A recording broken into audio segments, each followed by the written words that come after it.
My beautiful, wonderful people, I apologize.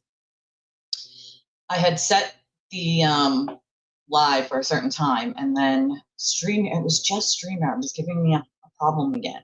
And then all of a sudden, it just wouldn't connect to my internet. So I was like, maybe I need to install a new Wi-Fi driver into the internet. And I know for people who don't really know tech much, I'm literally speaking a different foreign language. But I have what's called a mini computer. To stream, you really need almost like a gaming computer with a lot of oomph. And because gaming computers are like $1,500, I don't have one of those. What I have is a Geekum mini computer.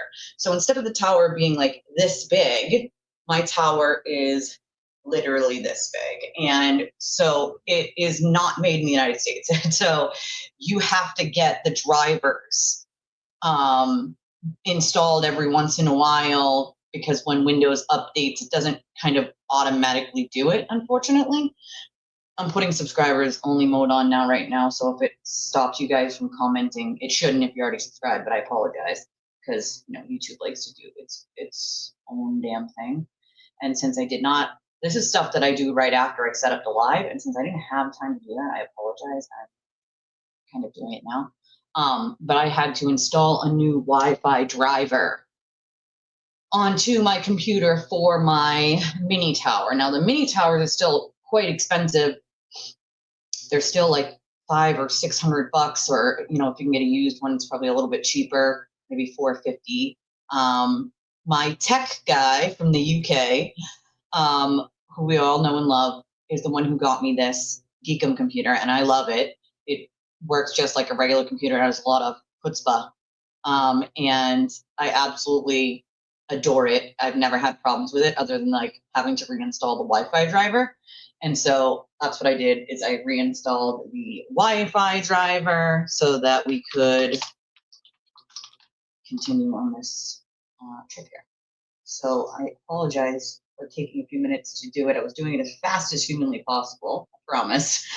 I was like, I'm doing this so fast. I was texting Jesse. The internet was like not connected to the computer because the driver needed to be fixed. So then I had to like tether my Wi-Fi, at least what I have left of my hotspot from my phone, to the freaking computer. It was a nightmare. Let's just put it that way. It was a goddamn nightmare to have to do that because it uses like a ton of stuff. Hold on 1 second.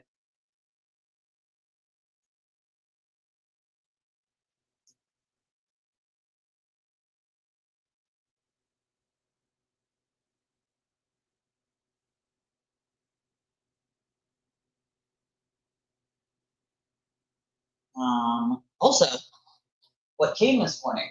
I don't know. What was it, Elise? Oh, I'm going to show you.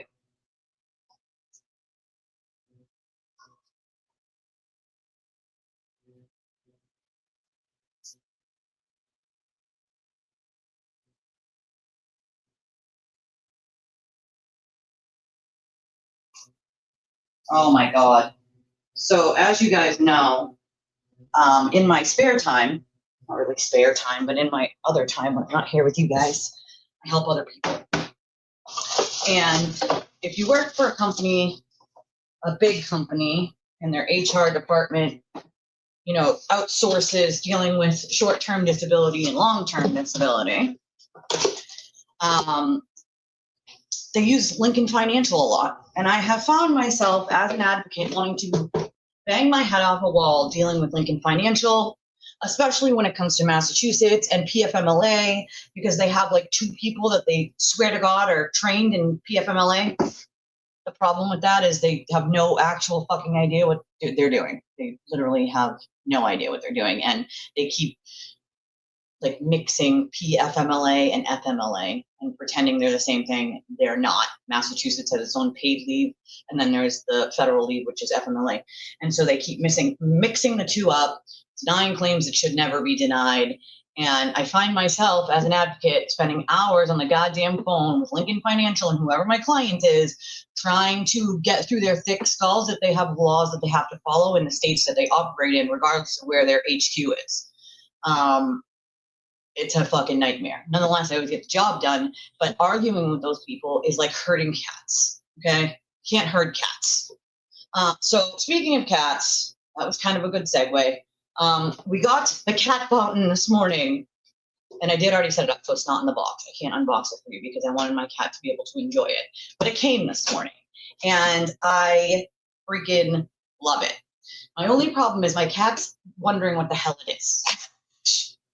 She went over, sniffed it a little, and like her nose touched the fountain part that comes out the top, and she like backed up and was like, "What that do? What that do?" It comes with like a pad that goes underneath it, which is nice. Got little paws on it. It's adorable. I'm not gonna lie. Actually, no one I can take a picture of. I can show you. So she's still trying to figure out what it is.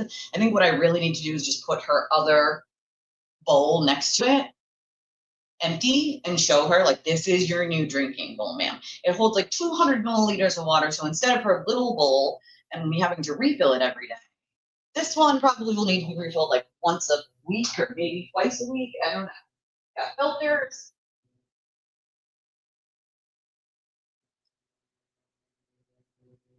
Taking a picture. Wow. Sorry.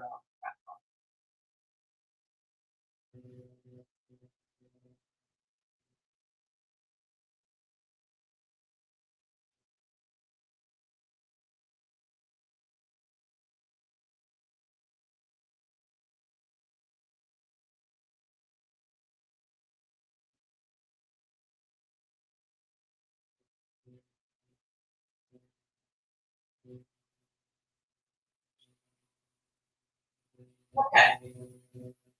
Eureka. Okay, quick picture. So she's still trying to figure out what it is. Okay, guys. Oh, thank you, Janine. New Hampshire Birkenstock got me this chair, and it's very comfortable, and I love it. It's super comfortable, actually. It's not even just like a little comfortable. It's like amazingly comfortable. I find my butt and legs are not going numb after sitting in this chair. Yes, this is my, okay, you guys know my love of skulls and my love of pink and my love of coffee. It goes all in one. I love this hoodie. It's super like lightweight, but comfortable.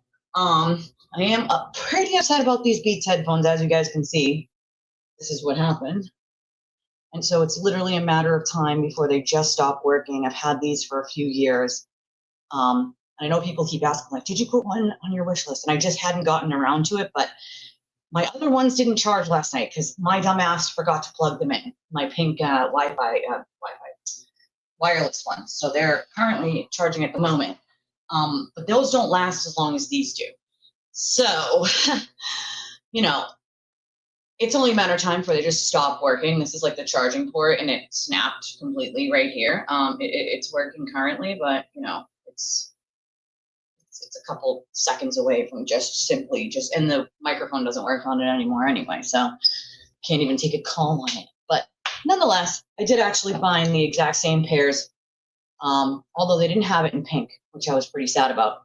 But they have it in black, white, blue, and maybe it was red. I don't know. I did finally put them on my wish list, though.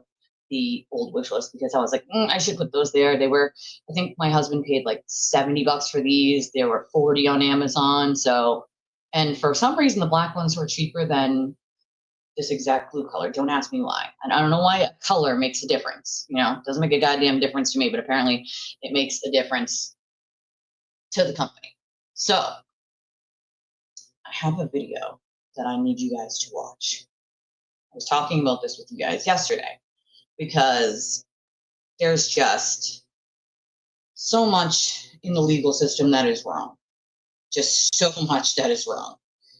And fair and equitable isn't always a thing. Think about how many crimes they could have already charged the sewer turtle with that they haven't. Think about that. Think about that.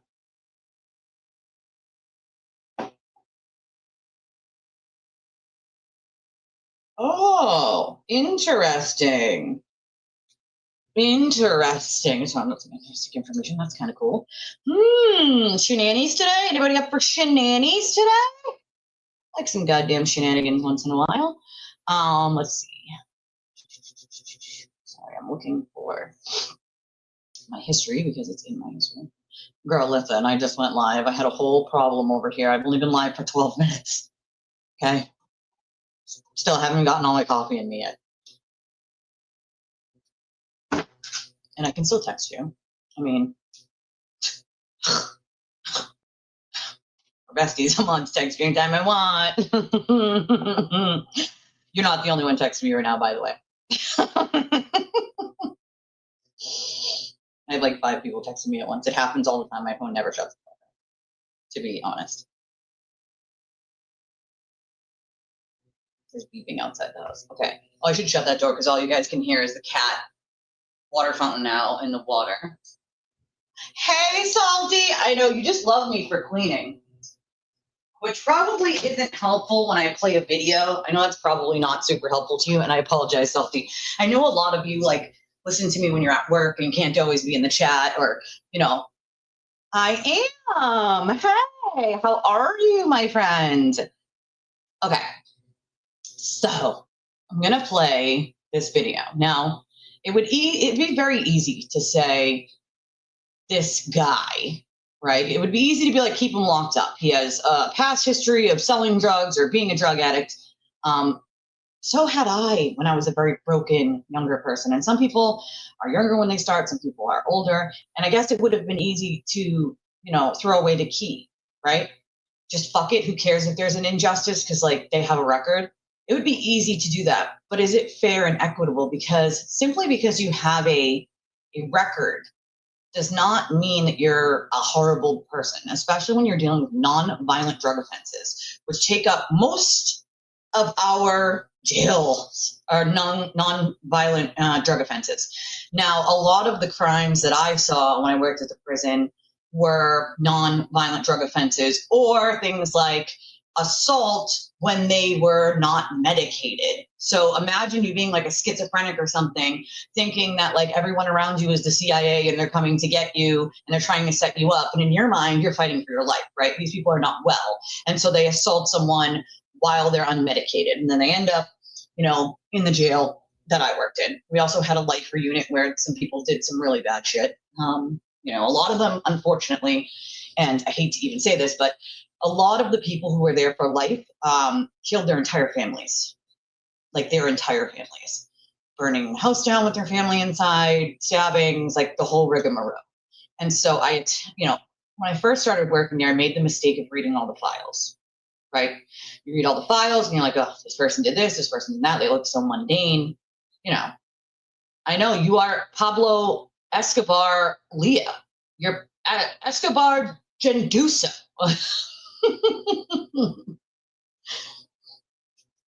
Escobar Genduso, didn't you know? Pablo Leah.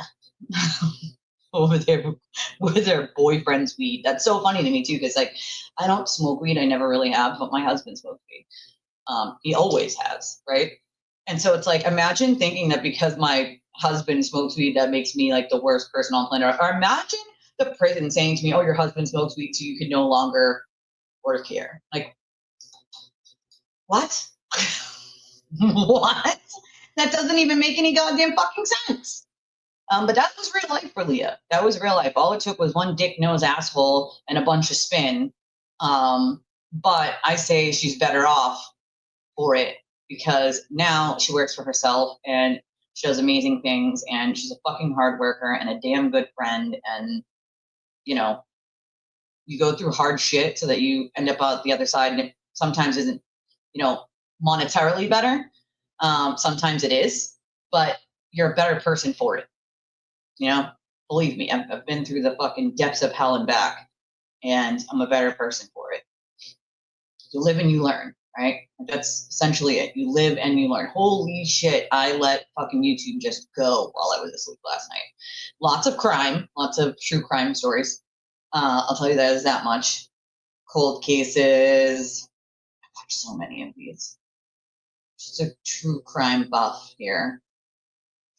18-year-old murder, brother of the suspect, blah, blah, blah, blah, This was in Michigan.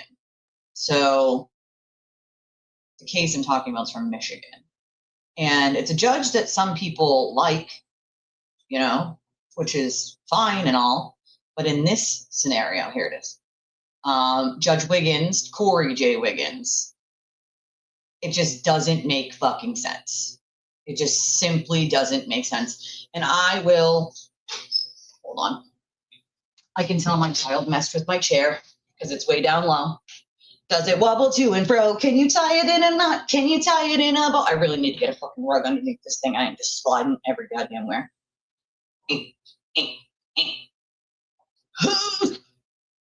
I feel like this room is like off kilter because it makes me go backwards and like to the side. Like, it doesn't look off kilter, but I feel like it is. Let me get this window up here. Now listen, like I said, it would be easy to say like, oh, this guy, and it's not this guy, it's the second guy that comes into the picture here, but it would be easy to say, throw the key away on this guy, right? Like he's got former drug charges, blah, blah, blah. In my opinion, the judge made a fatal mistake here. You cannot put someone's bond at $25,000 if there is a question about whether they're being held illegally. You cannot hold someone for a crime that you suspect they did not commit. You have to take action. Otherwise, it could be cruel and unusual punishment. And they essentially could sue for their civil rights of being held every single day they were held illegally. And so instead of the judge stopping the proceedings and going back to his chambers and looking into this, he kind of fumbles with the computer for a few minutes and goes, oh, well, it's just not giving me the information and it's messing with me right now. And it's not letting me look up the dates or I can't find them right this very minute. So instead of like looking into it further, I'm just going to give you a $25,000 bond, right? No, Chuck Norris didn't die. My husband absolutely loves Chuck Norris. He's going to be fucking devastated. I am so not kidding. My husband will literally watch reruns of Walker, Texas Ranger. Like, he loves Chuck Norris. He is going to be absolutely freaking devastated. All right, before I play this video, it's Friday, y'all. It's fuck around and find out Friday. That's so sad. I thought Chuck Norris would live forever too. I mean, come on, he's fucking Chuck Norris, right? My husband's favorite thing to do. My daughter loves to play rock, paper, scissors. My husband's favorite thing to do is to do rock, paper, scissors. And then when you do rock, paper, scissors, and she says, you know, paper, he goes, Chuck Norris. Like, that's his. So he's going to be fucking devastated. I kid you not. I don't even want to tell him. I don't even want to tell him because I feel like he's going to, oh man, that's terrible, right? Why would you try to steal something from Chuck Norris? Like, what's wrong with you? In Hawaii, well, you know what? At least he was somewhere beautiful, right? Like, maybe, you know, I can take solace knowing it was somewhere just beautiful. I've never been to Hawaii. Fun fact. Can't tell him while he's at work. I can't. I feel like it's going to break his heart, you know? Oh, God, that's so sad. I can't even want to think about having to tell him Chuck Norris died when he gets home. Because he can't pick up his phone. He's driving. He can't actually pick it up off of the mount, or like the system will be like, distracted driving, you have 3 seconds to correct your, like, it's fucking crazy. But nonetheless, they have these crazy systems when you work for logistics companies now to make sure that you're like not distracted while you're driving and you're whatever. The bottom line is the system is a pain in the ass, but he's found ways around it, of course. Like, if he wants to call me and he's almost on a break, he just like stops at a stop, you know, dials and then leaves the phone on the mount. But I've already talked to him this morning, and I didn't know then. So, you know, when he calls at lunchtime, I may not tell him. You know, he doesn't do a lot of like looking on his phone during lunchtime. He just wants to get his route done and come home, you know. So I will try not to. But while we're playing this video, it's fuck around and find out Friday. Let's piss off the sewer turtle. He gets pissed off when other people succeed. So I'd like to try to put a goal on our super chats, which, again, smaller channel, so we never usually hit it, but that's okay. And our regular direct donations, although I obviously prefer the direct ones because then I don't have to wait a month to get them. But I love pissing off the sewer turtle in any possible way that I can.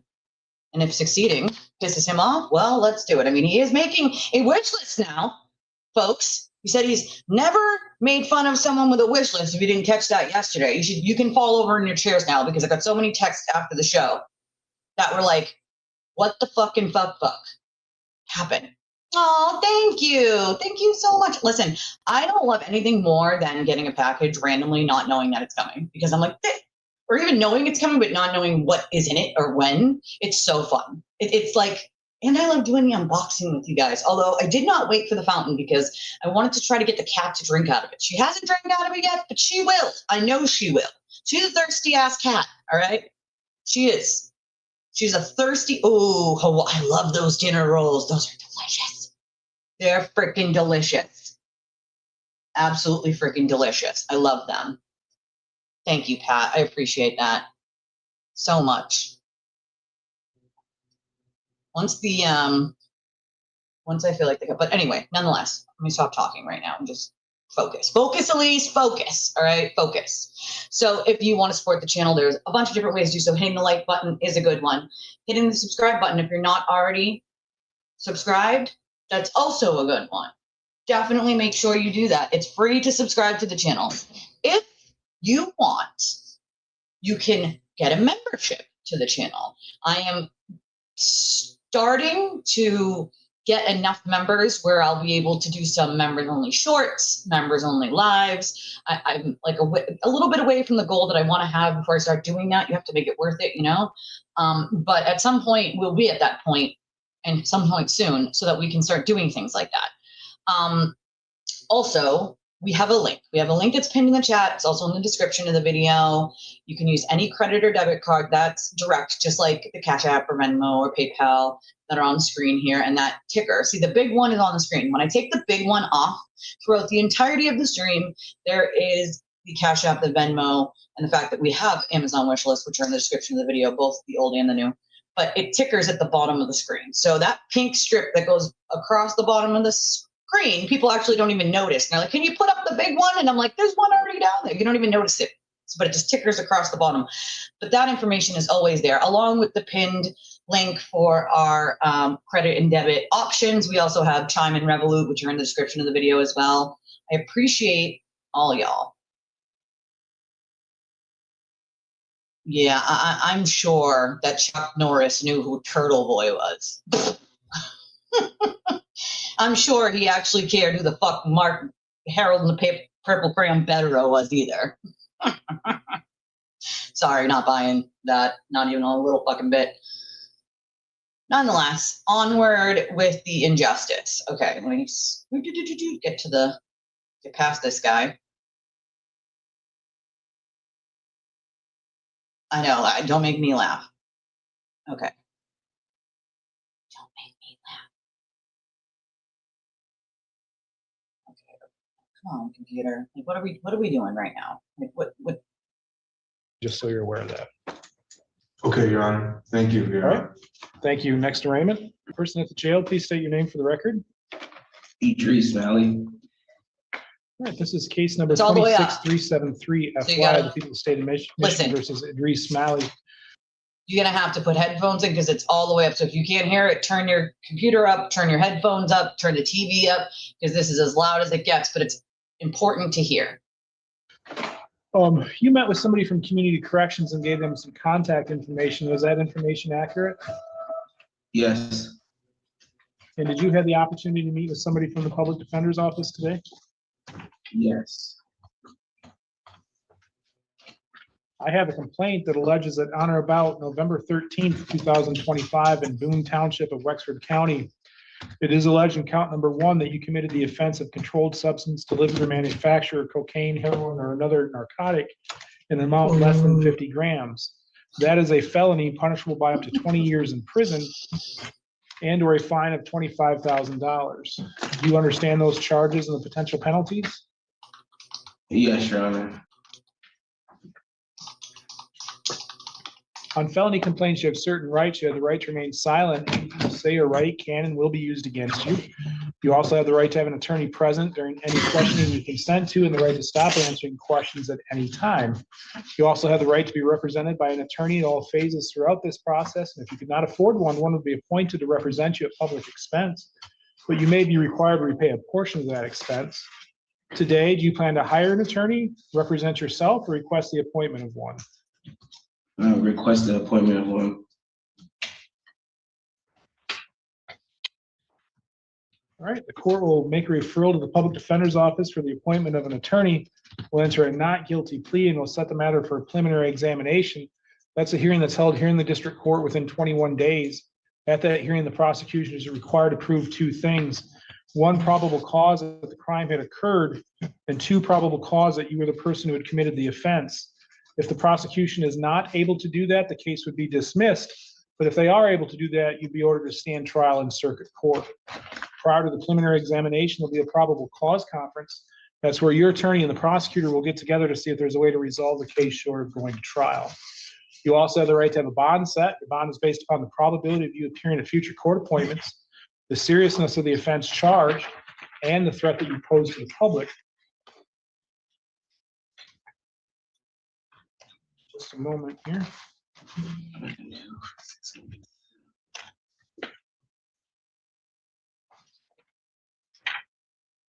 See him shaking his head.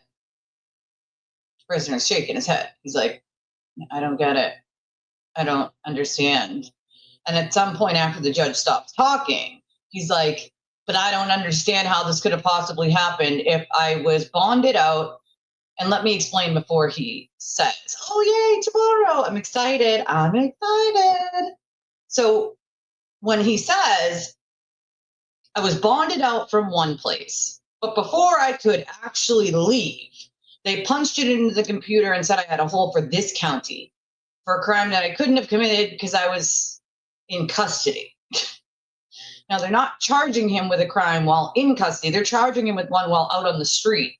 Problem is, he wasn't out on the street. He's been in custody the whole time. So how could he have possibly done? Well, somebody could have used his name, and then they just didn't check the fingerprints, or they didn't do them, right? Again, different states. I'm so excited. I'm so excited. But so this poor guy, waits, and you can tell he's like waiting to speak, right? Like, and the funny part is you would expect that the DA would stand up and be like, Your Honor, we're going to look into this. Nope, the DA doesn't say a goddamn fucking word, and that is very telling to me. Normally, at least here in this state, what they would do is they would stand up and be like, Your Honor, we need to look into this and understand what's happening. They didn't say one peep, not one, as if they just didn't care if they were charging the wrong person, or if someone in the county, a cop or otherwise, had some sort of beef with the guy and just used his name to charge him with a crime, which I've seen happen quite a few times, even in this state. So this poor guy just sits here quietly, respectfully. He's got a stack of papers in his hand. He tries to tell the judge, and he does tell the judge at one point, like, I have all the paperwork, Your Honor. So saying you can't find it on the computer, I have it right here. Oh, thank you, Pat. That's so nice. Thank you so much. One towards the goal. Thank you, my friend. So it just hurt, like, oh, happy birthday to Valley's Girls, Mom. A family meal. I love that. I never really get to, again, I don't have a lot of family that's alive, so that would be hard. But I would love to just like go out to dinner with my sisters. I feel like that would be fun. My two sisters. One of them's disabled, obviously. One of them just had a baby, but I would love to do that. That sounds like, and my girls, my kids. That sounds like fun. I do once in a while like to try to, go to lunch or dinner with a friend, but it becomes hard when you live 25, 30 minutes away from where everybody else lives, or more, because I kind of live out in the middle of Nowheresville, where no one else lives. So it's a little more difficult. But I am so happy. You go, Valley's Girls, Mom. You go. Happy freaking birthday. It is fuck around and find out Friday. So my explanation basically is this poor guy tells the judge, like, I got a stack of paperwork here. At one point, he holds up a piece of paper to show the judge. At another point, he hands it to the CO. The CO puts it up to the screen and shows the judge. And yet they still don't take pause and go, okay, you know what? I need to go into chambers and I need to really go figure this out. They put a $25,000 bond on him with no 10%, no, like you got to pay the whole thing to get out. Even when there's a question about whether he is being held illegally or not, because he's already been bonded out on the other case. So why would you hold someone that you're not even sure committed the crime, where there's a question around why they're being held? That is unethical, in my opinion. Sorry, Judge Wiggins, I just do not agree. I think you blundered on this. And, you know, I looked and I searched, and this was only about 2 weeks ago that this video was out. And I looked for weeks to find anything about this at all. Nada. Why do you think that is? Oh, because why would we highlight injustices that we watch happen publicly and live for all to see? Why would we do such a thing? Right? Why would we do that? That would be the right fucking thing to do. And because we can no longer count on mainstream media to do the right thing, I'm sure that this poor guy's family has contacted news outlets, has contacted many other people, and they just don't pick up the story. Why? Because they don't care. It's not going to make the ratings. It's not going to do anything good for them. So fuck it. Who cares if this poor guy sits in jail longer than he should have to? You know, he's only someone's father, someone's brother. You know, mistakes are made. People are broken. They've been through a lot. I don't judge someone based on past drug history, selling drugs. I mean, I did all that way back in the day, right? I turned my entire life around when I no longer was an addict anymore. And it's been 20 years. Like, at what point do we say, like, just because the guy either was an addict or a drug or dealing drugs, which most of the time means they were using, and that's how they supplement with the money is selling. But nonetheless, like, did he kill someone? No. Did he hurt anyone? Well, he hurt himself and probably his family if he's using, but and being behind bars. But other than that, no. Right? Like, so why are we just, oh, fuck it, who cares? He's got a record, so like just toss him there. I lived that when I was accused of a crime I didn't commit. The police reports literally said there was a man on the roof. But because I had a past record of 2 drug offenses, they didn't care about whether they were charging the right person. And this was Norfolk County here in Massachusetts, forever ago, but still Norfolk County. They didn't give a shit if they had the right person or not. They didn't care if they had the right person. They simply didn't care. I had a record. And so it was like, well, who gives a shit if we have the right person or not? She's got a record anyway. It's not acceptable. It's not okay. And when you have a record, which I no longer have because I had it sealed many moons ago, but when you have a record, then you're targeted by the cops. You're pulled over every chance they can get, even if you're not doing anything wrong. They destroy your car. They search it for no reason. So let me just tell you, prior offenses on your record are not probable cause. It's not probable cause to pull you over. It's not probable cause to search your vehicle, yet the cops do it all the time, and they get away with it. Because someone like me speaking up, well, no one's going to listen back then. I'm like, oh, well, you were just a drug addict, so you're probably just saying that because you're mad. Or maybe I'm saying it because it's true. I mean, come on. I've watched this shit go down in Massachusetts for a long fucking time. The South Shore, Braintree, Weymouth, Quincy, more Braintree and Weymouth. I've seen a lot of corrupt drug officers and cops in that area. And there's a lot of them are still there. What's that tell you, right? Anything to get a bust. And ultimately, the war on drugs is a mistake and costly, because for every 3 drug addicts you bust and throw in jail, there are 10 more to replace them, right? Other countries have figured out a way to deal with this without just throwing away the key every time. Why is it that the United States can't figure it out, but other countries have figured it out? Why do we have the highest prison population? Oh, because they just want to throw you in jail for everything. And if you can't buy your way out, they want to bog you down with fines and fees for the court. More money. Because mostly everything's about money, folks. If you can pay your way out, you're fine. Now, bail is supposed to be set so that you can pay it. It's supposed to be so that you can afford to pay it. If you're setting a $25,000 bond on someone who's indigent, who needs a public defender, clearly they're not going to be able to pay it. Bail is supposed to be something set that you can pay, but it assures that you'll return because you want the money back. Not so high that you can't afford it. That's not the point of bail at all. Now, is it appropriate to put no bail on a murderer or someone who is accused of murder? Yeah, of course it is, right? And there are instances where that is appropriate. But nonviolent drug offenses do not require, even if it's for distribution, that's what they're going to charge you with. You have over a certain amount, it's automatically distribution, even if it was for personal use. So, I mean, those laws are wacky in themselves for every state. It could be a very small amount, but because it's in so many baggies or you separated it, they automatically say it's distribution, even when it's not for distribution. And so they can try to get you with distribution of class A, B, C, D, E. And it's just a whole rigmarole. And what it all boils down to is $65 probation fees, fines,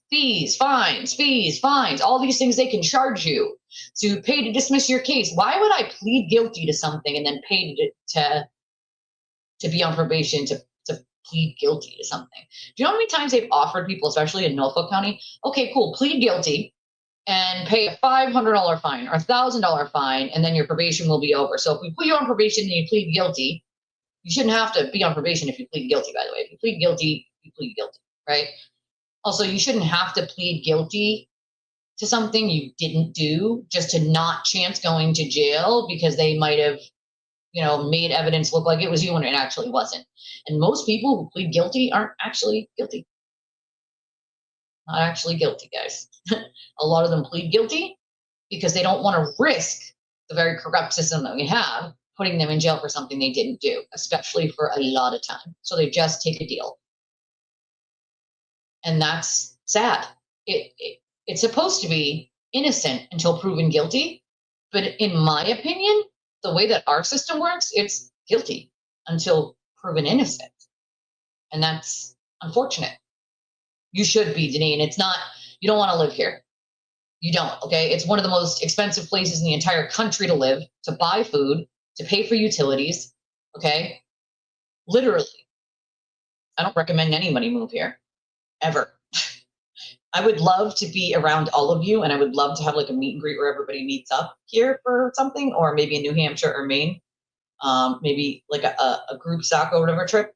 But I don't recommend moving to Massachusetts. Oh, I love those old country pubs.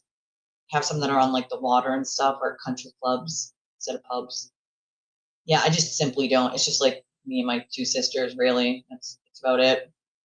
And so I say to people all the time, or friends that I have, when they are like, their electric's about to get shut off and they've used everything for rent, and they have, a grandmother or a mother or a brother or a father to call to help them. I'm like, cherish what you have. Because when you no longer have anyone to help you in that scenario and you run out of dollars and you can't buy toilet paper, like, you will appreciate having just one family member that you can call in that scenario, I think it's a case of like, you never know what you have until it's gone sort of thing. And I always knew what I had when it came to my grandmother because she basically raised me. And she's somebody who just simply can't be replaced in my life. And my grandmother was one of a kind, that's for sure. But when that person who's always been in your life and your children's lives is no longer there, and there's no longer someone to check in on you every 2 days because I haven't heard from you in 2 days, or call you and invite you out to lunch because they just want to see how everything's going, or calls you and says like, how's your groceries looking? Let's get you some groceries so that you don't have to worry about it. Like, when you no longer have a family left like that, and you're fully 100% just you, your children, your husband, like, he doesn't have really much immediate family that's would be able to do anything really. It puts into perspective, like, some people are alone. Some people don't have family. And the assumptions that our society makes on that is crazy. They assume that everyone has a babysitter for their children. They assume everyone has a car. They assume everyone has someone they can call to get out of a bind. And it's just simply not true. That's just simply not it. It's just not true. All right, back to this poor fucking guy, because this is just sad. This whole thing is sad. So I want you all to pay attention, and then afterwards, tell me your opinion on how bad you think this judge did.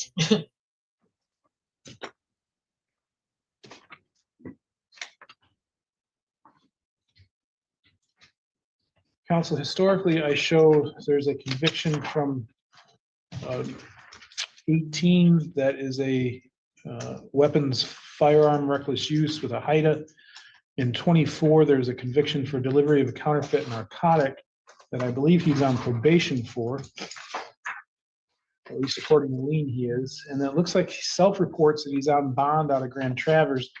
Although I don't know, I don't see that in his lien. Any comment regarding bond, Mr. Fervento? Thanks, Your I Honor. haven't. I'm sorry? Did you say something? I thought you guys were talking to me. Oh, no, I'm sorry. I'm sorry. Ms. Fervento? Thank you, Your Honor. I would emphasize the fact that the praxis score was a 3 here. I would respectfully request a PR bond or some other low 10% bond. The defendant reports that he's lived his current residence about 2 years, that he's engaged to be married. He is willing to consent to tether or any other terms that the court would see fit. He reports that he has been in and out of jails for, it sounds like there was something outstanding, got picked up on, and that triggered a series of events. He is trying to get everything resolved. He's not quite sure who to talk to, but he does have the goal of getting it all resolved.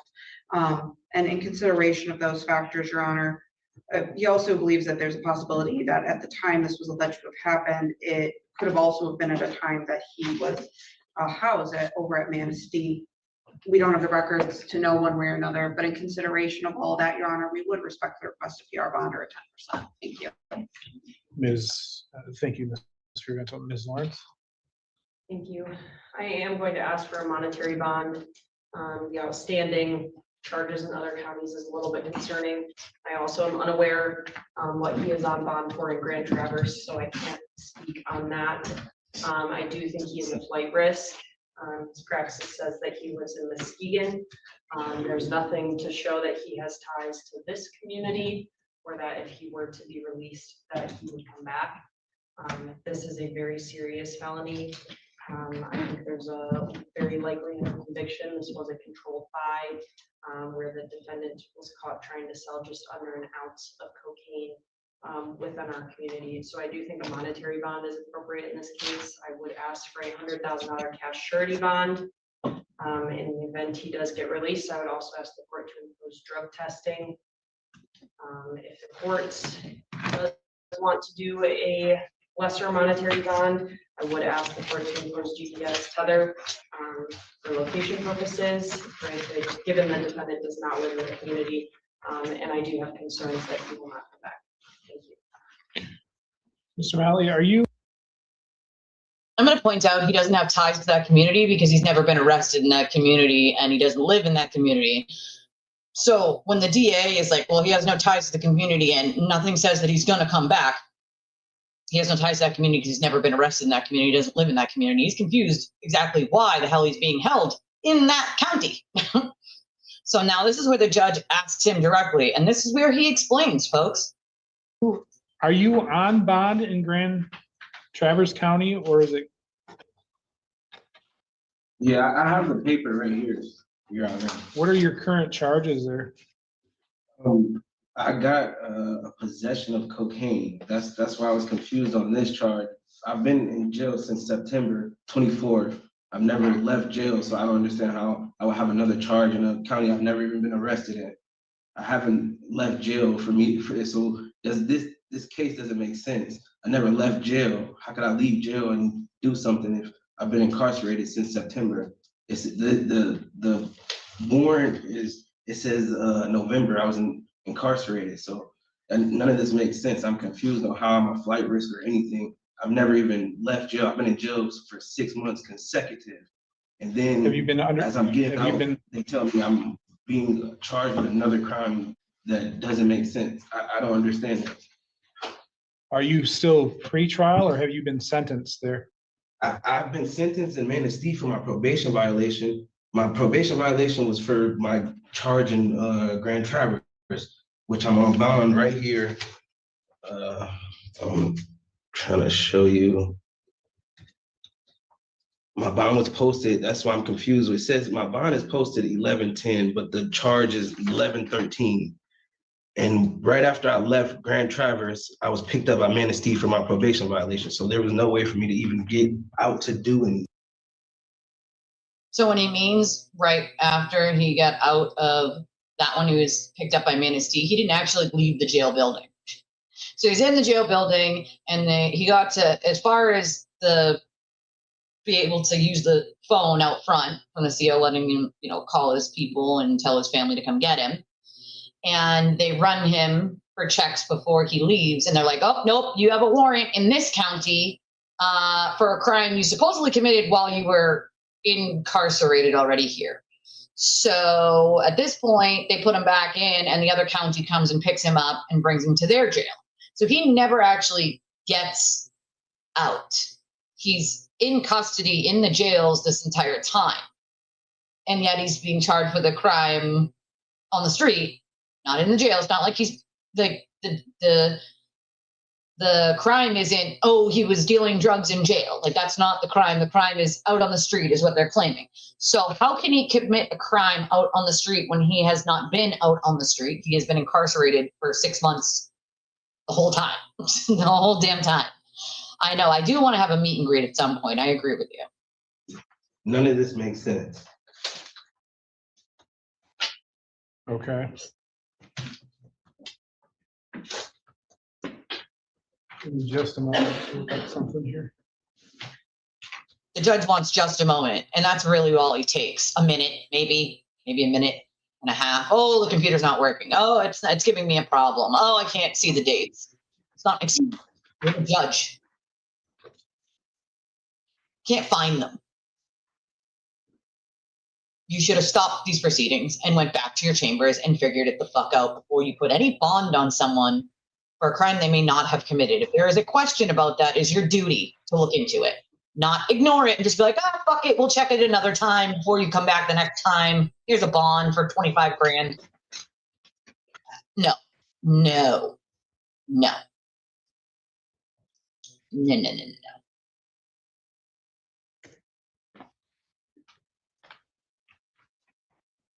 Not acceptable. That could happen to anyone. I'm trying to look up your case in Grand Traverse, but I'm not having much luck, so bear with me. Well, the computer's... That's another thing. I have court. I have a paper. I have court on the 6th of March. That's coming up. I have a paper for that also to show that I have to be there. This is it. He's got all the papers. Stack of them. Look at the DA's checking her phone. She doesn't even care. She doesn't care enough. She's texting away. She doesn't give a shit enough to break out a laptop and figure out. I've been going to Grand Traverse for the past couple of months. 6. Okay. And the date that the warrant is signed is March or February 5th. I was also in Grand Traverse on a rig. So that's why I was confused too. Like, where did all of this come from? Did Wexford pick you up? Wexford picked me up from Manistee the day of my release. They told me that I had a hold on me here before I was released. So he can't be released because of this. Basically call my people to come get me and they just on my release date on March 1st at 12. And then at 12, they ran my lien and said I had a warrant here, but I've never even been arrested here or had a case here. So that's why I was confused, and that's why I'm confused now. I don't even know what's going on. But you guys are saying I have what is the delivery manufacturing? But Delivery manufacturer of cocaine. So I want to make sure I'm following what you're saying. You were in jail in Grand Traverse County, posted bond, and then went to Manistee County, were sentenced to Manistee, and then Wexford got you from Manistee. Is that correct? Yes. Yep. After 6 months later, after finishing my 6-month sentence in Manistee, Wexford came and got Wexford came and got me yesterday because I couldn't leave. I wasn't allowed to leave Manistee. Because of this. They said I have a hold or warrant here, but I've never even been arrested here. They just don't care because they can't pull it up with the computer. Computer's being slow. They can't find it. They can't You're on look. probation in Manistee for the delivery charge from 24. Is that correct? 2023. 23. So you were sentenced in 24? Yeah.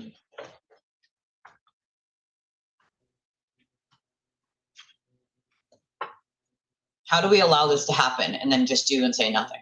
I just don't get it. The judge isn't too concerned. He checks for a minute. Computer's giving him a problem. So he just gives up.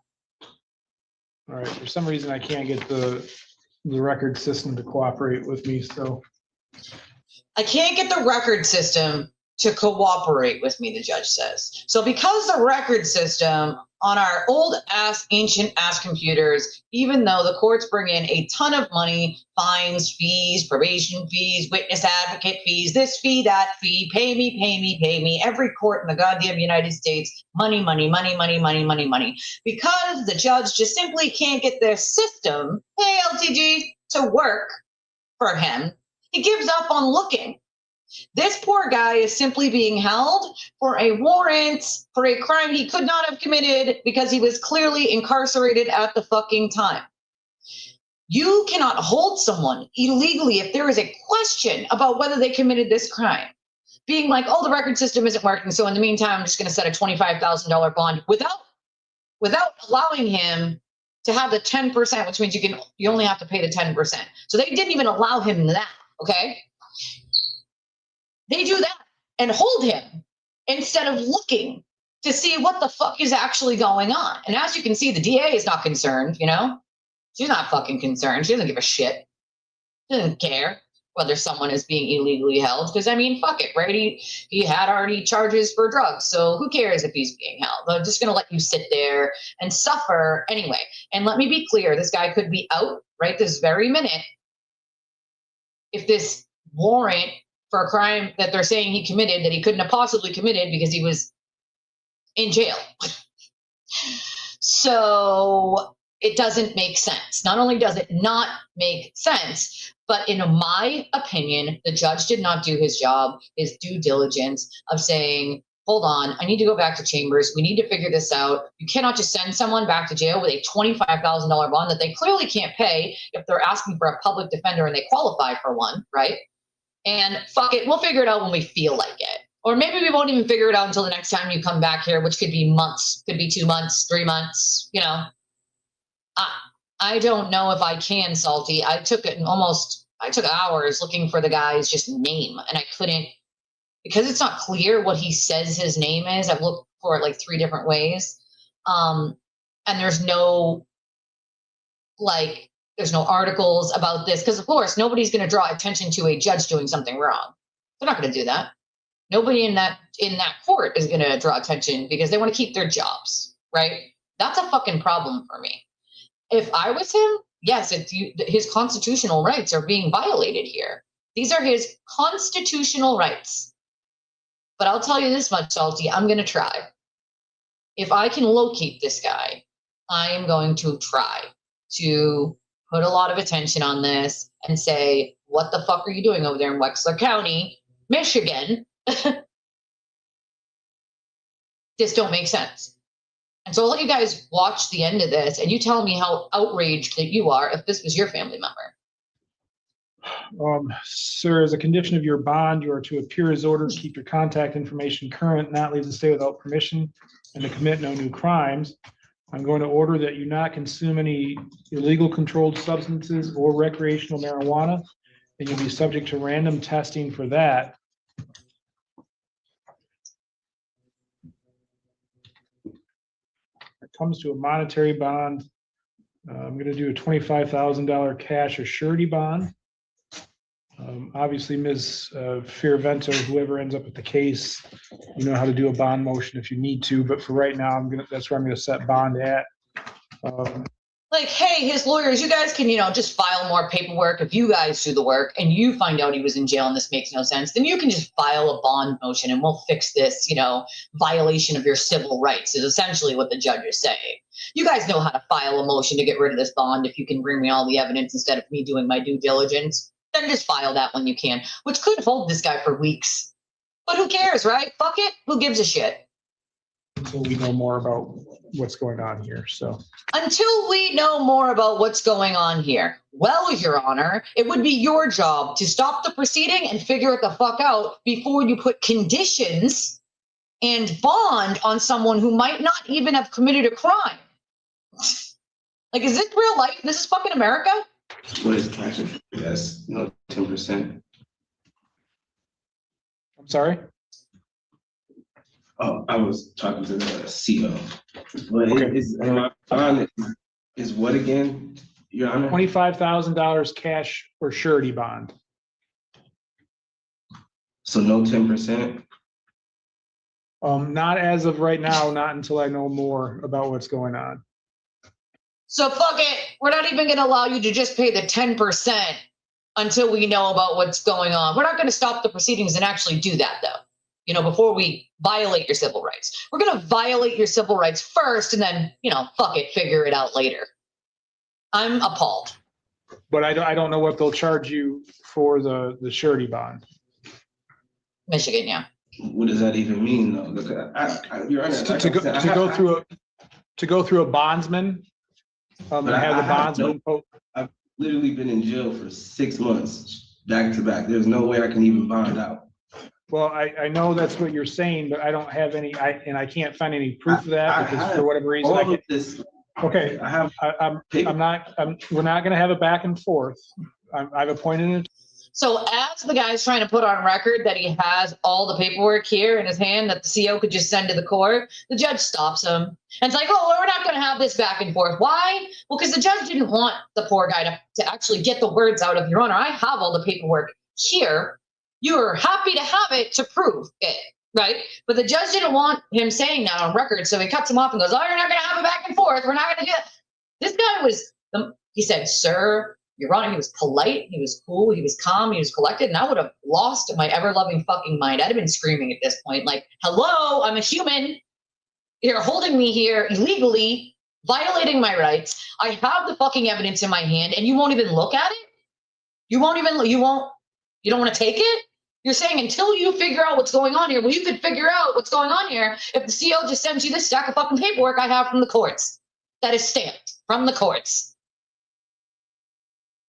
Attorney, and the attorney will file a bond motion once they get more information if they find that that's necessary. What? Thank you, Jail. Like, well, what? Benjamin Truax. And then he just moves on People- to the next fucking person. Just move it along. Next poor prick. Screw it. Next asshole. Dude's got the paperwork in his goddamn hand. He's got a stack of it. I don't know. I've been trying to find that out for 2 days if he's still in jail or not. He had a court date on the 6th in a different county. And my guess is if this county, Wexler, did not figure out what the fuck happened, then the other county is going to have no choice but to keep holding him until this county figures out what the hell's going on. So I don't doubt that he would still be in custody right now. So I had a couple hours that I did, some looking and didn't find it, but I'm going to find him. There's no excuse you can give me on if people like this guy, don't like this guy as a judge. In my opinion, he done fucked up. You can be an amazing, awesome, great judge and still have bad judgment when it comes to something. This was poor judgment. Seriously poor judgment. That is someone's freedom, right? And again, the judge doesn't care. It's not the judge's freedom. It's not the judge's. His freedom isn't being restricted and taken away until people sort out what the fuck they did wrong, or what paperwork they didn't look at or didn't have or didn't enter into the system, or did somebody enter his name into the system instead of someone else's for the warrant, so on and so forth. So many things could have gone wrong. I've seen it happen a million times. A lot of the times too, cops will pretend that they have a warrant out for your arrest to hold you and put some false warrant into the system. And then when the court goes to look for it, they're like, there was no warrant for you. Oh, well, why were you just held for the whole weekend when the cops picked you up on a, quote, warrant that didn't exist? Now you're being picked up and you're telling them there is no warrant for my arrest. Like, there's clearly no warrant. And they just tell you, oh, yeah, there's one right here in the system. We can see it. All they have to do is say they saw it in the system, pretend that it's there, or put one in there and pretend that it's real. And then people get released 2-3 days later. They've lost their job. They've done nothing wrong just because the cops had it out for them, a family member, a loved one, whatever. I've seen that happen more times than I can fucking count in this state, never mind other states. It's a tactic that cops use to just fuck with people. And you want to know what never happens? The police are never charged with filing a false report or pretending there's a warrant when there isn't. You know what happens? Is the cops go, oh, you know what? It was an old warrant. That's what it was. It was old and it just didn't come out of our system. It was like a system glitch. So, all's good. We'll release you. The court released you anyway. No problem. Except there is a problem. There is a huge fucking problem. You can't pick someone up on a warrant that is old that just didn't make it out of your system. There's no excuse for that. I don't give a fuck because I've seen them use that excuse specifically in Weymouth, Braintree, and Quincy more than I have seen any other excuse being used. They used to love using the excuse of we smell weed or we smell alcohol. So therefore now we're going to search your vehicle, even when they didn't smell anything. That was always their go-to. We smell weed, we smell marijuana. See, now they can't use that excuse because it's legal in this state, recreationally and medicinally. So they no longer can say, we smell weed, time to search your vehicle, because you're allowed to have it in your car while you're transporting it. So they can no longer use that as a probable cause to search your vehicle in this state. But do you know how many other states like Florida still very much use that excuse? Even if there is no marijuana smell, all they have to say is they smelt it in the moment and pretend that they did with no evidence that that's actually true at all. Or, oh, your eyes are kind of red and glassy. Well, do you know what happens when I put my contacts in the morning, or when my contacts are bugging me, when there's a piece of hair in there, or when it's like a little scratched, but I can't take it up until I pick up new ones, is your eyes might get red and glossy because you're wearing contacts. And in other states, they use that. You look like you're under the influence. One time I was pulled over with a friend of mine and I was sitting in the back seat. It was like a 4-seater. It was like a sports car, 2 seats in the front and like 2 sort of little bucket seats behind the behind the front seats. And the guy that picked us up from the train station to drop us off at home was a friend of my friend's, and he worked at a shoe store. So he got wicked good discounts. He was a manager, so he got wicked good discounts on like shoes. So he had like a ton of shoes in shoe boxes, like in his back seat, like his own shoe boxes, empty shoe boxes, like whatever, work stuff. And so when I got in, I had to there was like this much room between my legs and the seat in front of me, like small sports car. So I had to move a lot of the boxes over from in my area, so my legs weren't crammed, over to the other seat and down under between the second seat next to me in the back seat and the front seat, so behind the driver. So I'm moving these boxes so my legs can breathe. We get pulled over. And do you want to know what the cop's excuse was for pulling us over? You're going to love this. Well, there was a lot of movement there in the back seat. And that's suspicious. I'm sorry. Since when did moving around become suspicious? What if I'm dancing? What if I get ants in my pants? What if I have a UTI? What if I got to pee? Right? What if a lot? What if a lot of different things? What if there's something like I had obstructing my leg or my hip? What if my pants are caught on the chair? There's a million different reasons why I could be fucking moving around. What if I'm looking for something in my backpack or my purse? What if I drop my phone? What if I drop my pack of cigarettes?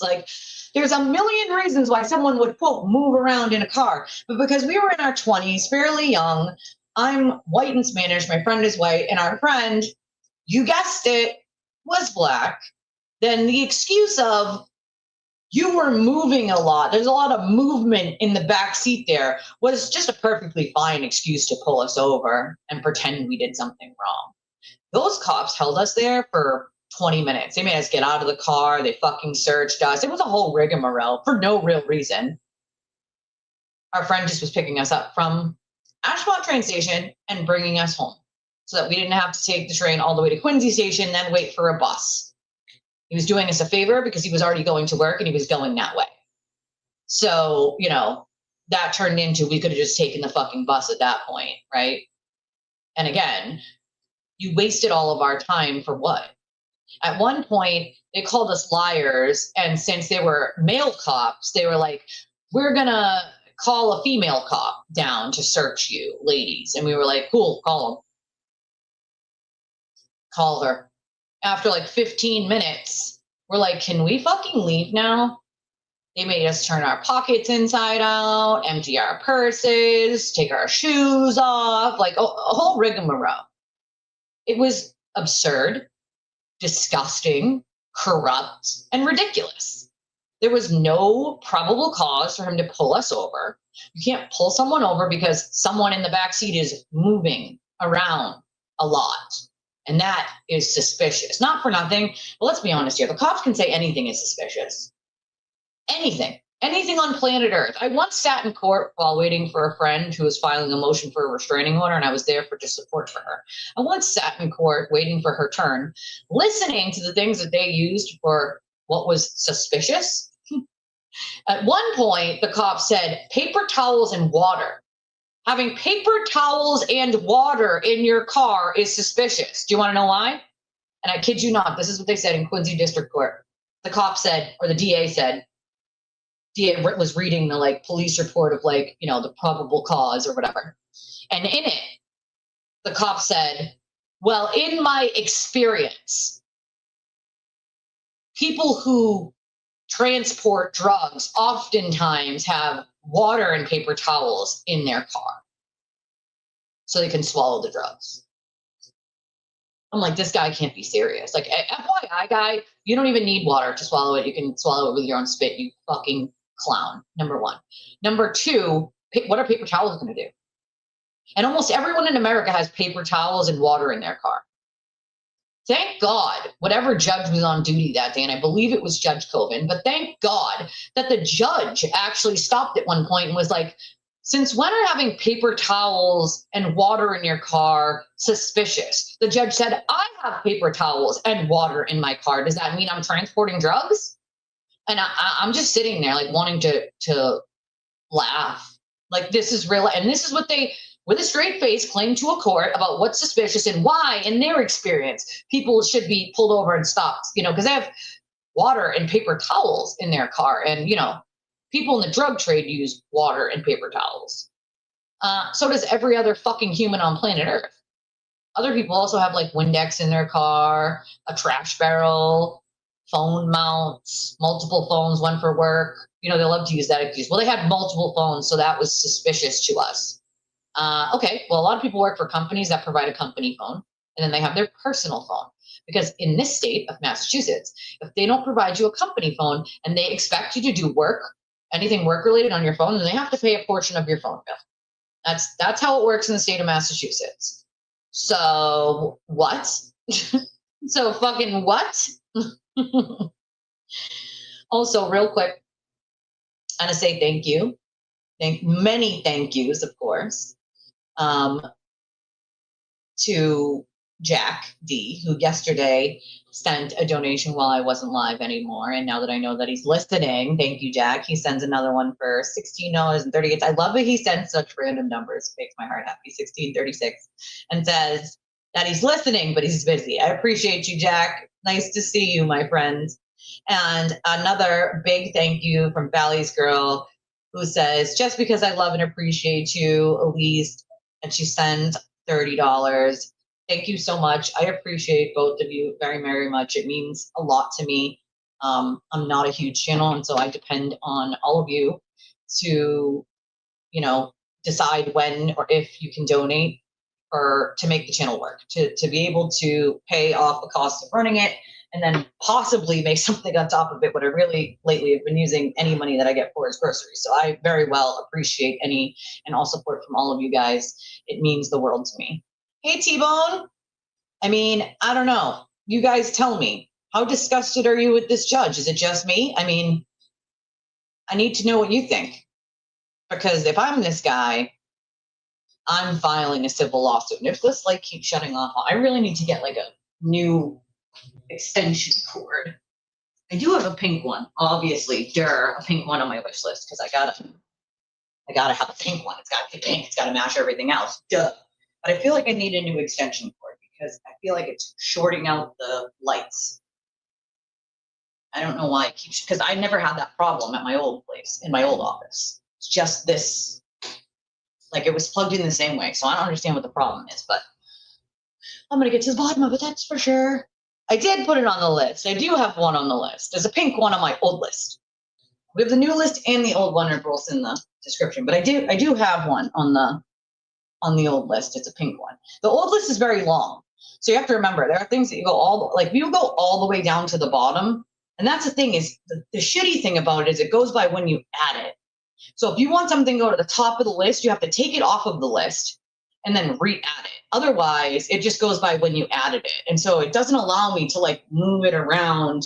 Like I want these things first and like these things last, which is really obnoxious. I hate that. I freaking hate it. But believe me, girl, it's on the list. Everything pink that I could need or want is on that list. And if I can't find it pink, it ends up on there in black or gray or white. I agree, Deneen, that I'm disgusted with this judge. And I know that a lot of people happen to like this judge. He's a Michigan judge. Like I said, his name's Corey J. Higgins. And, you know, they found him to be fair, equitable, whatever. But in this instance, I didn't see that. What I saw was laziness. What I saw was, meh, who fucking cares? We'll figure it out eventually. Or his lawyers from the public defender's office. Now, this lady that represented the public defender's office isn't his actual attorney. It's just someone to stand in for them to pick an attorney. It could take up to 21 days to get him an attorney from the public defender's office in this county. So that means he could sit in jail for up to 21 days before he even gets the attorney. And then because it's a public defender's office, they're not going to come visit you in jail right away. You have to wait for them to either visit you or you be allowed to be appointed them and them to call them if you can even get them on the fucking phone, which is a big fat if. A lot of times these lawyers, and it's sad to say, but I've watched this happen a million times. The attorney won't even have a meeting with you before court. They'll wait until the morning of court, talk to you right outside the courtroom and tell you what they're going to do very quickly without ever getting background from you, without ever thinking of a strategy. They think of it right there on the fly, which if you had a paid attorney would never fucking happen. So this guy could just sit there waiting to just be appointed a damn attorney before he even can have them look into it. So it could be upwards of over a month before this judge, and he knows this, ever gets paperwork to prove anything. Instead of taking the time to take a damn research and look himself. If that computer sitting on your desk there out in the open, sir, is not working, then you need to go into your friggin' chambers and take the time to look up the records and find out what the fuck is going on. What he should have done is ask the DA what's going on here. Is that true? The DA should have been able to provide the records. I know this is Michigan, and I don't see laptops on the tables, but come the hell on. It can't be an excuse of, well, we don't have laptops, so we need to wait until after court. That can't be an excuse for holding someone illegally. It just can't. People have civil rights that apply to every state. We have a constitution for a reason. This can be considered cruel and unusual punishment. The guy had a stack of papers. The CO could have, and again, because a lot of states now are doing this whole thing where they don't bring you in person, they just put you on video. Well, you don't have the opportunity to just hand the papers to the judge like you would in person, right? You don't have that opportunity. So what would have to happen is the CO or the jail would have to send or scan all of that in to the court. There's a fat chance in hell that they're going to do that. They can tell the judge they're going to, but in reality, I worked in a jail and I'm going to tell you right now, they're not going to fucking do that. They're simply not going to do it. They're going to tell you to wait for your attorney and have your attorney do it. That's not their responsibility. They don't fucking care. And that's one of the problems with not allowing people to be seen in person with the judge. And a lot of states actually were sued about that, not allowing them to have the right to, quote, face their accuser. They were having trials during COVID, not behind cameras instead of in person. And people have the right. They have certain rights, unalienable rights. And so you can't do this shit, right? A lot of schools were actually sued during the pandemic because they were forcing children to keep their cameras on. Now, the problem with that is you are closing the schools to the point where they have to stay home. They are under no obligation to show you their personal and private space. You cannot force the kids to keep their, and a lot of schools did, and a lot of schools were sued for it. Colleges were sued for it, and they lost in many cases because you cannot demand that a student shows you their personal private space. You can't do that. They have rights. That's their own personal private space inside their home. They have the right to privacy. It is a privacy violation, right? Thank you, Jack. I appreciate you, my friend. Yes, a month sitting in jail is excruciating, especially when he's got the paperwork the entire time. You're right, Deneen. He's just holding it, right? And as you guys can see, and I'll back it up a little so you can see that, the second he goes to, and the judge knows because he's seen the stack of papers in his hand quite a few times. But as soon as he like goes to say, Your Honor, I have all the paperwork here, the judge like basically realizes that he's going to say that on record. I see what the judge is doing, and he can deny it all he wants, but I have my own eyes, and I worked in this system, so I know exactly how the fuck it works. Judge did not want him on record being like, Your Honor, I have all the paperwork you need right here in my hand. So he's like, we're not going to do a back and forth. We're just not going to do that. Starts talking over him to make sure he can't get that on record, right? I'm going to put it back to that spot here.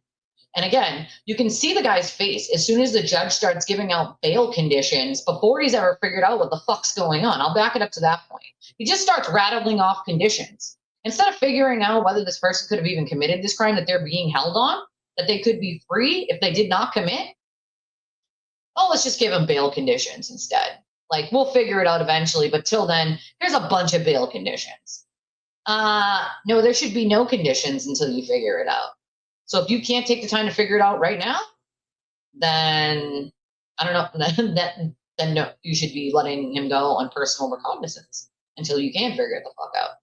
The benefit is supposed to go to the person who is assumed innocent until proven guilty.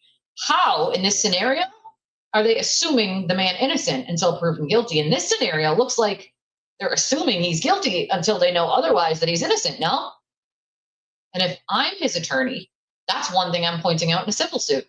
For damn sure, that the court did not operate in a manner that assumed the man was innocent until proven guilty. They operated in a manner that assuming he was guilty until proven innocent. Especially when there's a question about whether he was in custody or not. Never been arrested in that county. How could he have a warrant? I mean, they can send warrants out for your arrest without ever arresting you, right? They can do that. But they have an on or about date that they say the crime happened. And supposedly that on or about date is while he was incarcerated. So that's tricky, Salty. Suing the court, not so much because, well, judges have immunity, right? Qualified immunity, this implied immunity, all these immunities that we give people like the police and these judges. I bet your ass if we got rid of all this fucking immunity that you give them to do whatever the hell they want, even if it's illegal, that they would start behaving better, don't you think? I think. So I know that there's been a big push to get rid of qualified immunity for cops, the implied immunity in states, but you can sue the state. What you can do is sue the state and show that what they did, what you have to prove for the immunity to not apply is that they knew or should have known, reasonably should have known, that what they were doing was wrong and that they, operated outside the bounds of the law. But a lot of times another judge is not going to find another judge guilty of that. And so, what happens is they get away with it because another judge is like, nope, nothing wrong, nothing to see here. See you later. Bye. That's what ends up happening. Even if it's very clear to everyone else on planet Earth that he should have done X, Y, or Z, another judge doesn't want to be the judge that says that another judge did something bad because more than likely the judge making that determination has done something very, very similar. So, they don't want another judge feeling that way about them. So in turn, they protect their own, which is why the system doesn't operate in the way that it's supposed to. Right? You can't have other judges making determinations on judges in the same way that you can't have lawyers making determinations on other lawyers' licenses and whether they were unethical or did something wrong. It should be an independent body of people who are obviously knowledgeable about the law, but are not attorneys, because attorneys are just going to protect other attorneys because they don't want it happening to themselves. It's simple fucking math, in my opinion. They're always going to want to protect their own, regardless. Yes, there are cops out there and judges out there who wouldn't do that, but it's few and far between. And so nobody has the time to play roulette to figure out whether the one that they have is actually going to do the right thing or they're just going to cover, you know? But instead of suing the court, they could sue the state itself, you know, because the state is what operates. But I'll play that back one more time for you all to be like, what the fuck just happened here, right? Let's go back to the beginning of this, and I'll just let it play all the way through. Now listen carefully to everything that's said here, and I'll let it play all the way through without pausing it for those of you that missed it, because it's important to see how all of this fucking happened and what they allowed to happen. Not being double tested, just so you're aware of that. Okay, Your Honor. Thank you, Your All right. Honor. Thank you. Next arraignment. Person at the jail, please state your name for the record. Idris Malley. All right, this is case number 26373 FY, the people of the state of Michigan versus Idris Malley. You met with somebody from Community Corrections and gave them some contact information. Was that information accurate? Yes. And did you have the opportunity to meet with somebody from the Public Defender's Office today? Yes.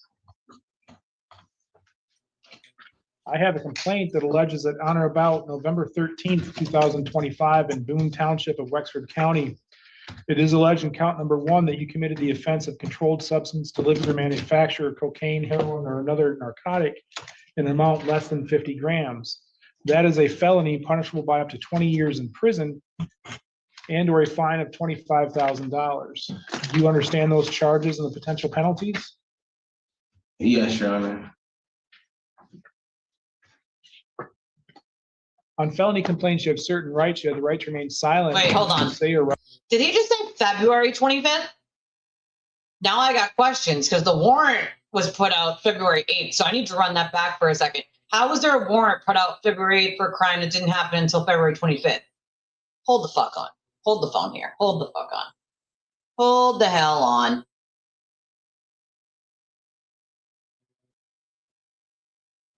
Hold the phone here. Just so you're aware of that. Okay, Your Honor. Thank you, Your All right. Honor. Thank you. Next arraignment. Person at the jail, please state your name for the record. Idris Malley.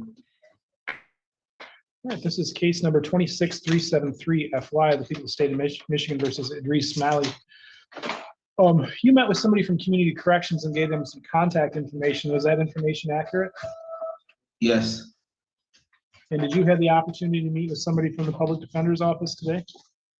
Yes. I have a complaint that alleges that on or about November 13th, 2025 in Boone Township of Wexford County. Okay, they said November 13th, right? November 13th. November 13th, 2025. Problem with that is he's been in jail since November. Why was, if the crime was November 13th, why was the warrant put out February 5th? That don't make any sense. They're not going to wait. If you committed the crime and it was distribution or moving it, they're saying the crime happened November 13th, 2025, which again, it was in jail for on the other stuff. Seems like what they did was charge him with the same crime twice in 2 separate counties. That's what it seems like to me, is they charged him with the same crime twice in this county and in this county. Except you can't do that. It's double jeopardy. Cannot do that. There is some serious fuckery going on here. Conspiracy dog walk? Gotta love it. There is some fuckery going on here. I heard November 13th, 2025. Problem with that is he has been in jail. Okay? So once again, why would they wait until February 5th to put out a warrant for his arrest? Make that make sense. It is alleged in count number 1 that you committed the offense of controlled substance delivered or manufacture cocaine, heroin, or another narcotic in an amount less than 50 grams. That is a felony punishable by up to 20 years in prison and or a fine of $25,000. Do you understand those charges and the potential penalties? Yes, Your Honor. On felony complaints, you have certain rights. You have the right to remain silent. Anything you say or write can and will be used against you. You also have the right to have an attorney present during any questioning you consent to, and the right to stop answering questions at any time. You also have the right to be represented by an attorney at all phases throughout this process. And if you could not afford one, one would be appointed to represent you at public expense, but you may be required to repay a portion of that expense. Today, do you plan to hire an attorney, represent yourself, or request the appointment of one? Request the appointment of one. All right, the court will make a referral to the public defender's office for the appointment of an attorney. Will enter a not guilty plea and will set the matter for a preliminary examination. That's a hearing that's held here in the district court within 21 days. At that hearing, the prosecution is required to prove two things. One, probable cause that the crime had occurred, and two, probable cause that you were the person who had committed the offense. If the prosecution is not able to do that, the case would be dismissed. But if they are able to do that, you'd be ordered to stand trial in circuit court. Prior to the preliminary examination, there'll be a probable cause conference. That's where your attorney and the prosecutor will get together to see if there's a way to resolve the case short of going to trial. You also have the right to have a bond set. The bond is based upon the probability of you appearing at future court appointments, the seriousness of the offense charged, and the threat that you pose to the public. Just a moment here.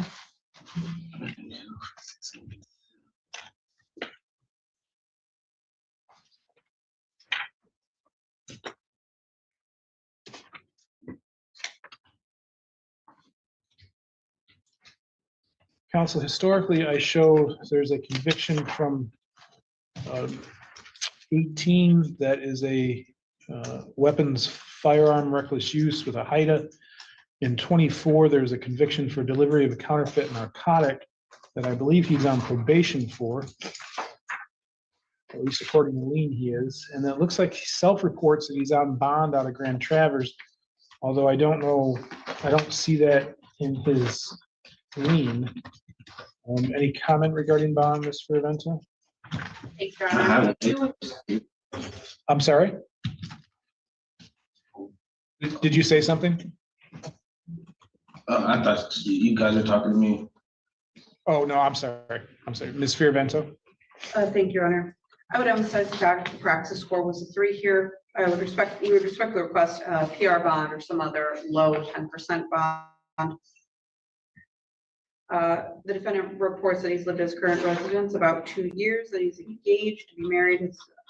He is willing to consent to tether or any other terms that the court would see fit. He reports that he has been in and out of jails for, it sounds like there was something outstanding, got picked up on, and that triggered a series of events. He is trying to get everything resolved. He's not quite sure who to talk to, but he does have the goal of getting it all resolved. And in consideration of those factors, Your Honor, he also believes that there's a possibility that at the time this was alleged to have happened, it could have also been at a time that he was housed over at Manistee. We don't have the records to know one way or another, but in consideration of all that, Your Honor, we would respectfully request a PR bond or a 10%. Thank you. Thank you, Mr. Rental. Ms. Lawrence? Thank you. I am going to ask for a monetary bond. The outstanding charges in other counties is a little bit concerning. I also am unaware what he is on bond for in Grand Traverse, so I can't speak on that. I do think he's a flight risk. His praxis says that he lives in Muskegon. There's nothing to show that he has ties to this community, or that if he were to be released, that he would come back. This is a very serious felony. I think there's a very likely conviction. This was a controlled buy where the defendant was caught trying to sell just under an ounce of cocaine within our community. So I do think a monetary bond is appropriate in this case. I would ask for a $100,000 cash surety bond. In the event he does get released, I would also ask the court to impose drug testing. If the court does want to do a lesser monetary bond, I would ask the court to impose GPS tether for location purposes. Granted, given the defendant does not live in the community, and I do have concerns that he will not come back. Thank you. Mr. Malley, are you on bond in Grand Traverse County, or is it? Yeah, I have the paper right here, Your Honor. What are your current charges there?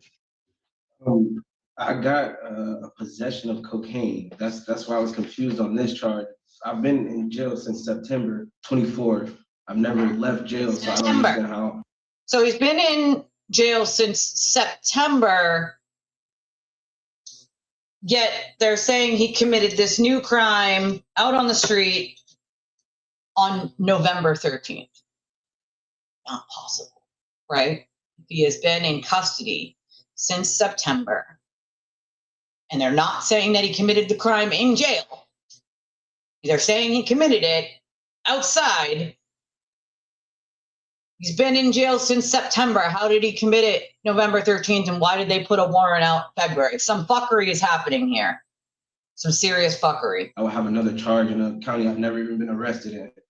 I haven't left jail for it. So this case doesn't make sense. I never left jail. How could I leave jail and do something if I've been incarcerated since September? It's the warrant is, it says November I was incarcerated. So and none of this makes sense. I'm confused on how I'm a flight risk or anything. I've never even left jail. I've been in jail for 6 months consecutive. Nope. And then So have you been, as I'm getting have you out, been allowed to you tell leave? me I'm being charged with another crime that doesn't make sense. I don't understand it. are you still pre-trial or have you been sentenced there? I've been sentenced in Manistee for my probation violation. My probation violation was for my charge in Grand Traverse, which I'm on bond right here. I'm trying to show you. My bond was posted, that's why I'm confused. It says my bond is posted 11/10, but the charge is 11/13. And right after I left Grand Traverse, I was picked up by They took Manistee him. for my probation violation. So there was no way for me to even get out to do anything. None of this makes sense. I just had a thought. I know I said I wasn't going to pause this, but I just had a thought, right? He was supposed to post the bond on the 10th of November. Problem is because of a hold he had in another county, he posted that bond. They allowed him to call his family to pick him up. And then when the time came for his family to pick him up, they ran him through the system and said, nope, you have a warrant. We can't actually let you go. Sorry, not sorry. Even so, another county came and got him and took him. But if you just did a quick skim of the system, it would show you, right, that he did post bond on the 10th. Even though he didn't get out on that bond, he posted the bond. So if this case never existed, he'd be out. That's the bottom line, because he already posted the bond on the 10th. Now, if you're a corrupt cop, probation officer, whatever, you assume, and you're trying to pin something on someone or just trying to fuck someone, and you don't do your homework, and you skim, and you're like, oh, looks like he posted bond on the 10th. Cool, we'll just say that he committed the crime on the 13th, 3 days after he got out. That's reasonable, that makes sense. Problem being is he was still in custody on the 13th because even though he posted the bond, he was not allowed out because he had a hold. Okay. Oh, I bet they did, Birkenstock. They do that a lot. Got something here. Pretend that they don't have it, pretend it doesn't exist, pretend that they don't see the paperwork just to fuck with you. The problem with that is when they hold you in jail for a day, 2 days, 3 days, people can lose their jobs, their kids, their livelihood, the whole thing, for them just playing fuck with you and pretending that they don't have the paperwork, saying you didn't do this program, you didn't do that program. And this is why I tell people, when you get the receipt or the certificate from doing a certain program that the court is referring you to or making you do, make sure you take copies of it. Don't ever just hand it to your probation officer or the court. Don't do it. Don't fucking do it. You give them the copy. You say, I'm going to hold the original for my records. I have it here. I made a copy for you. You can have the copy. Because unless you can prove it later on, they're just going to pretend they never saw it, never had it, don't know what they did with it. So if your probation officer loses something and she quits or dies or is replaced or is fired, the next probation officer can be like, I don't see it in the file, so they never did it. I want them held in jail. Happens all the fucking time. Because as Diana here said, they're never held accountable for their own mistakes, ever. The mistakes fall onto the defendants, right? It doesn't fall onto the probation officers or the judges or the lawyers when they make a mistake or don't do something they're supposed to do. It falls onto the defendant, and you get fucked over even more. Watched it happen more times than I can count. It's not acceptable. It starts with us. It starts with us making a big deal out of it. If this is the stuff we just let slide, like the mainstream media does, it's how it gets worse and worse and worse and worse. If we don't start making noise when shit like this happens simply because we're like, the guy's had drug charges before, who cares? He's getting what he deserves. Because that's a lot of thinking with some people. The problem is you don't know this guy. Maybe he's got a cocaine problem. Maybe he doesn't. Maybe he has a lot of trauma. Maybe he's trying to make ends meet. Who knows? Who the fuck are we to judge? Everybody has a skeleton in the closet or done something that they're not proud of. Every single person on planet Earth. And I don't care who wants to pretend like they've never done anything that they regret. Everyone's done something they regret. It might not be as bad, or you think it's not as bad. But let's be honest here. We're humans. We're perfectly imperfect. We can't allow it to happen, right? We can't allow it to just get swept under the rug and be like, oh, that's terrible, and just go on about our day like it never happened. We got to put some pressure on these counties, on these judges, on these people to fix these mistakes, not pretend they never happened, not put it on the burden of the person sitting in jail who doesn't have the resources to quickly fix it. They could fix this in 10 fucking minutes. The judge, the DA, they could all fix this in 10 minutes. They're choosing not to. There's a difference. The defendant sits in jail. They don't have access to do all this shit, even though he's got the stack of paperwork with him. And I agree with Panda. There's no consequences for them. That's why they keep doing it. But that's why I say, like, it starts with us, right? We need to demand consequences exist. We need to demand that every time something like this happens, we put light on it. And we're loud, and we keep being loud until they do what they're supposed to do. Now, the problem with that is one case happens, people are loud, it gets fixed, and then that's it, right? People don't follow up. They don't go, okay, what's the next thing that we can look out for, or the next place that we can, hold accountability. They just are like, that one's done, end of story. But there are many more just like this guy. Many, many more just like this guy every day in the United States. And we need to start holding their feet to the fire every time we see it. Mainstream media isn't going to do it. They don't report on a lot of things, especially government corruption. You have to remember they have bosses, big bosses, billionaire bosses. And if the billionaire boss has a friend who might be a judge, well, he's not going to let you run this story if this judge is his friend or political contributor. He's going to kill that story. That's why people like me exist, because there is no mainstream media telling me what I can and can't report on or talk about. I'm independent media, right? I can do the story I want, and no one's going to tell me that I can't. No one's going to tell me that I can't do this story or it's not important. Every story is important. How many times has a parent or a family member reached out to a news media organization to try to have that news media put some attention on something horrible that happened or something very unjust that happened, and they get no response? Well, because it's not good for the ratings, or they just don't want to touch that story, or one of 100 other reasons why mainstream media doesn't touch it. I want to touch all of them.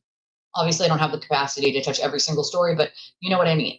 I want all of them, because those people matter just as much as someone who has money and knows someone who can run the story, right? Nowadays, it's all about if you can buy your way in or who you know. I don't want that to be the case, right? Most anyone here can tell you, I don't make friends based on what they can give me. I don't care if you donate to the channel or never donate to the channel. That doesn't differentiate whether you're my friend or not. I don't make those parallels, right? You're my friend simply because I like you, right? Like, it doesn't have anything to do with whether you do or don't do for the channel. Obviously, I appreciate any and all support because I am a smaller channel.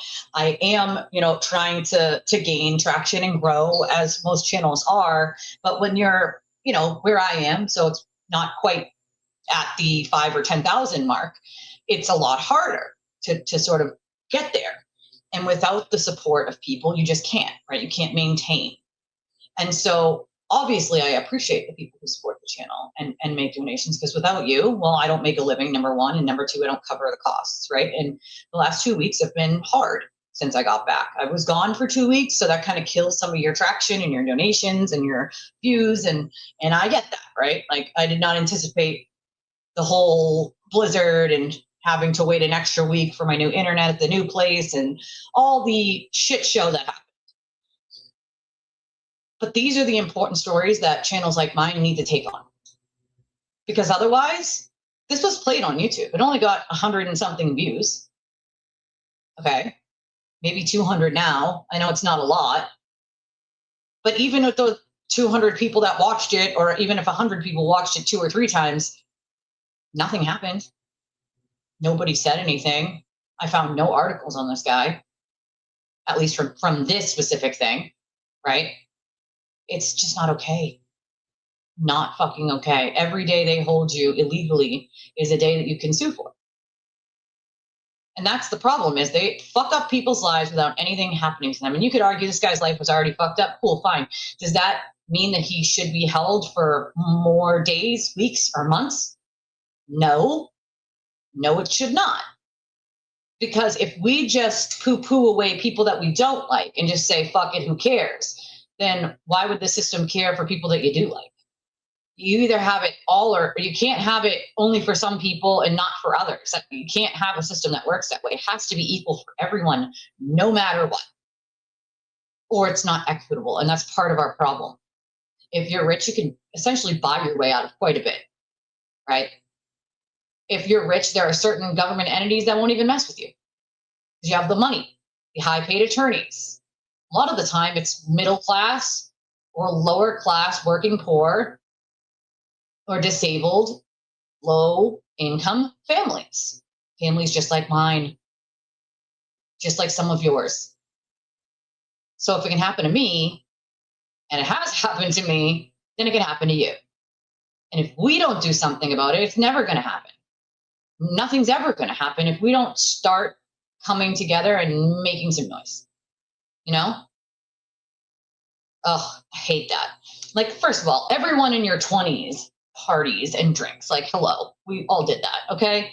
Number one, when I was in my 20s, full disclosure, I used to drink with a ton of cops, all from like the East Dedham, West Roxbury area. And let me tell you, they had no problem bringing a road soda, aka an open beer, into their cars and driving home after drinking. All right. So daytime, they're pulling people over and arresting people for drinking and driving. And nighttime, they're doing the same fucking thing because, well, they're the law. So who's going to arrest them? Who's going to care? Right? They're cops. They're going to get away with it. That just can't be okay anymore.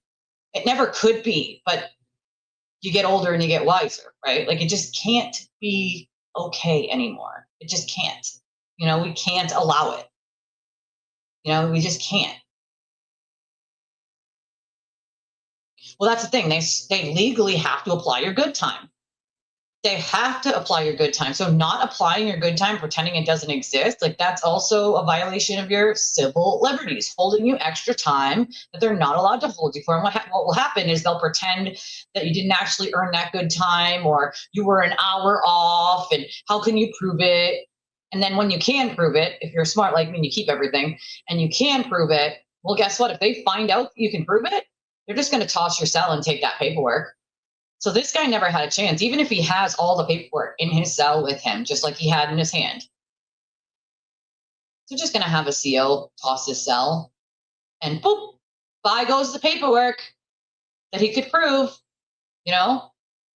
I mean, I think we all had fun back then. We all had fun back then, you know? I don't think any of us cared way back then. And it was a different world, I feel like, you know, in the early 2000s or the late 90s, even the 80s, it was different. It was not the way it was now. If you got caught drinking underage, they would dump your beers out and tell you to go home. Sometimes even drive you home if they found that you were drinking and driving and you were young. They would make you park your car. They would put you in the cop car and they would drive you home and tell you not to get your car till the next day. They would leave it parked in the lot it was in, make you put it in a parking lot, and they would drive you home. Nowadays, they tow it, they arrest you, and if it's before you get your driver's license, they will suspend your driver's license before you ever even get it, which then hurts that young adult into their adult life, because once that's on your record, you're forever going to be targeted, and they know that. They just simply don't care. As time goes on, I am really ashamed of what policing has become. They barely get out of their cars anymore. when I was a kid, we had people who were, designated to certain communities. We had an officer who would come around, specific ones that would come to our communities and police, but they would also get out of their cars, interact with the kids, let the kids press the buttons on the sirens, drive them around the block in the car, in the police car. Like, they interacted with the community so that they knew every community member, right? So they could vouch if something wasn't right because they knew everyone. They don't do that anymore. Oh, it's too dangerous. We can't get out of our cars. They just sit in their cars. They don't interact with the community anymore. They're too busy waiting for reasons to pull you over when your taillight is out and give you a ticket for a taillight that you can't see. I mean, come on. Oh, that's definitely part of the reason.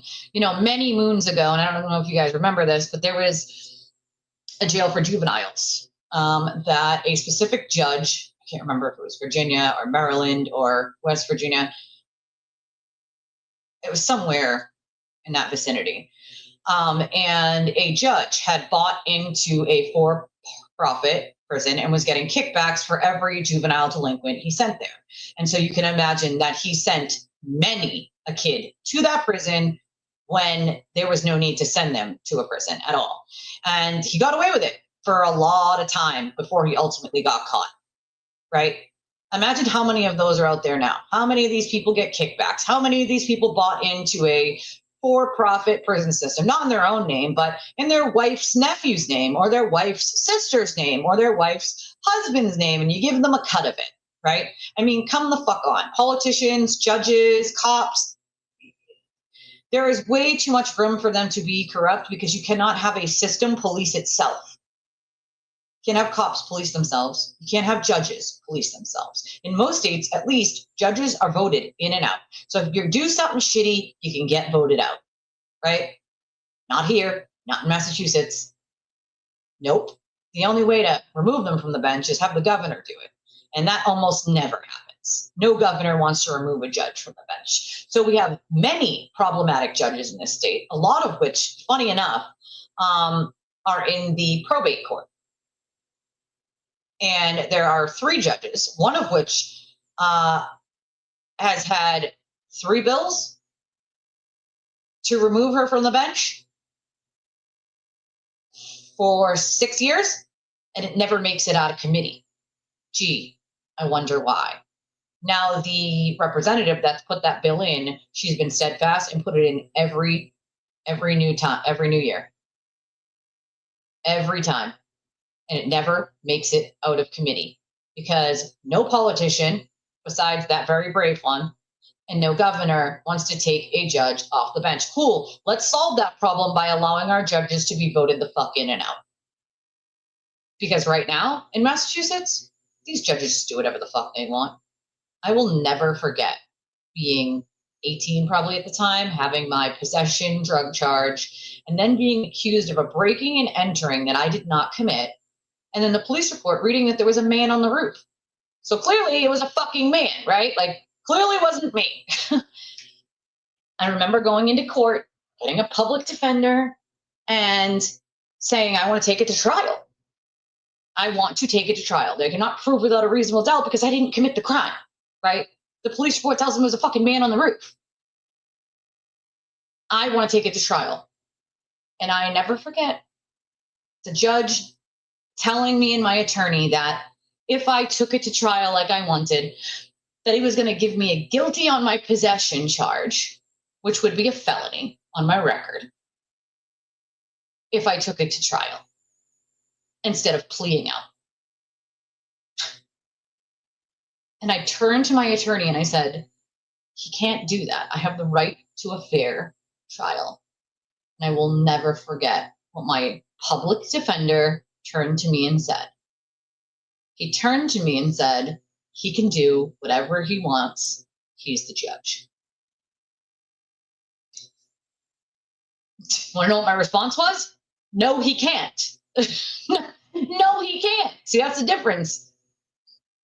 He does it because attorneys like that one that I had just allow them to. What should have happened is my public defense attorney should have on the record argued that the judge is not giving me the right to a fair trial if he is saying he's going to give me a guilty on my other separate, completely different charge if I don't plea out to this one.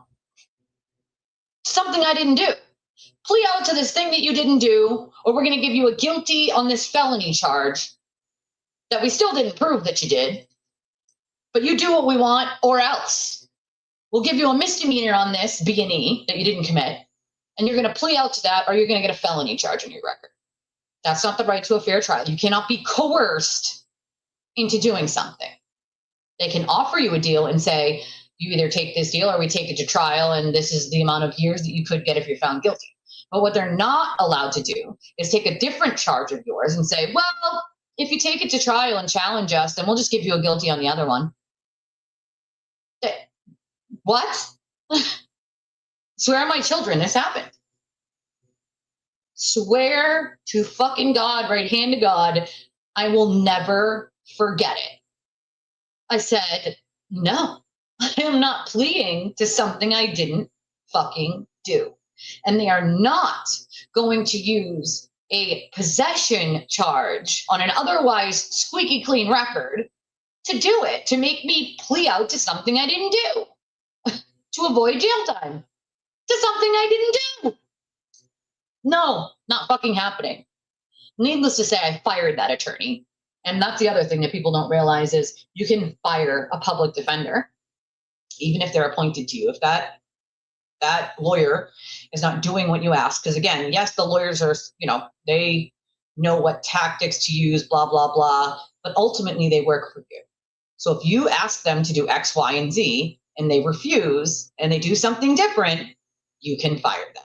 Or if they're refusing to do something you ask of them that you want done, filing a specific motion, arguing something, you can fire them. In Massachusetts, what they try to do, even though you have the right to fire these attorneys, what they try to do is say, well, we need a reason why you're firing this attorney. Yeah, it doesn't matter why. I could just not like his face. It doesn't matter why. And at times, I've seen the state of Massachusetts actually try to deny you firing your attorney.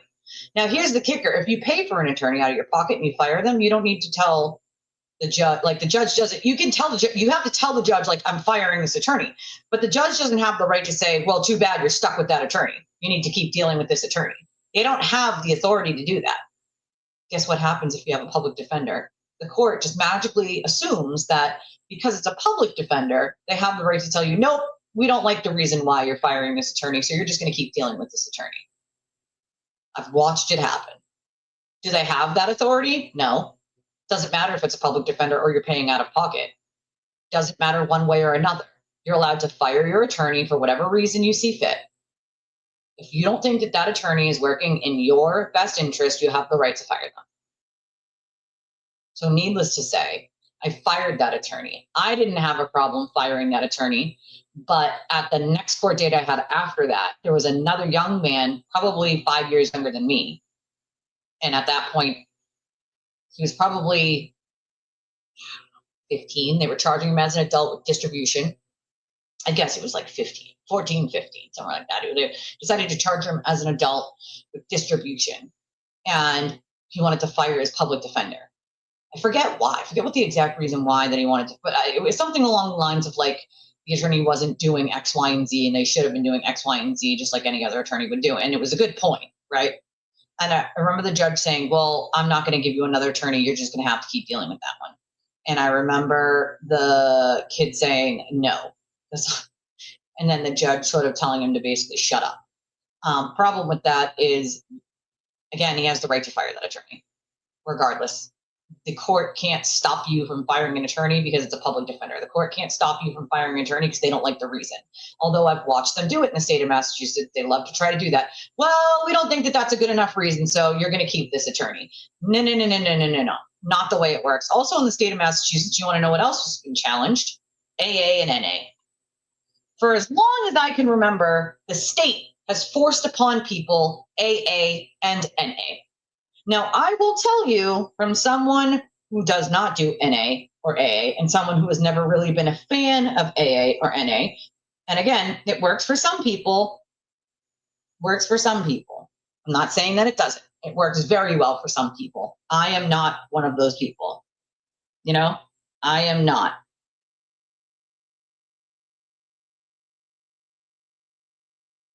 Hold on one second, guys.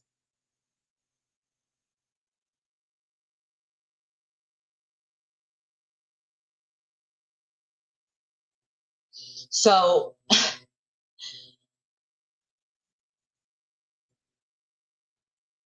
JLR investigates beat the hell out of his girlfriend on Christmas Day. He broke her nose. He showed up at Karen's first court case yelling at her. Wait, what happened?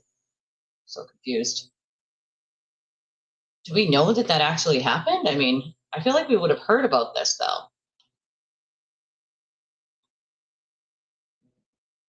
Yeah, I feel like this is something we would have heard about.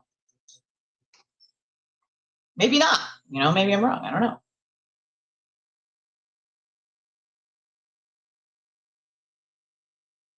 Hold on one second, guys.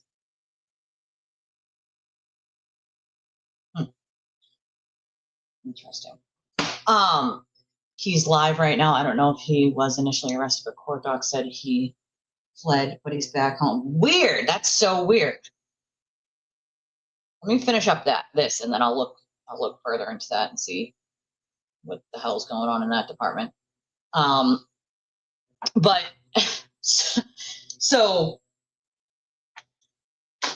I don't even remember where I was, where my train of thought was, but basically my point in all of this is we need to start making noise when we see shit like this, right?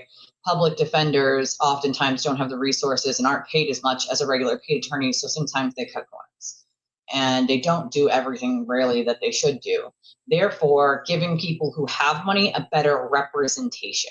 Part of why our legal system isn't up to par. Part of why it's not equitable in a way, right? And so you have all of these people who can't afford, thousands of dollars per hour for an attorney and are waiting on the court to appoint them one, just to have someone like I had be like, he can do whatever he wants. He's the judge. What should have happened is, again, on record, my attorney should have went up there and said, Your Honor, is what you're saying a quid pro quo? And is Your Honor, as I'm sure he is, aware that would be illegal, that my client does indeed have the right to a fair trial and that she cannot be coerced or threatened with a previous case. That's not the way it works, not the way it works at all. So I ended up getting a new attorney. Nonetheless, that attorney did his job and I won that case. So shocker, right? I know. There was a ton of proof that it had absolutely nothing to do with me, and that county, that city, just had a hard up for me because I had that one old, drug charge, and so the drug unit wanted to charge anyone and everyone that had drug charges at some point with something. I almost had to sue a city because they pulled me over almost 50 times within a 6-month period during that case to try to catch me with something. The problem with that is I was sober already, and I had been for a while. And here they are pulling me over. The problem with that is I never even got a warning, never mind a ticket. Every single time they pulled me over was an illegal fucking stop.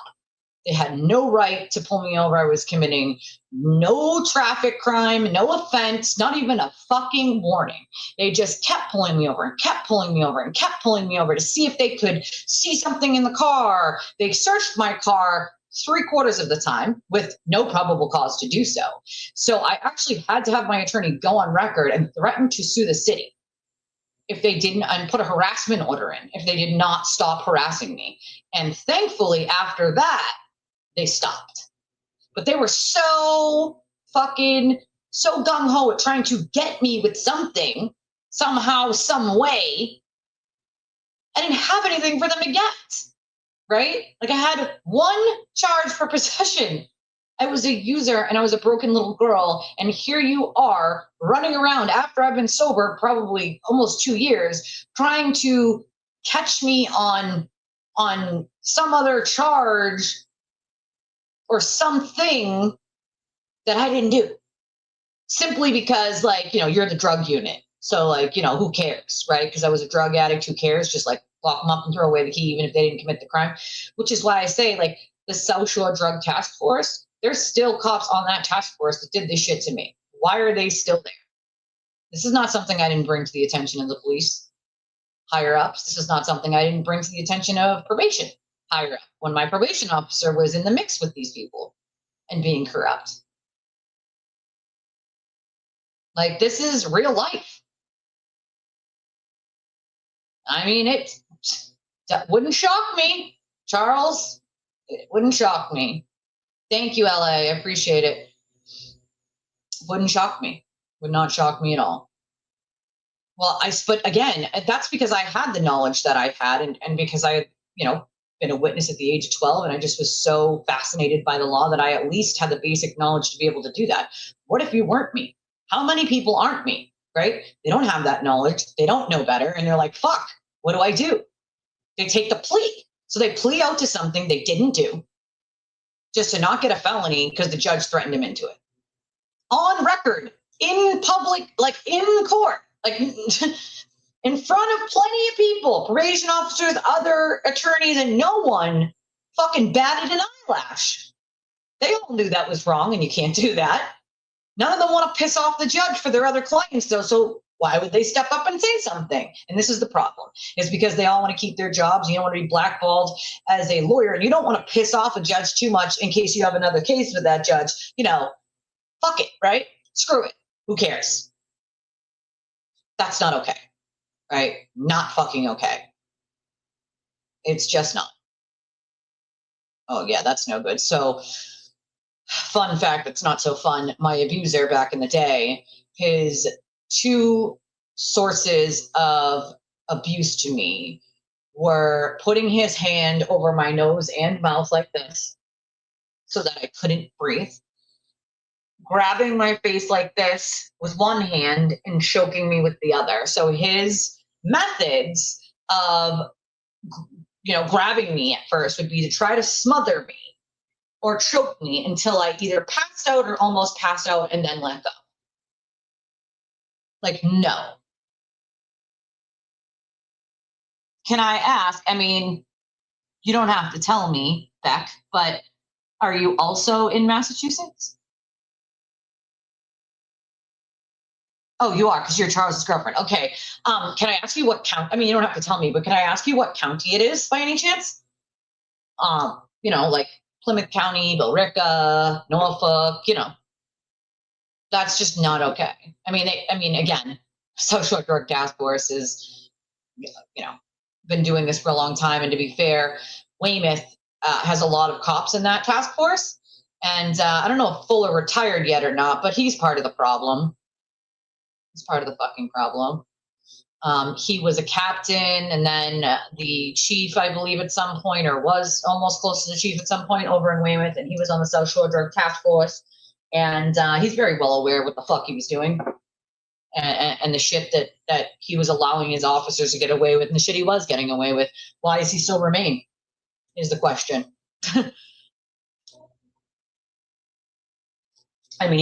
Obviously, my case was many a moons ago. It's been almost 20 years since I've been sober. But this is probably, I'd say, early 2000s. Yeah, early 2000s. And unfortunately, this shit still happens. We had a whole thing with the Braintree police where they were stealing. We had a couple of cops that were stealing from the evidence room, stealing drugs. There was a couple instances of them stealing drugs off drug addicts and only charging them with some of it. And they were stealing the rest of it. So, and again, what happened in that case? Was anybody charged? No, one officer killed themselves, I believe, and no one else was charged. Oh, and what was the excuse there? Oh, well, they didn't have cameras in the evidence room, so they couldn't prove if anyone else did anything. One cop stole money and drugs, and so everything basically got pinned on that one officer. And let's be clear here, it wasn't just one fucking officer. Nope, not a fucking chance in hell. There were a multitude of officers that were doing that shit, and they remained on the job, and they probably still remain on the job. It's unfortunate, but it's true. Braintree and Weymouth, in my opinion, have some of the biggest issues over there, and it's unfortunate. Quincy has some issues, but not nearly as many as Braintree and Weymouth. They don't mind not doing things by the book whenever they want and just saying, fuck it, who cares what the laws and the rules are when it comes to people's rights. It's sick. It's fucking sick. And yeah, they can't just hold you from Friday to Tuesday, you know, if there's no reason to be holding you. Yeah, well, it is fucked up. But make no mistake, Deneen, other states are just as bad. You're just hearing about a lot of Massachusetts because a lot of us live here, right? And because of the cases that have happened here recently, you're hearing a lot more about Massachusetts. But make no mistake, other states are just as bad, if not worse. Florida's got a lot of issues. Georgia has a lot of issues. Let me think. Washington State. Nevada. What? Oh, I'm sure they did. They loved stealing money and drugs. And then what would happen is they would say, for instance, you had 6 bags of whatever drug, coke, heroin, whatever. They would log into the system that you had 3. Well, where'd the other 3 go that they found? They magically dissipated and disappeared. They weren't in evidence. They magically disappeared. 3 bags. Gee, I wonder where those went. Money was counted. Why are you missing thousands of dollars of the money that they counted? Because what's in your property is not what you had. Gee, because they know that someone who's a criminal or a former criminal is not going to be like, hey, well, there's $3,000 missing from my stuff and 3 bags of drugs, because then they could just charge you with having more drugs, right? So nobody wants that, so no one says anything. The money, I would say something, but no one who was a drug addict or dealing drugs is going to be like, yeah, so I had 2 bags and there's only 1 here. So, so that these cops bet on that. They bet on the fact that someone's not going to tell on themselves, essentially, you know, it's gross. Of Middlesex, that does not shock me. Not in the least bit. My 2 biggest problems in this entire state, in my opinion, and the list for me goes, especially with the clients that I help with different things all over the state. The 2 worst are Norfolk and Middlesex. And then after that, in my opinion, is Plymouth, Bristol, Suffolk, Plymouth, Bristol, and then the Berkshires is like dead last in that whole thing. And living in the Berkshires is like it's like living in a different state. It's so weird out in Western Mass. But again, oh, I forgot Worcester County. Okay. Norfolk, Middlesex, Plymouth, Suffolk, Worcester, then probably Bristol. It's just like there are, Essex. Essex County. Yeah, it's like North Shore. So the big metropolitan areas, right? So like Boston area, which is Suffolk, Norfolk County, which we all know about, Plymouth County, which covers like Kingston, Plimpton, Plymouth, you know, that sort of like not quite the Cape, but the Cape.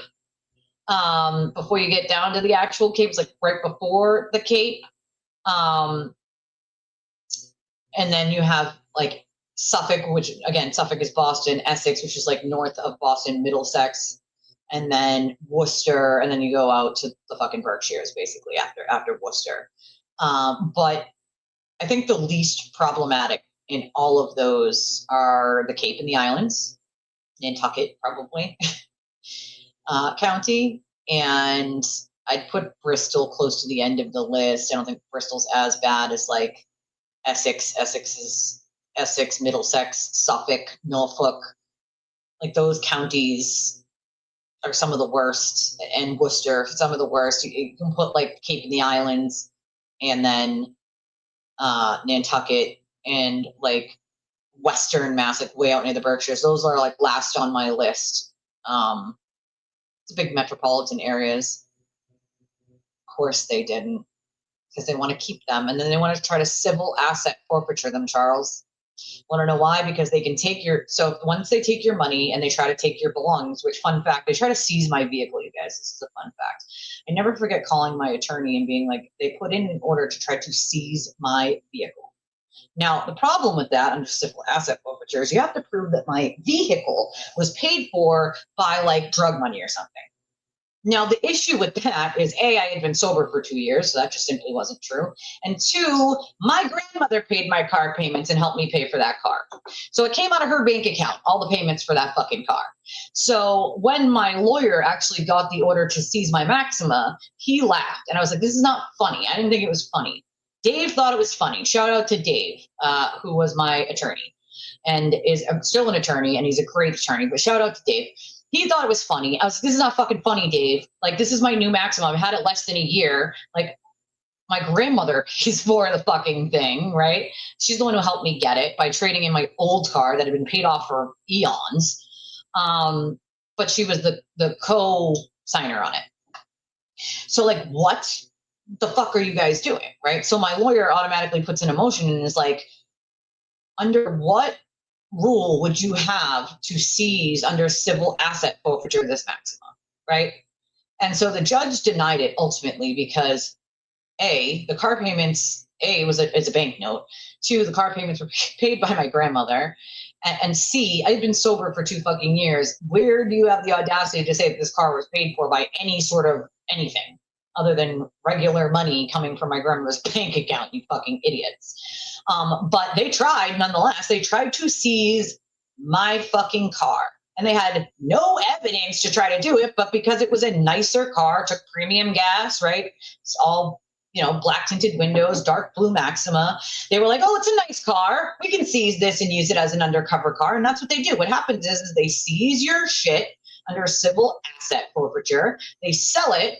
And when each police station gets to do civil asset forfeiture, they get to keep the money. Doesn't go to, one big pot of money. They don't have to pay you for it. They keep the money and they get to use it as a slush fund for their specific police station. So they love civil asset forfeiture, keeping cash they found on you, your motorcycles, your car, like whatever they feel like, keeping. Whatever they feel like trying to keep. Unfortunately for them, I had a good attorney and he was like, yeah, that's not fucking happening. And they lost trying to fucking take my Maxima back in the day. What makes me even sadder about that is I've been sober for 2 years. And so my Maxima actually was put to a lot of good use. I used to be able to bring people to detoxes that they needed to get them beds places because I had friends that work in them. I was able to drive them to detoxes. I was able to drop them off at AA meetings, NA meetings. And even though AA and NA is not for me, it does work for some people. And so I was able to sort of get people to their own doctor's appointments that they needed. People who needed help, I was able to bring them to that help with my car. And so that's not a crime, right? Bringing people who are in need to places after you've been 2 years sober is not a fucking crime. And that's essentially what they tried to argue. It's like, oh, well, she's dropped people off at detoxes or picked people up at detoxes. And okay. And the judge is like, and that proves what exactly? That doesn't prove that the car is paid for with drug money. And there's receipts. The money's coming directly from her grandmother's bank account. Her grandmother's the co-signer on this loan. Like, what the fuck are you talking about? Also, I had a good job at the time, made good money, and it was cash because I was a dancer, which I could prove. So no, that was the other thing is they were trying to argue that because I had no pay stubs, how could I possibly have money? Well, all I had to do was get a letter from my strip club employer saying that I was employed there. I make cash. Sorry, not sorry. Idiots. But then again, they knew that. They knew where I worked. They had followed me plenty of times. You know what I mean? They just wanted what they wanted. The government wanted my shit so they could use it as a slush fund or an undercover car or whatever the fuck they wanted to do with it, right? And this is why I say, if I have an inkling of corruption, I'm the first person to say something, right? But when there isn't any, I'm not going to jump and be like, there is some just because everyone else said that they think there is. I went from being someone who was an addict to someone who worked in the prison system. I went full circle, right? I've sat in a cell and I've been the person on the outside of the cells doing the cell checks. Okay, I know how the system works.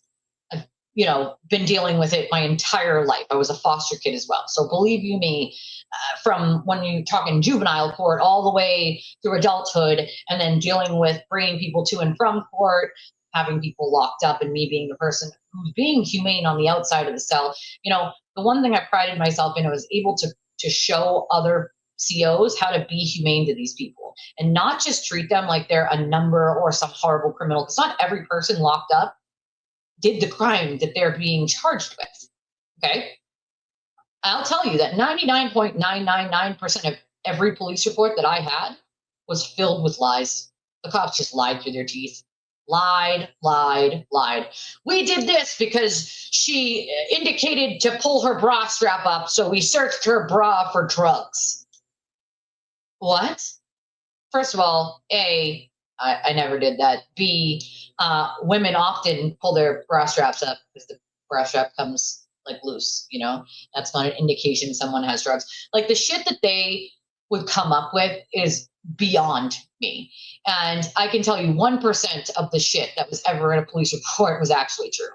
They just lied right through their teeth. When do they get held accountable for filing a false report? Never. Body cams didn't exist back then. And even that they exist now, not every city has them. Not every town has them. They're expensive. So a lot of cities are like, oh, it's out of our budget, we can't afford it. But in reality, the problem is they just don't want to be caught. And a lot of times what will happen is they will just cover them up, shut them off, pretend or not turn them on, just pretend they forgot, or turn them off and pretend they're having a tech issue during doing something they're not supposed to do. So a lot of the times having the body cam is completely fucking useless when they find ways around it to pretend that there's some sort of issue happening and it's glitching and it's not working, and the audio wasn't working at that time. The video is fine, but the audio is not working. Meanwhile, the audio shows the cop saying something, conspiring with another cop to do something to the person that they're stopping, right? It's fucking bonkers. Even with body cams, there's plenty of shady shit happening, Oh, check my text. I will do that. Hold on. Please hold while the next Dell subscriber you are trying to reach is located. And that's the other thing. I have called in many IA. Yes, I can. IA investigations on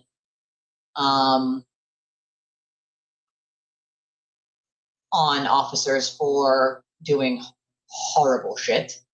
And I'll tell you this much. One IA department actually did their job. One out of all of them I have called in on. The other ones just pretended there was nothing to see here. Nothing to see here, even with all of the evidence in front of them. Nothing to see here, case closed. What good is that? Again, you can't have cops policing cops. It doesn't really do good. I do give credit to that one officer in that one city that did do his job, because you got to give credit where it's due. But again, when you've called in many other ones and those are just ignored and basically they just sweep it under the rug, then we have a fucking problem, right? Yep, and you just keep appealing, Charles. You just keep fucking appealing. If they say, no, we're not going to give you this, records request, you appeal it. And usually when you say you're going to appeal it, they'll just give you the records because they know that if you appeal it, you're going to win, right? Then if you win the appeal and they still redact way too much, you bring it back and you say, nope, they're still not doing it right. They're still trying to redact things that should not be redacted, because oftentimes what will happen is they'll unredact some stuff and then keep other stuff still redacted and pretend it's personal information when it's really not. And so then you got to go back and fight and be like, nope, this stuff that they're still redacting, I believe has nothing to do with personal information. And I want the court to take a look at it and determine whether it actually is personal information and under the records law is allowed to be redacted or not, no. Of course they put it as unfounded. Assholes.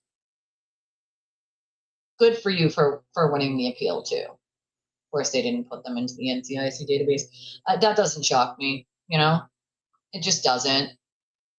Good for you for getting those body cams, because you know how they play. Well, they're broken. They were tech issues. They don't work, Same shit, different day, It's awful. Oh, I bet. See, this is what I did when they were doing that, and it was harassment, and it is harassment, okay? Yes, I actually did know that JLR holds the world record for suing the most people. I think at one point the judges actually banned him from suing people because of that, I believe.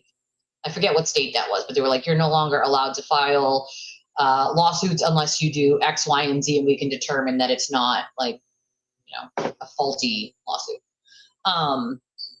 But believe me, other people might not have an idea, but I do.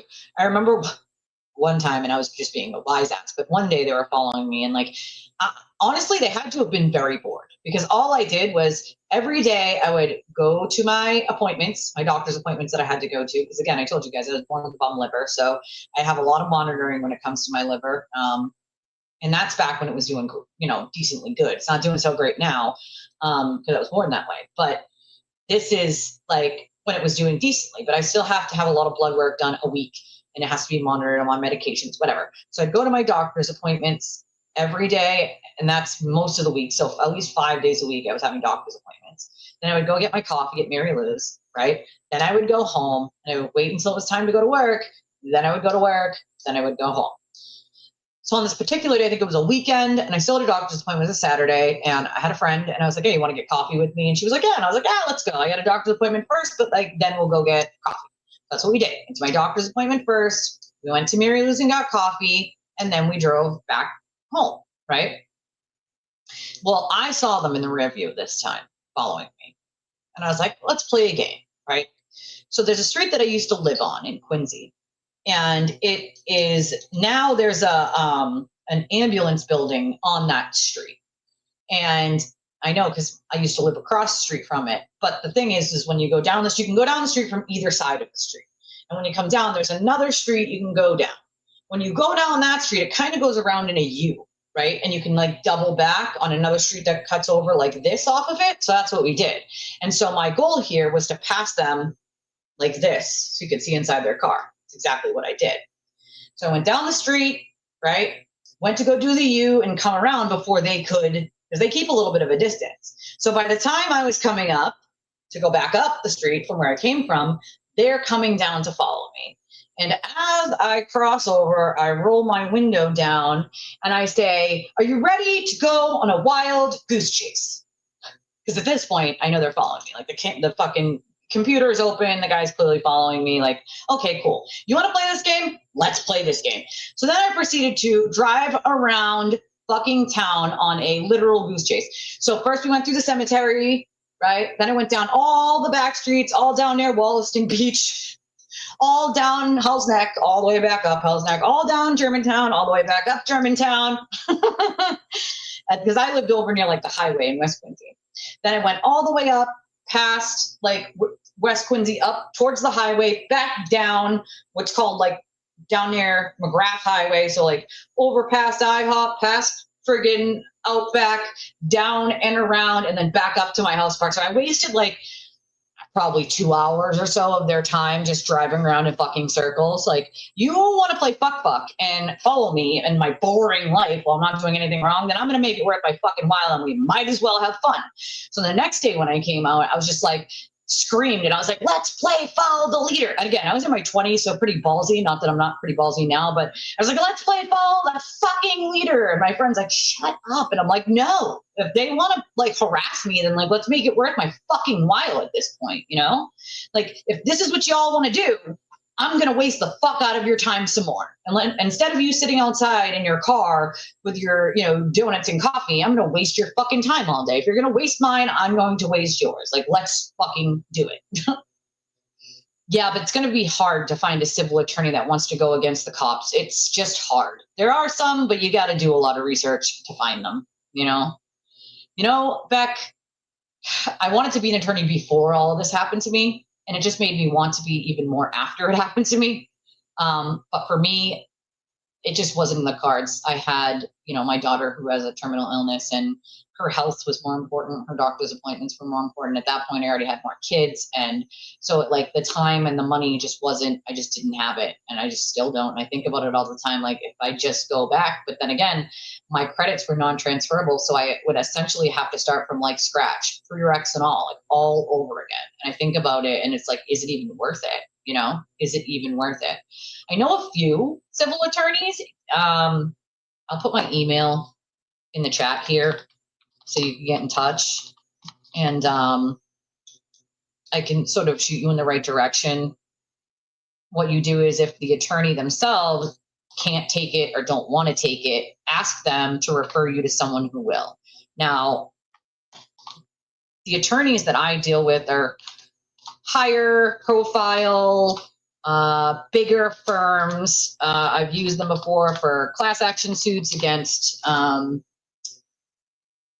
big like corporations and things like that. But there could be other people who have had to deal with the exact same thing you have with that specific department or city or town. And if you can find other people that have had to deal with that, you can turn it into class action.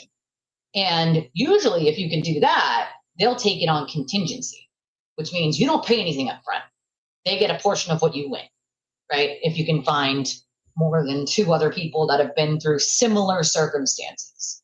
And if you have a ton of evidence to show, you know? So that's also sort of a way around just hiring a civil attorney. Also, if you call like the bar association, a lot of the times you want to find a civil rights attorney. You're looking for a civil rights attorney because these are your civil rights that are being violated at this point. So you want to find an attorney that specializes in civil rights. You can also, if you're in Massachusetts, look for attorneys in New Hampshire or Rhode Island that are also barred here in Massachusetts. Sometimes you will better find one that's will fight the cops in this state that's not from this state. If that makes sense.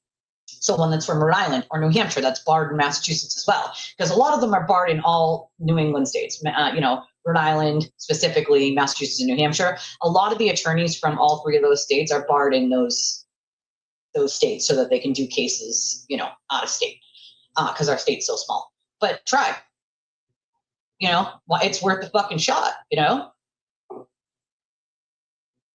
It was so simpler back then. You know, I was born in the 80s, but talking to people, it's crazy to me.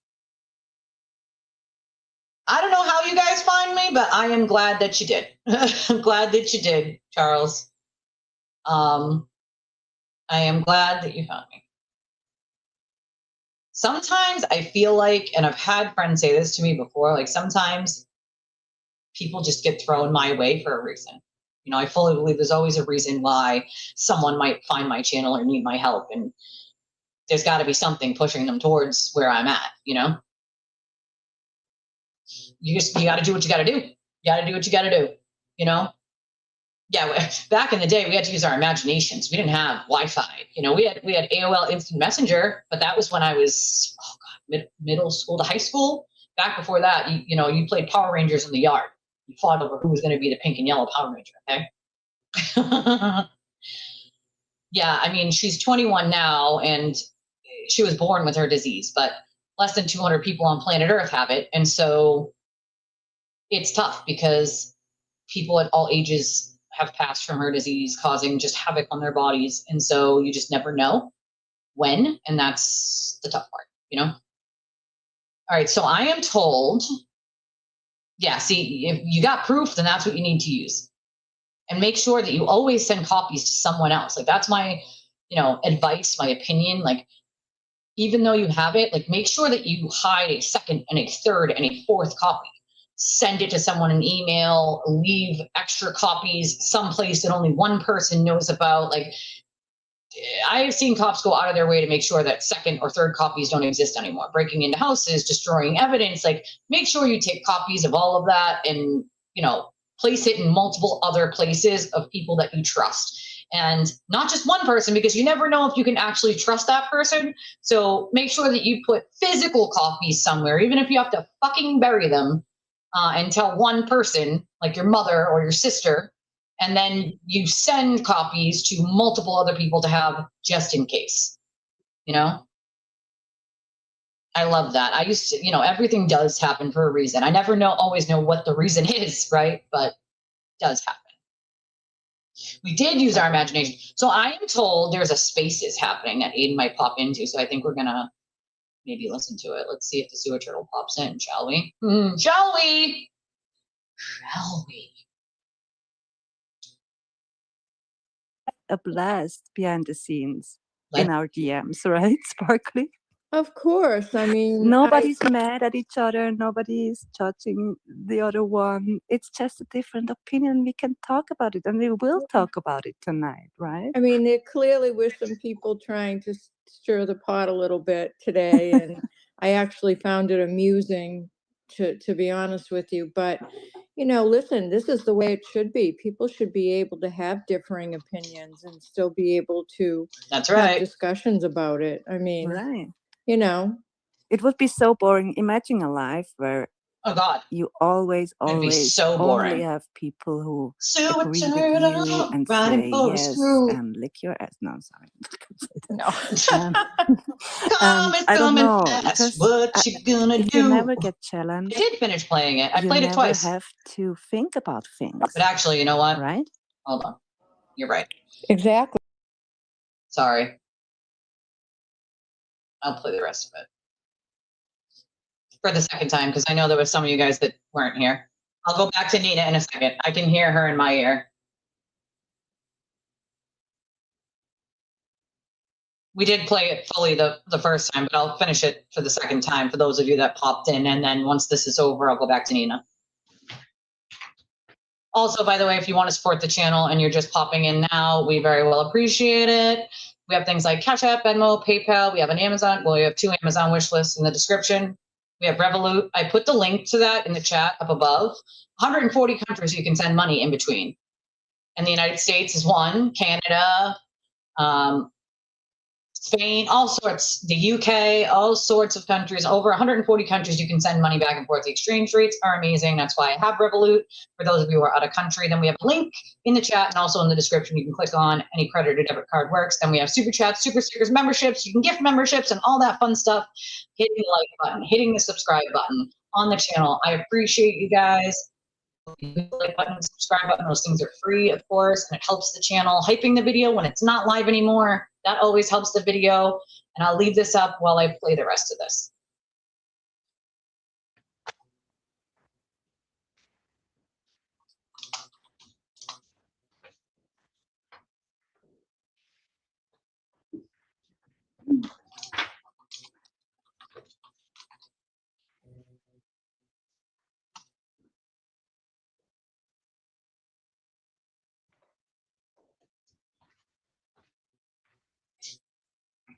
Sorry, Natasha. I'll finish playing it for you. Played it once, but I'll finish it now for the second time. I know I said I wasn't going to interrupt it, but I had to. Is my cat trying to get in? Hold on.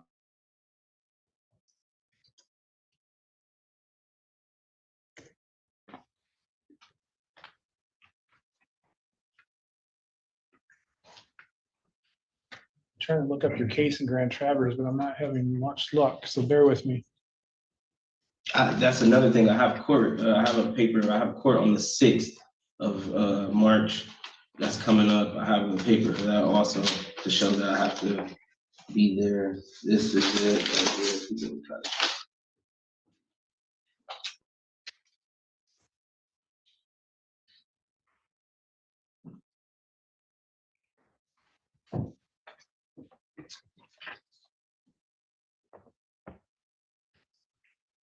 I've been going to Grand Traverse for the past couple of months. 6. Okay. And the date that the warrant is signed is March or February 5th. I was also in Grand Traverse on a rig. So that's why I was confused too. Like, where did all of this come from? Did Wexford pick you up? Wexford picked me up from Manistee the day of my release. They told me that I had a hold on me here before I was released. I got to basically call my people to come get me from my release date on March 1st at 12. And then at 12, they ran my lien and said I had a warrant here, but I've never even been arrested here or had a case here. So that's why I was confused, and that's why I'm confused now. I don't even know what's going on. But you guys are saying I have what is the delivery manufacturing? But Delivery manufacturer of cocaine. So I want to make sure, I want to make sure I'm following what you're saying. You were in jail in Grand Traverse County, posted bond, and then went to Manistee County, were sentenced to Manistee, and then Wexford got you from Manistee. Is that correct? Yes, after 6 months later, after finishing my 6 month sentence in Manistee, Wexford came and got, Wexford came and got me yesterday because I couldn't leave. I wasn't allowed to leave Manistee. They said I have a hold or warrant here, but I've never even been arrested here.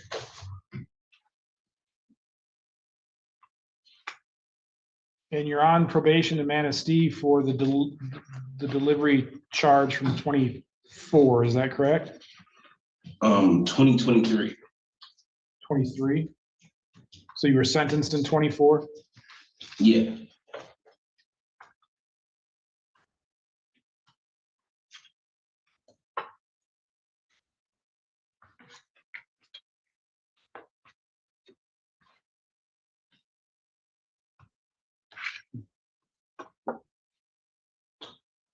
All right, for some reason I can't get the record system to cooperate with me, so. Sir, as a condition of your bond, you are to appear as ordered, keep your contact information current, not leave the state without permission, and to commit no new crimes. I'm going to order that you not consume any illegal controlled substances or recreational marijuana, and you'll be subject to random testing for that.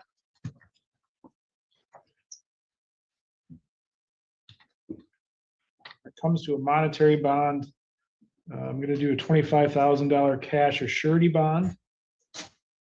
Obviously, Ms. Fioravento, whoever ends up with the case, you know how to do a bond motion if you need to, but for right now, that's where I'm gonna set bond at. Until we know more about what's going on here, so. What is cash? That's no 10%. I'm sorry? Oh, I was talking to the CO.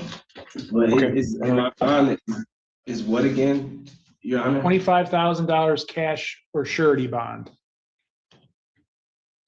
So no 10%? Not as of right now, not until I know more about what's going on. But I don't know what they'll charge you for the surety bond. What does that even mean, though? Look, Your Honor, To go through a bondsman, and have the bondsman. I've literally been in jail for 6 months, back to back. There's no way I can even bond out. Well, I know that's what you're saying, but I don't have any, I can't find any proof of that because for whatever reason. All of this. Okay, Paper. we're not gonna have a back and forth. I've appointed an attorney and the attorney will file a bond motion once they get more information, if they find that that's necessary. Thank you, jail. You're welcome. Benjamin Truax. All right, court calls the people of the state of Michigan versus Brandy Lynn Burkett, case number 26382 FY. Appearances counsel, starting with the prosecutor. Humanitarian for the people. Good morning, Your Honor. Ryan Diego speaking on behalf of Ms. Burkett. Good morning. And Ms. Burkett, are you both able to see and hear me? Yes, Your Honor. Counsel, we are here for a probable cause conference and a bond violation hearing. Are there resolutions to either? So that was the outrageous nonsense. Yeah, unfortunately, I'm sorry to say it, Charles, but the sewer turtle is not a good person. He's a horrible human being. He's easy at brainwashing people and making them believe that he actually cares about corruption of the First Amendment. But in reality, he cares about money. He cares about dollar signs. He cares about himself, what he can get out of any given situation. I know people who have personal ties to him. I had a personal tie, although acquaintances with him. I've watched his behavior behind the scenes. He's just a horrible fucking human being. And he seriously only cares about himself. So if he's not going to get anything out of doing your story, if you're not going to pay him to do it, and he's not going to get any notoriety from it, he's not going to do it. It's that simple. He doesn't actually fucking care about human beings in the way that some of us does. He has no knowledge of the law. He has no knowledge or any even know-how to advocate for someone, nor would he advocate for someone if he's not getting something out of it. Again, unlike some of us, I have spent almost 20 years doing volunteer advocacy. I don't get paid for this shit. I don't have to spend 2 hours after this on the phone with Lincoln Financial for someone, you know? it's the right thing to fucking do. If you have the knowledge and the know-how and the expertise to help someone, you should help them, right? If it's not going to make you money, it's not going to make you fucking money. The people that need my help can't afford to pay an advocate. They just simply can't. Hence why they're in the situation they're in. And so I'm going to help them, you know? Like, this guy that I did this story on doesn't know me. I saw this. This accidentally came across my YouTube. And again, this is why I say everything happens for a reason. And I'm going to find him and I'm going to try to help him. Obviously, if all the facts line up to what is shown here, I'm going to try the best that I can, right? I know that I can't help him monetarily, but there's this thing called a community that you can activate to try to help people in these scenarios, right? Yeah, he doesn't care about the First Amendment. He cares about his First Amendment. This is the same guy that calls the cops like twice a week, all right?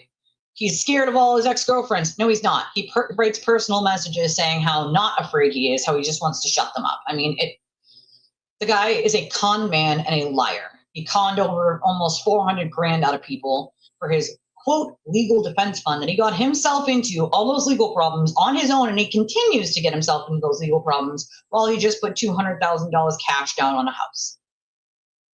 I.e., he could have paid his own legal defense and chose not to. That is a scam. That is a con.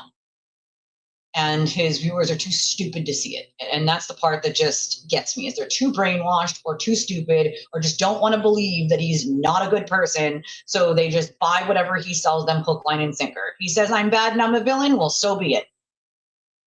Which now, even though he tried that with me, many people who know me and many people in the last 6 months who have found out all the things that he has done, well, they now know better.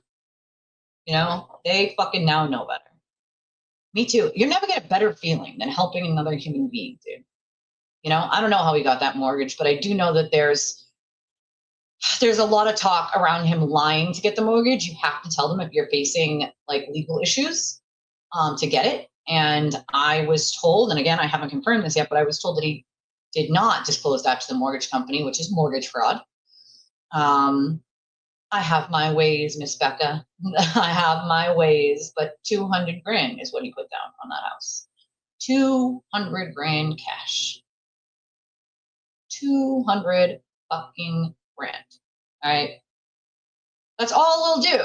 Meredith, Meredith, Meredith, Meredith. Okay, a year ago was Lindsay, Lindsay, Lindsay, Lindsay. A year before that, in the last 6 or 7 years, it's Leah, Leah, Leah. He can't stop. It's everyone else's fault but his own. Here's the problem, is he abuses women in the same way every time and then tries to make them the villain when everyone else finds out what he does.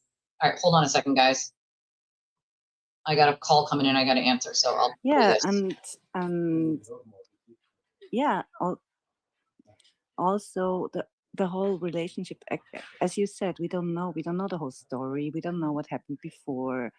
I can only imagine how stressful that was. And that I whole situation. mean, and it just went worse and worse and worse until it escalated. I and think it what's gonna escalated crazy. I think what's going to happen is we're going to, I don't know that we'll get much more information in this particular trial, in the criminal trial, because it I don't really think so isn't, too. it's not really relevant to some Yeah. extent. But I think in the custody, probate The- hearings, and yeah, ones related the to family that, court. there might be more context brought forward. So Yeah, but will that be public? I'm not so sure. I think I that's don't know. sealed maybe, or I don't know. I'm not sure either. I think normally family courts are like not public. Yeah, I'm not sure. And I think that's also okay. It's not our business. Well, it should be not public, only because there are children that are in the mix. Yes. And you know, if that were the case and they were public, then you'd be hearing the discussions relating to the minor children, which should not be happening. Right. So, Right. And it should all be about the best I- things to do for the children, for the child, right? I mean, I'd love it's to not hear cool if if you grow up like this and your parents already hate each other when you're Yeah. a baby. I'd love to hear if anybody else has any thoughts on this that wants to come up and speak, because it's such a interesting I, interestingly distressful situation. I don't have any requests right now. Oh, I see Elise here. I didn't know if Elise had any thoughts on it, if she wanted to come up and say something. Because I know she has thoughts about, all range of topics, and I love listening to Elise. So, but if anybody Yeah, else she's great. does, She's great. she is I great. love her opinions too. She's always very smart and thinking through things, Yep. and that's good. I love that. Exactly. And also, yes, somebody said with the grandparents. I mean, it's also sad for the grandparents that they can't, because they didn't do anything wrong, right? No, Her no, parents, no, they and didn't. they're not even able to see their grandchild, and it's such an important age, right? The first year, the first smile, the first words, the first steps they take. I mean, All of that's been lost at this point, yeah. I'm just looking at the I'm looking at the chat, and I just thought maybe I'd read a couple of people that, aren't speaking but did make some comments in the chat, if that's okay. Give me 5 minutes, Elise said. Oh, okay, perfect. So I'm going to read. Easy, no stress. I'm going to read a couple of the chats that people put in there. So Jenny said, in regards to the text messages, but he has gas to get to their friend's house. And when she drove by and saw all the cars there, no one could lend him money to get gas to go meet her, not even his sister. And then, yeah, that's a good point, actually. so that was a point. Yeah, but still, she had his credit card and his ID, and that's also not okay. So, is it his fault then that she took it? I don't know. That's if she did have it. I mean, that's all. We only have his word to say that. Yeah, but we only have her word too. Right. So we don't. same thing. Again, facts. We're not sure. Right. Right.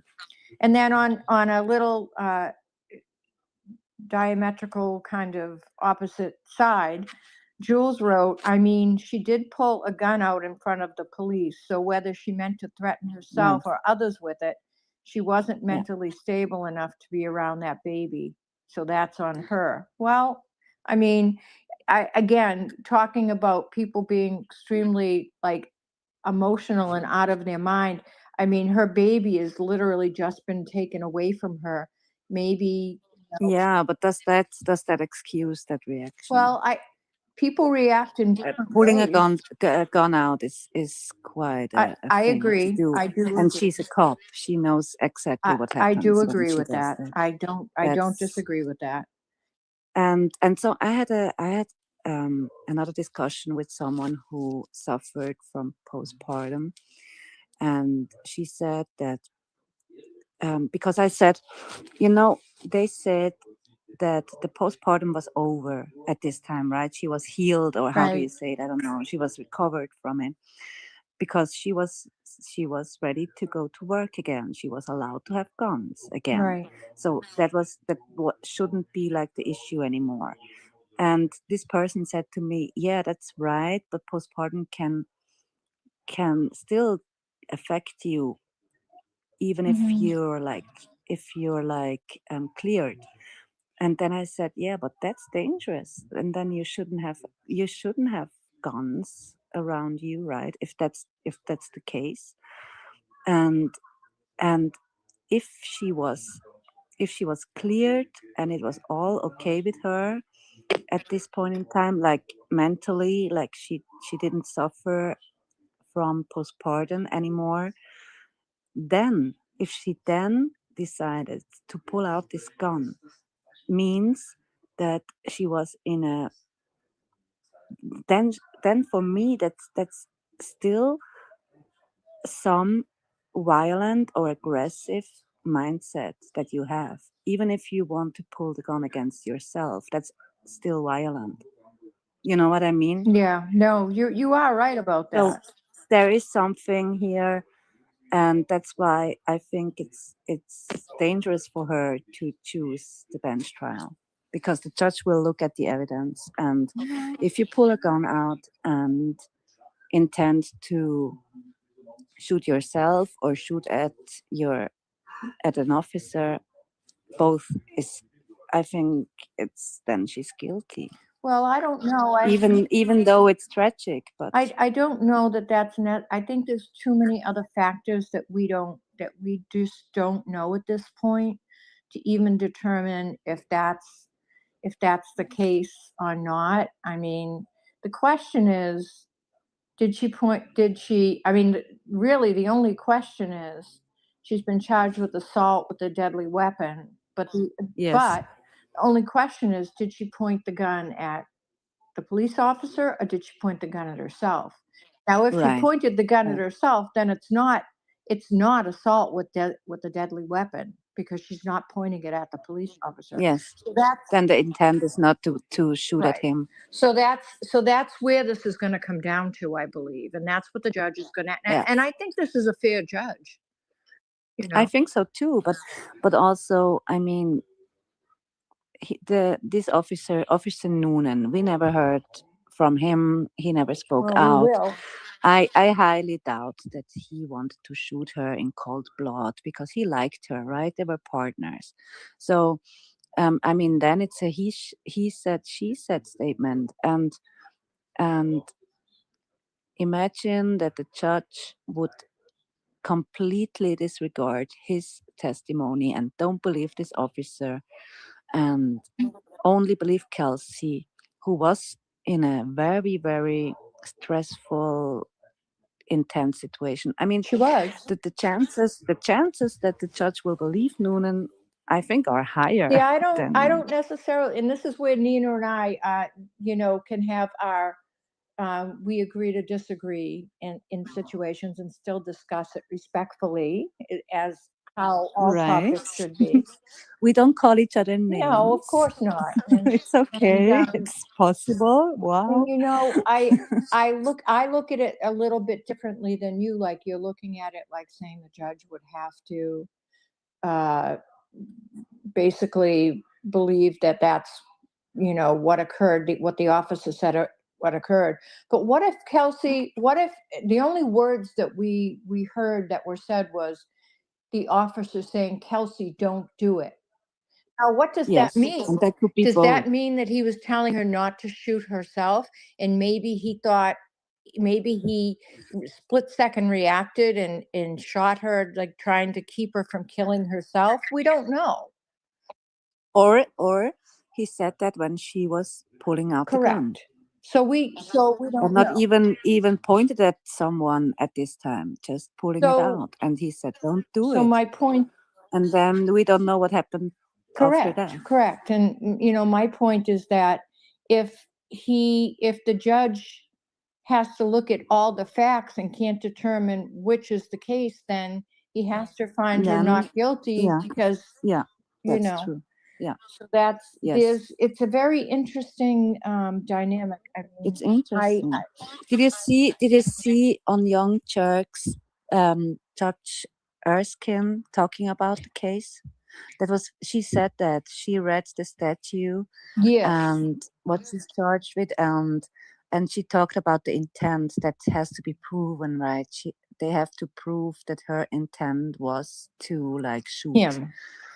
The officer. And I think what speaks against her as well is that she actually pulled the trigger. She did, but again, we don't know whether she was pointing it at herself, right? But she pulled the trigger, so I mean, she could be dead, or the officer could be dead. Correct. Yeah. But again, that's the question: who was she?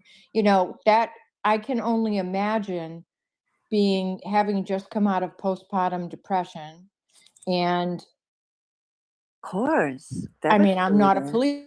But would I pull a gun how, out? How distraught. But would I put a gun out? And I don't know. I think she's a little a troubled kid. Sorry, she's a little two. Well, I think it's clear they both have demons. And, Yes, I mean, he seems to be because it doesn't help your child when you right. kill yourself. Right. And I think that he, if he really thought she was a threat to the child, then he wouldn't have left the house, 4 days before and left her alone with the Yeah, child. I agree. So we have lots of ifs and buts and we Right. know. And Right. And we all of those probably things. never will know. So No. that's on them. No, for sure. Hey, Hey, Elise. Elise, how are you? Are you the real Elise or the fake Elise?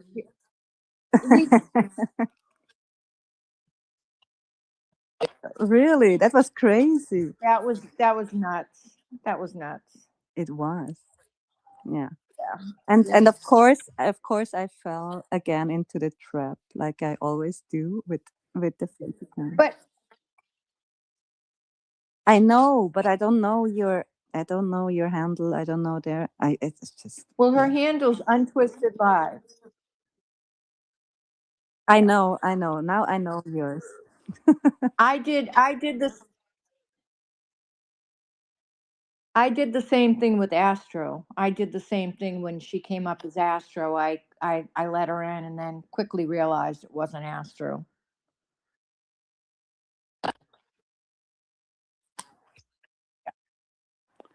Yeah. Interesting. How are you, Elise? Are you getting yourself? Are you? Oh, you're live.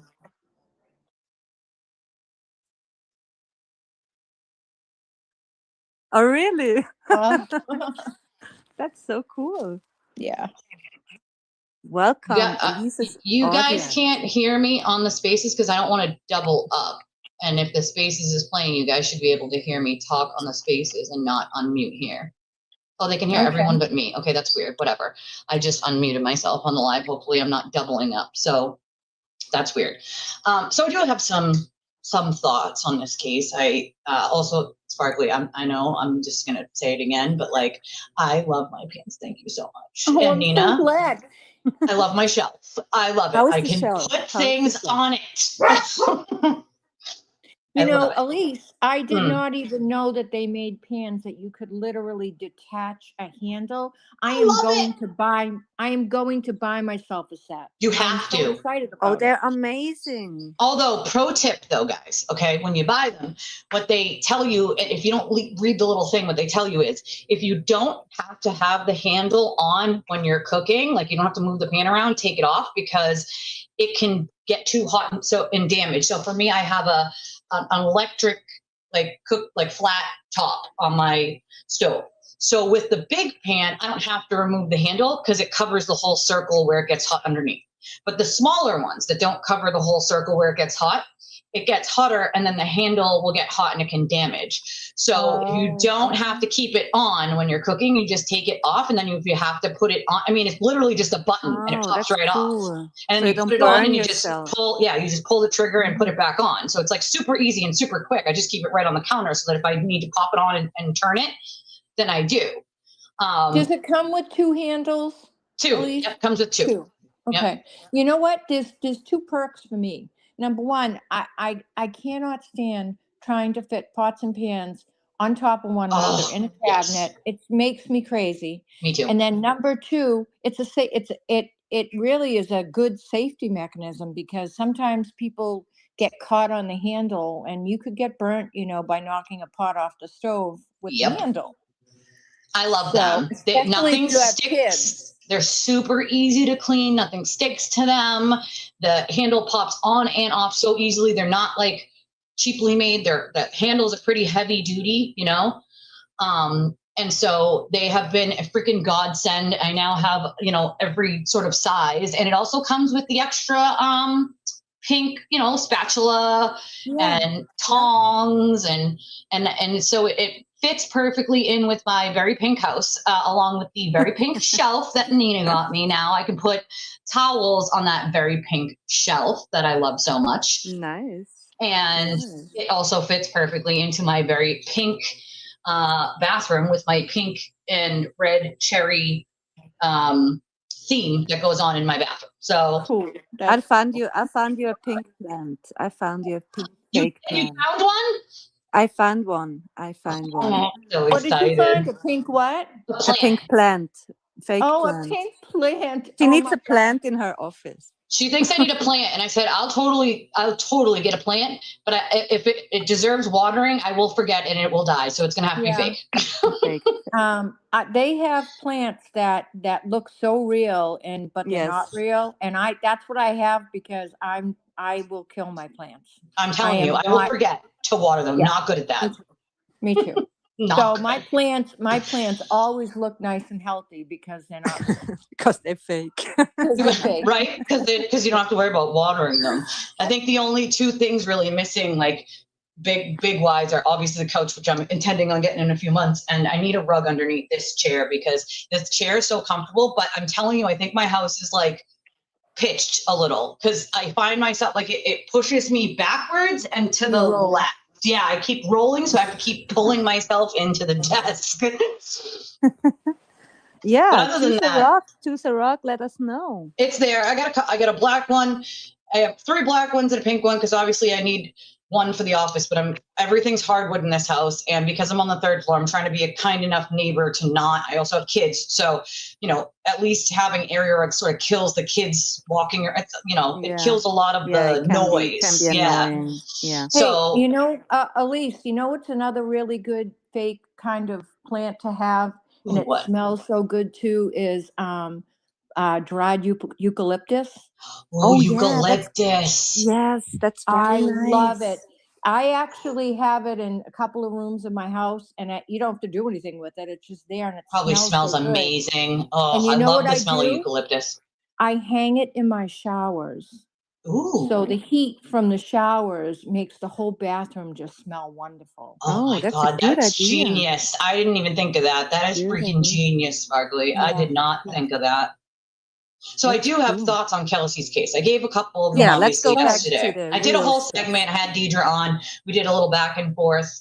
LTG's asking me if I can lock my wheels. No, these are not lockable, unfortunately. But I think it's my house, not the chair. I'm telling you, it's my house. It's a little pitched.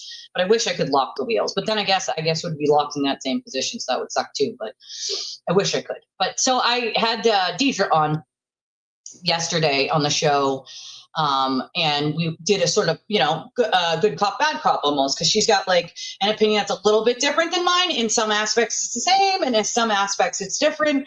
And so for me, I didn't think it was a good choice to do a bench trial, aka a judge trial, because of a few things. One is, and I see people keep citing, well, at least the judge knows the law, and at least the judge, okay, but if you're on the side of, and I'm not on a side, quote side, but if you're on the side of wanting her to be found not guilty, then you're not going to, in my opinion, want a bench trial, because that's exactly going to be the problem. The judge knows what he's allowed to consider, what he's not allowed to consider, what, he can take into consideration, what he's supposed to strike from the record and not take into consideration. A jury can base their opinion on emotion, right? Even though they're not supposed to, we've seen it happen. They do it all the time. Jury nullification is a real thing. And if you have 12 jurors, you only need one, just one out of those 12 that make it a hung jury, right? And in that case, the state might not want to spend all the money to retry her again, right? If they do retry her again, then again, you have 12 people. And if more people than not, say you get a bunch of women, right? And you get a bunch of women on the jury that feel like she was done dirty in some way, they can base their opinion on guilty or not guilty or whatever conclusion they come to on their emotion, and just tell the other jurors like, well, I think the evidence shows that she's not guilty, right? That's all they have to say. And so imagine most people think she's not guilty based on emotion in that jury room, and they just browbeat the one person or the two people that think she should be found guilty until they finally just agree that she's going to be found not guilty. You're not going to find that with a judge. And the problem is if you're on the side of Kelsey should be let go and found not guilty, then you have a very large problem on your hands. And that first large problem is her idiotic attorney that put the gun in her hand. Mm-hmm. Yes. The state doesn't have to overcome that. They don't have to prove that the gun was in her hand anymore because her idiotic attorney already did. So Yeah, right. Why did he do that? I mean, I we don't talked know. about this before. Why did he? Why? And she released a statement where she described the whole situation, exactly what happened. That she pulled out the gun, that she put it to her head, that she pulled the trigger. The shot didn't go off. Mhm. She she sh- she explained every detail what happened in that statement, and I was like, why are you doing that if there's no body cam? Mhm. If it's a he said she said statement, why do you admit to pull out a gun in front of a police officer when you're a police officer too, and you know what's going to happen when you do that? Why admitting it? I don't know It was why she dumb. did that. And in my opinion, fucking incompetent, right? It So was more for the public. It was for it was for the public. Exactly. He was more concerned about public PR than he was his client's case, which we've seen numerous She should times. just shut up. Shut You up. don't, yeah, you say don't anything. concede to any of that, especially if you're a defense attorney, but take it one step further, right? I heard Sparkly, and I've heard other people say this as well. Well, what if she meant to shoot herself, right? What if she was putting the gun to her head? Well, here's the problem with that theory, right?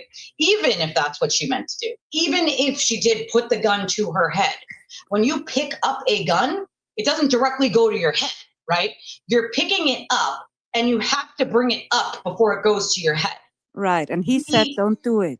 Right. So the other officers do not have to wait until you get it to your head to decide whether to shoot you or not, right? They only have to wait until you pick it up and you start raising it. At that moment, it's a good shoot if they shoot you. Like, that's it. But that's not what happened. According to her, she had the time to pull the trigger, according to her. Well, that's the thing. You have to think this is her partner, right? And then I essentially guess this is what the state's going to argue. This is her partner. So he even hesitated for a moment when she started picking it up, I am assuming, and saying, don't do that, don't do that. So she picks it up, she raises it. She says she put it up to her head, right? That's what she says. And she pulled the trigger, right? We do know that the firing pin, from what the state says, was forward. So she did pull the trigger at some point, right? She and Bradel handed the state on a platter most of the case already. There's not even an argument to that, right?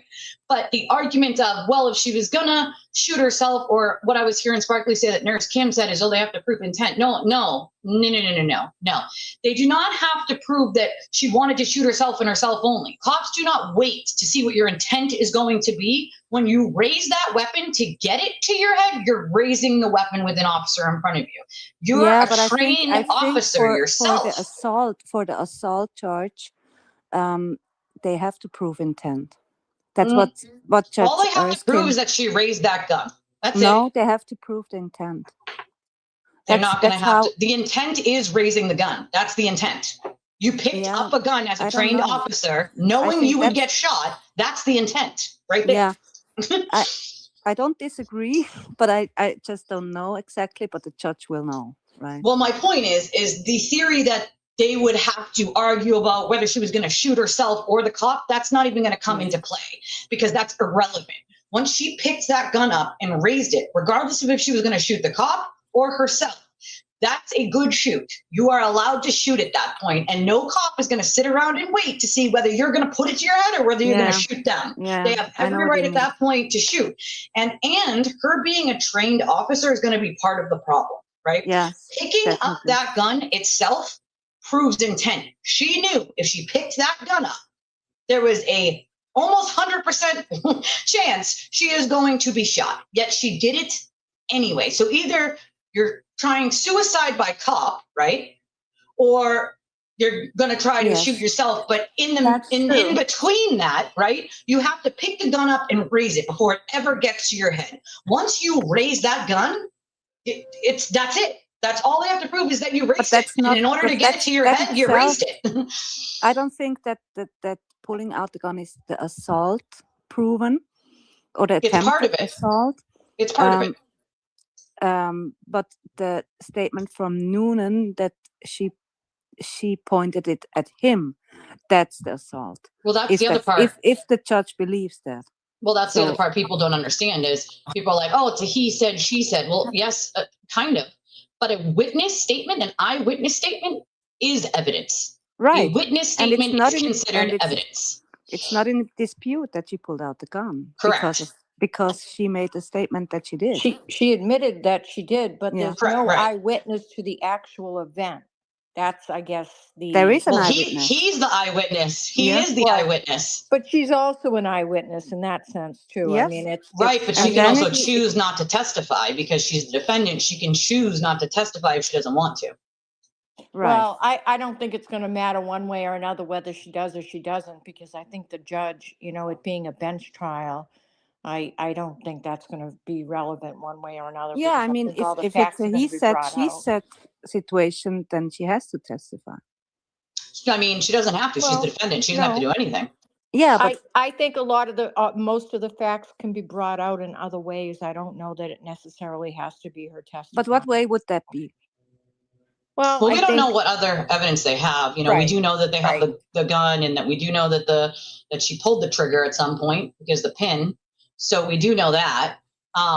But we don't know Yeah, quite a few things But to say Noonan's story isn't the truth, what other evidence could to prove that it's show not. that? Right? Yeah, Exactly. that's only her testimony. Right. And That's what I'm I saying. I don't think she has anything to lose to testify, particularly in front of the judge, because it's a bench trial. I think Yeah, it but the would be judge more- also has to consider both sides, right? No, of Yep. course, of course, If of course. he says she pointed the gun at me and I shot her, then it's the only testimony that comes in if she doesn't testify. So she Right. has to. Well, to- riddle me this though. If she lied about anything, right? Because we have to look at it from all sides. If she lied about Well, anything, if and she anybody gets lied up about there, anything. well, I mean, that applies to anybody. But what I'm saying is, if she, like, as a defendant, lied about anything and then gets up to be cross-examined, that could be a problem, right? Like, It same could, as if sure. Noonan lied in any way and he gets up there to be cross-examined, that could be a problem, right? Yes, right. Exactly. And I mean, the So- jury, it's interesting also that the grand jury didn't thought that it was attempted murder. So something in that testimony was also like interesting, because point, Nina. if she pointed the gun at him, at Noonan, then it should be attempted murder. I think that in my eyes, and again, if I'm thinking from like a grand jury standpoint, I probably wouldn't have went for attempted murder because But she didn't get a again, shot she- off. You know what But I'm saying? again, Like, no shot but she came pulled the off. trigger. But she pulled the trigger, so And that's a very good pointing point. the gun at him would be. And I get that. But you got to think Yeah. about the grand jury. They have options in front of them. They're allowed to do. Yeah, I only thing I'm saying, it's interesting that they didn't I agree. build it or I agree. Yeah. charged her with that. That's a great point, Nina, because I think if she hadn't pulled the trigger, then you'd understand why the charge is what it is. But she did. So why would they not have charged her with attempted murder? Right, That's and at the grand interesting jury, it's point, only the yeah. prosecution there. It's no Right. defense attorney there. That's Well, we also right. don't know what the grand jury had at the time and what they didn't. Do we even, like, did they even have the evidence yet that she, that the firing pin, like, was there and that they could tell that it was, shot off? Yeah. Like, do they even have And it at maybe- the time of the grand and- jury? They might not have.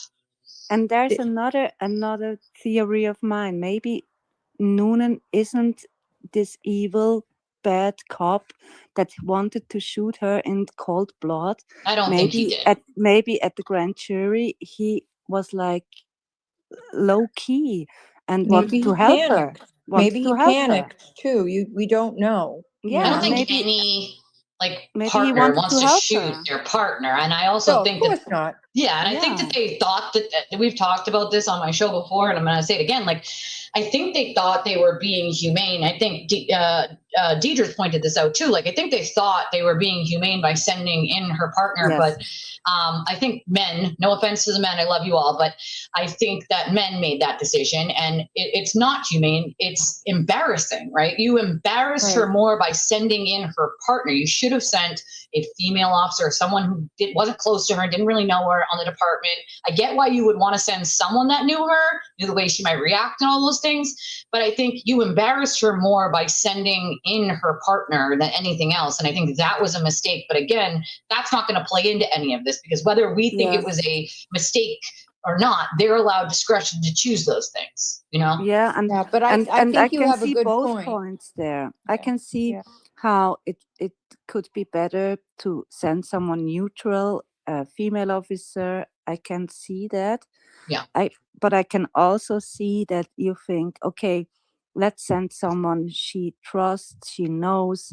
But see, if you think about it though, Nina, right? You have to look at it like this. If these people come into her home, she woke up in the morning thinking it was going to be just another normal day. Okay. No, it Now, wasn't a normal day it wasn't. until that. No, It until was so already somebody crazy. so someone comes into your home, people that you supposedly trust and people that you Yeah, you sure. work with, Yeah, and then that's all of a sudden your child's being ripped out of your arms and all these other things are happening to you. Can you imagine the distress that she must of have been course. in? Oh, But of even course. but even with a female officer that she doesn't know, she could have pulled out that gun. She I could was going to have. say the argument from the state, though, is going to be regardless of how distressed you were, you're a trained officer and you know that you shouldn't pull a weapon. And it And you happens still to did. other people too. It happens to other Yep. people too. And they She's don't not the pull first. guns. Yes, right. Yes, right. And yeah, that's why I'm saying I think she's a little bit, or she was. I'm saying And she we was. don't really know all the Dropped details, the full No. details of how this came about. Like And we what, won't. like it. Yeah. Well, we'll know Till parts Monday, of at what, least, some of it. right, right. We'll know some of it on Monday, and Yeah. apparently they're talking about it just being a 3-day trial. So Yeah, I think it'll be quick. I don't think it'll be a whole week. I don't think it will either. Yeah. No. I don't think she has a lot of experts, if she even. Well, has they a case in they chief. have witnesses, but I'm Yeah, not sure but even who half Corey these Richards people had are. like 15, and they didn't I also have a think case it's in chief. weird, though, that Bradel argued the postpartum, then backed off the postpartum. And that's, again, They don't want to bring it in. another mistake he made. Yeah. And I think part of this whole thing is he screwed her in more ways than one But in Elise, this trial. don't you think early on in a case, it's just like You shut the fuck up. I Yes, know, I agree. but early on in a case, I mean, they're just trying to put together the pieces of what's Which is going exactly why you don't make public statements until you have evidence. Most attorneys, if they make public statements, everything is vague or generalized on purpose, because you never want to lock even he made a mistake. You don't want to lock your client into one specific storyline, dude. You never want to do that. I agree. Sorry, I agree. Well, I don't Even disagree David with that Yannetti either. made a misstep, remember? Yeah. He Yeah, said he she did. had no criminal intent. He opened his mouth too fast, dude. It's common sense. Like, I get it. They want to use PR and they want to use the media, and that's all well and good. But most attorneys know better than to lock your client into one specific, and never mind the fact that it wasn't just specific. He allowed to make a public statement that went into detail and put the damn weapon in her hand. That is just stupidity. Yes, and as Bruce Rivers said, stop self-snitching. Right? Don't talk. Don't talk. Just shut up.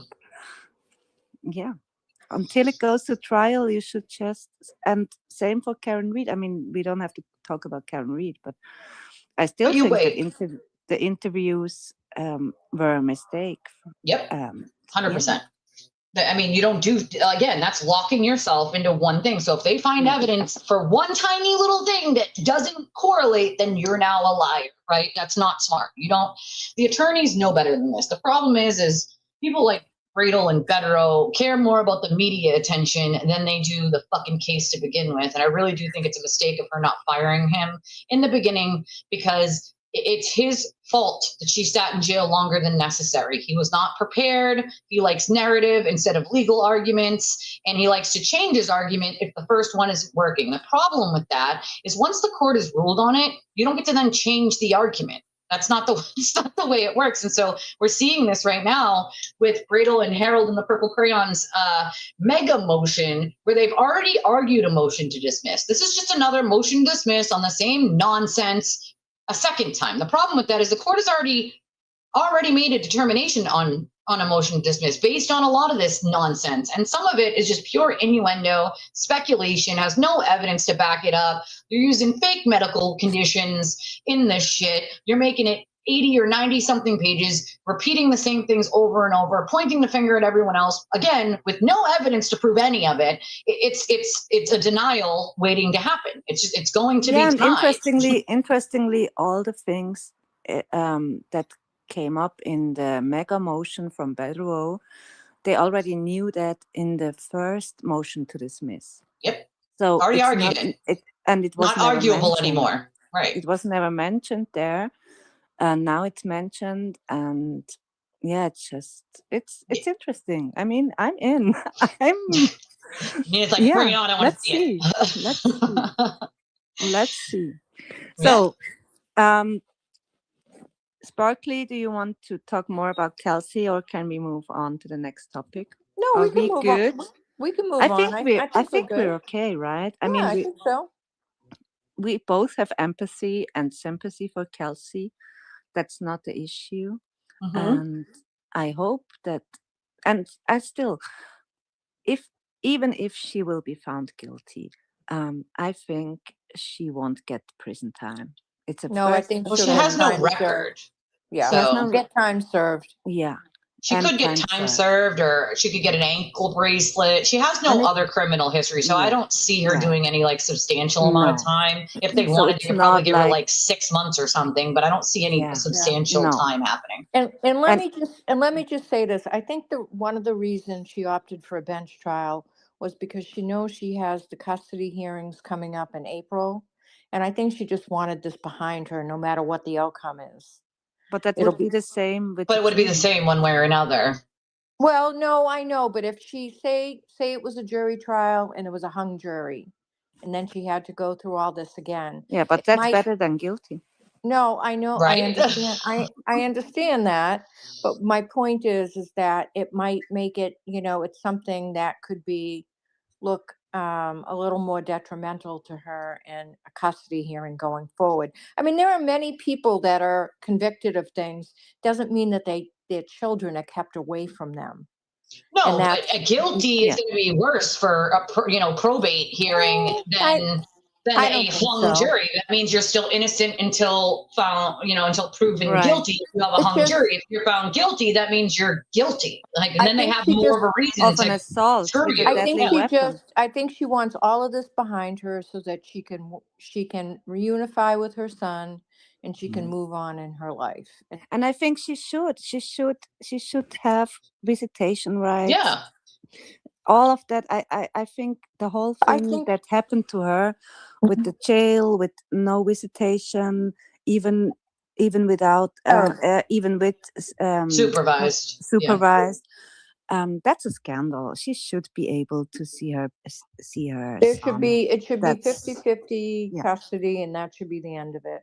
I But- definitely think that they should have done supervised, but then again, you also have to remember that when you're dealing with probate court, they have to be very, very careful Yes. when it comes to a child, because if there Because was she a pulled risk out the that gun. she Pulled out that gun. Yep, Yeah. with the baby there. So that's a Yes. risk to them that like they didn't want to take, and I can understand that as well. But I do think And by we had now these cases. At there least we should had these be. cases where Yeah. where people got back their visitation and then they killed. And then they killed the child. Yeah, I've seen. I mean, there was one We in had New that. Hampshire a couple years ago. So Yep. yeah, The Harmony Montgomery. Harmony case. Montgomery. They Yeah. didn't do a Terrible. great job there. Terrible. Right. So I also understand why they're very, very careful with that, because the deadly weapon is not in dispute, and Right. that's the problem.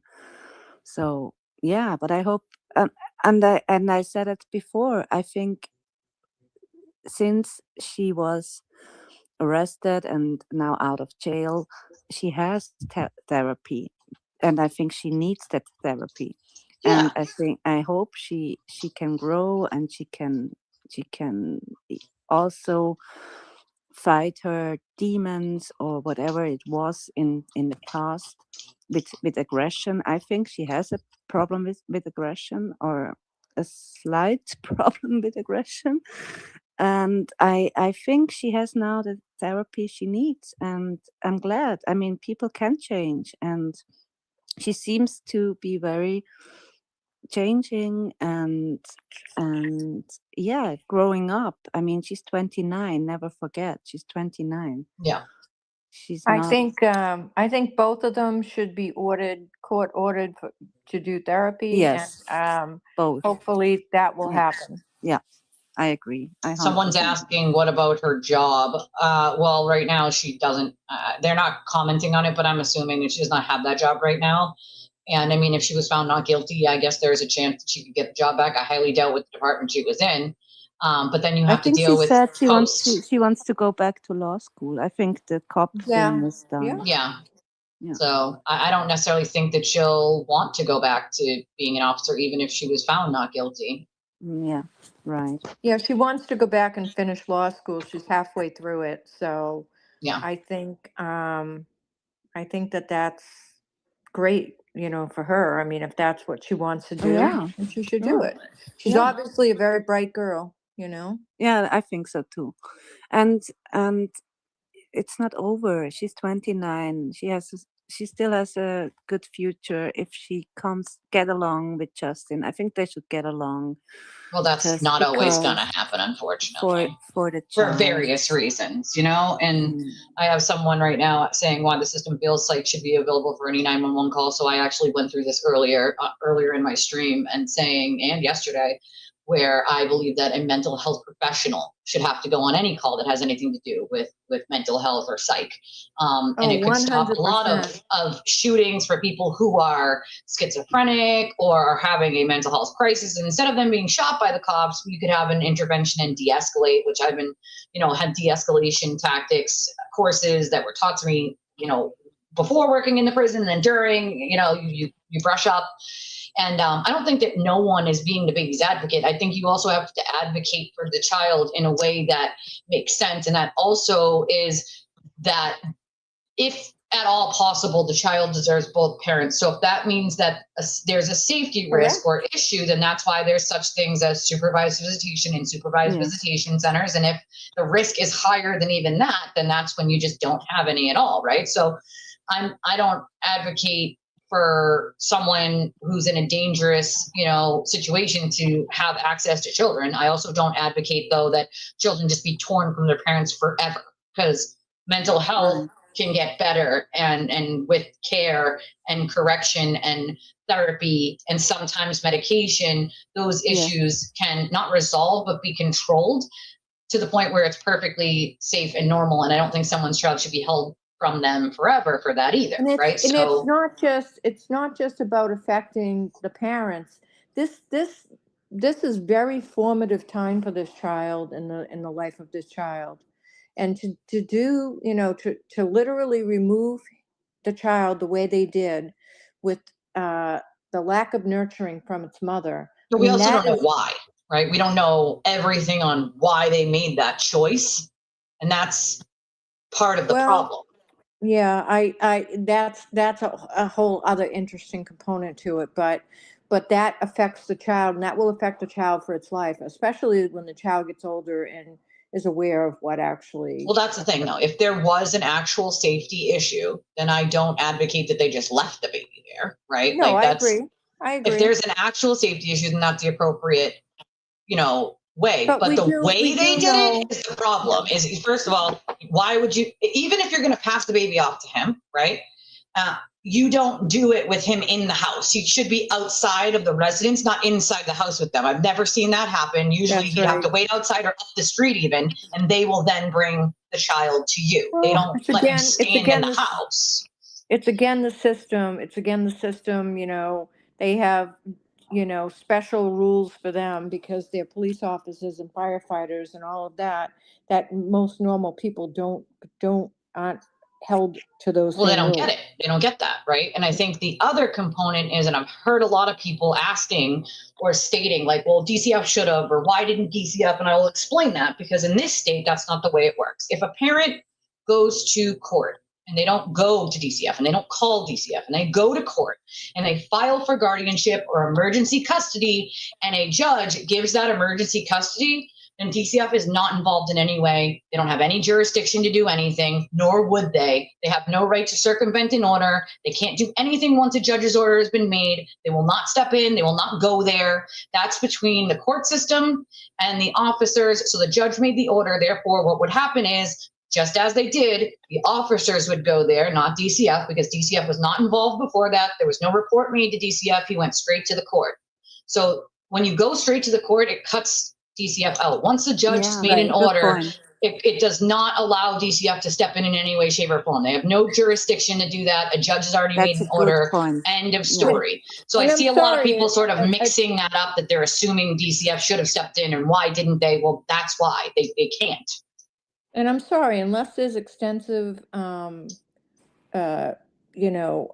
evidence of something Abuse requiring that, Right. then that should never happen without any type of hearing occurring. Correct. But they Yeah. had a hearing. They had an ex parte hearing. Well, that's an ex parte hearing is one-sided here. It's a one-sided. Correct. But that happens all the time in family court. It's another reason It why does. I say probate court is like a kangaroo court, because they operate in the dark and with a lot of ex parte hearings that I just don't believe should happen. They shouldn't happen because one No. person can go in and tell Say whatever whatever. story they want to tell, and Yep. and then if that's believed by whoever's listening, Then that's it. then that's it, and Yep. that's wrong. That's wrong. Fully agree. Fully I'm agree not, with you. I don't agree. I don't agree 100%, because 95 or 99% of the cases, it's the mother who's seeking the No. TRO, right? No, it grandparents, sisters. Yeah, but if you let's say you have a violent husband or father, and you think your children and you are not safe, you go to court, But and you're trying to get a TRO. but Nina, prior to And that, if it's two-sided, then we're talking again about coercive control, witness intimidation. Yeah, but it has to be two-sided. It's the threatening only way the people. system works, because people who are wrongly accused and are taking children with the other I person who agree. doesn't have a right to fight agree. back. That's I a problem. agree. I but totally and agree. The I'm not problem saying also. I'm the not problem, saying that's right, but I also see why it's right. an ex parte, because if it's not, people are afraid to go to court. The problem, though, is that you have, you're talking about, violent fathers or violent parents or violent whomever it is. 99% of the time, you're going to have documented police calls to somewhere. Yes. In this case, I don't believe there was anything. Yeah, it was out of the blue. Right. Yeah. And that's where the problem lies. Yeah. When A you lot of the agree times, with people are allowed to just go into court and spin whatever lie they want in an ex parte hearing, and the judge will hand over custody, guardianship, temporary custody, whatever the case may be, to one person. Now, let me just tell a quick little ditty here. So I had a client whose mother-in-law went into the court. Okay, the child does not have the same last name as the grandmother, doesn't even have the same last name as the father. Right. The grandmother had the child on a visit that she used to beg every weekend to take the baby, beg. And so the parents would let her have visitations of the baby. The grandparent begged to keep the baby until daycare the next morning. So So she wanted to bring the baby to daycare at 10 a.m. the next morning. Instead of bringing the baby to daycare the next morning, the grandmother went into court, lied and said that both parents had abandoned the child and she had no idea where they were. Meanwhile, she had just talked to them, 2 hours prior, saying she was dropping the baby off. Lied to the court and said that they both took off. She has no idea where any of them are. The court did not check to see if this was the grandmother. The court did not check to see if any of what she was saying is true. They just handed her temporary custody. I mean, this is the United States of America, and this happens all the goddamn time. Yes, it took the parents over a year and a half to get that child back based upon the lies of an older woman because they just assumed that the older woman wouldn't lie. She's an older lady. Why would she lie? Like the lady and ended that's up again, being that's a again the crackhead. he said, she said. I'd thing, like to know, right? is there a copy of the restraining order? Have we seen a copy Yes, of that? there is. And Yes. I'm curious as to who the judge is. I'd like to do a little investigation on the I judge. don't know. It's one of the family court. I don't think I've seen the whole thing because there's with a restraining order, there's multiple Not the pieces. order itself. Not the order itself. That's not out. No. But I'd The like affidavit? have we seen the affidavit part of it? Yes. That's out. I saw that. I'm curious because I'll have to. I might have seen it. I'll have to go back and read it. Well, the affidavit wouldn't have the judge on it though. No, but the affidavit, order would have the judge on The it. order is Yeah, not we out. haven't seen I that didn't yet. see the order. Yeah. But No. the affidavit, I think I might like to go back and read that. I think if it's been out, then I probably read it. I just don't recall all the Got to details. refresh. Yeah. Okay, there's just let's a lot move of on. problem Let's move with all on that. to the next. Let's move on to the next topic because I see Mike in here. I want to talk about Afro Man versus Turtle Boy. Yeah, Mike had Afro Man on his show last night. I heard. Who watched I see this Mike. trial? Hi, Mike. Who watched this? Hi, Mike. Who watched this trial? It was talking about positive things, right, Barkley? And I come back to that because I watched your last night's YouTube presentation. I loved it. But talking about positive things, I mean, Afro Man, we all needed an Afro Man this week, right? I had a blast. There's no trial going on, so I was like, okay, easy, let's do some, I don't know, other things. And then I watched this trial, and I watched it at Cat Not Williams channel. I love Cat Williams. I love her. She's great. But And she's a separate person, just so everyone knows. She had this lemon pound pie in the headline. Lemon pound trial. Lemon pound pie trial. Lemon pound cake trial. Yeah. And I literally thought it was about someone made a mad lemon pie and is suing someone else because they had to throw up. I don't know. I had no idea what it was about. I didn't know Afro Man. I didn't know anything. So I was like, okay, is that something you wanna watch? Okay, let's watch the openings. And then I watched the opening and I was like, oh fuck, it's really like a trial, a case, free speech against defamation, cops suing someone for defamation. And I was in from the first witness. I was like, okay, let's do this. And then I researched a little bit about Afro Man and I saw his videos and I was like, fuck, that's so funny.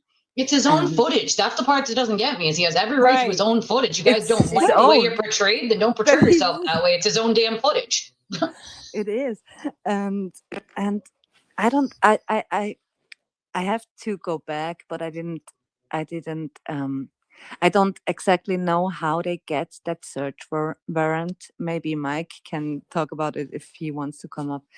But I think someone told them that he's a kidnapper, that he has people hostage in his basement. He was trafficking. So when they swat him, essentially, is that what they did? Was swat him? Yeah, and then Yeah. that he's a drug whatever lord, Oh, boy. and then He's they Pablo raided, Escobar Afro Man. right, Yeah. right, Yeah. and then they raided him, like, and the amount of cops there was crazy, like I bet. 10, 15 cops. Then they raided his whole house in the early morning, and with the AR-15 in his face, and the kids were there scared. They destroyed his front door. They literally raided his whole house, and They ripped out a surveillance system. they Where does ripped that out the sound familiar? surveillance. Lisa Of course they did. did it. She did it, and then allegedly they stole money from him, 400 $400, right? Oh, I'm sure they probably did. No. Yeah. Yeah, but they took a lot of money out of the house. But Yeah, they no, ended not up, that lot, not that lot. He said, I had 5,000 in my pockets, and right. I got back 4,200 Yeah, or they 4,600. returned. There was money Yeah, missing and apparently. 400 were missing, and I totally believe him. I totally believe they stole his fucking money. Oh yeah. Right, because that, and then what he did, he was mad, of course, because there were no charges. Of course. And you did all they didn't that, find Yeah. didn't find any victims of kidnapping. There were no cages in his So crazy. in his basement. And then he decided, okay, because he's a rapper, he's an entertainer, Mhm. so he decided, okay, let's roast them fucking cops. Then I got her. Then I got her. Of course he's gonna roast them. Have you heard his damn songs? Like, come on. Yeah, and he made music videos about them, and Mhm. used his own surveillance cameras to show what they did, and how Yep. the other cop looked at his lemon pound cake on the desk, and and then I realized, okay, that's what it's about, the lemon cake pie. That's why he named the song that. Yeah. Yep. And that suit, you have to give him props for that suit. Hey, this suit. Someone in my chat is saying he doesn't even have a basement, and also they No, wanted to he say didn't. awesome he doesn't. interview to Mike. They He want to say doesn't. good job to Mike.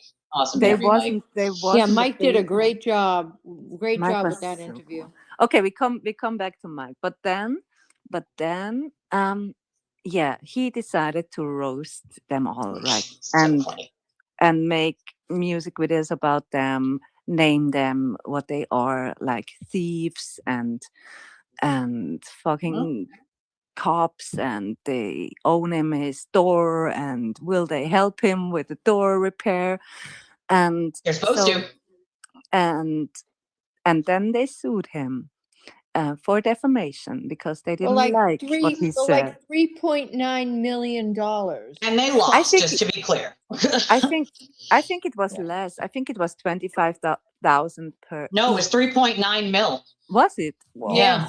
Yep. Oh, because of the rights of his music. Well, I think it was 7 officers, I believe, right? 6, 7. It was something like that. 7 of them. Yeah. Yeah. And they wanted all the money he made from the music. Yeah, get the hell out of here. Yeah. Yeah. So he sued them. They sued him, and then there was the trial. And when he got up on the stand, I laughed my ass off in his suit with the sunglasses on. I know.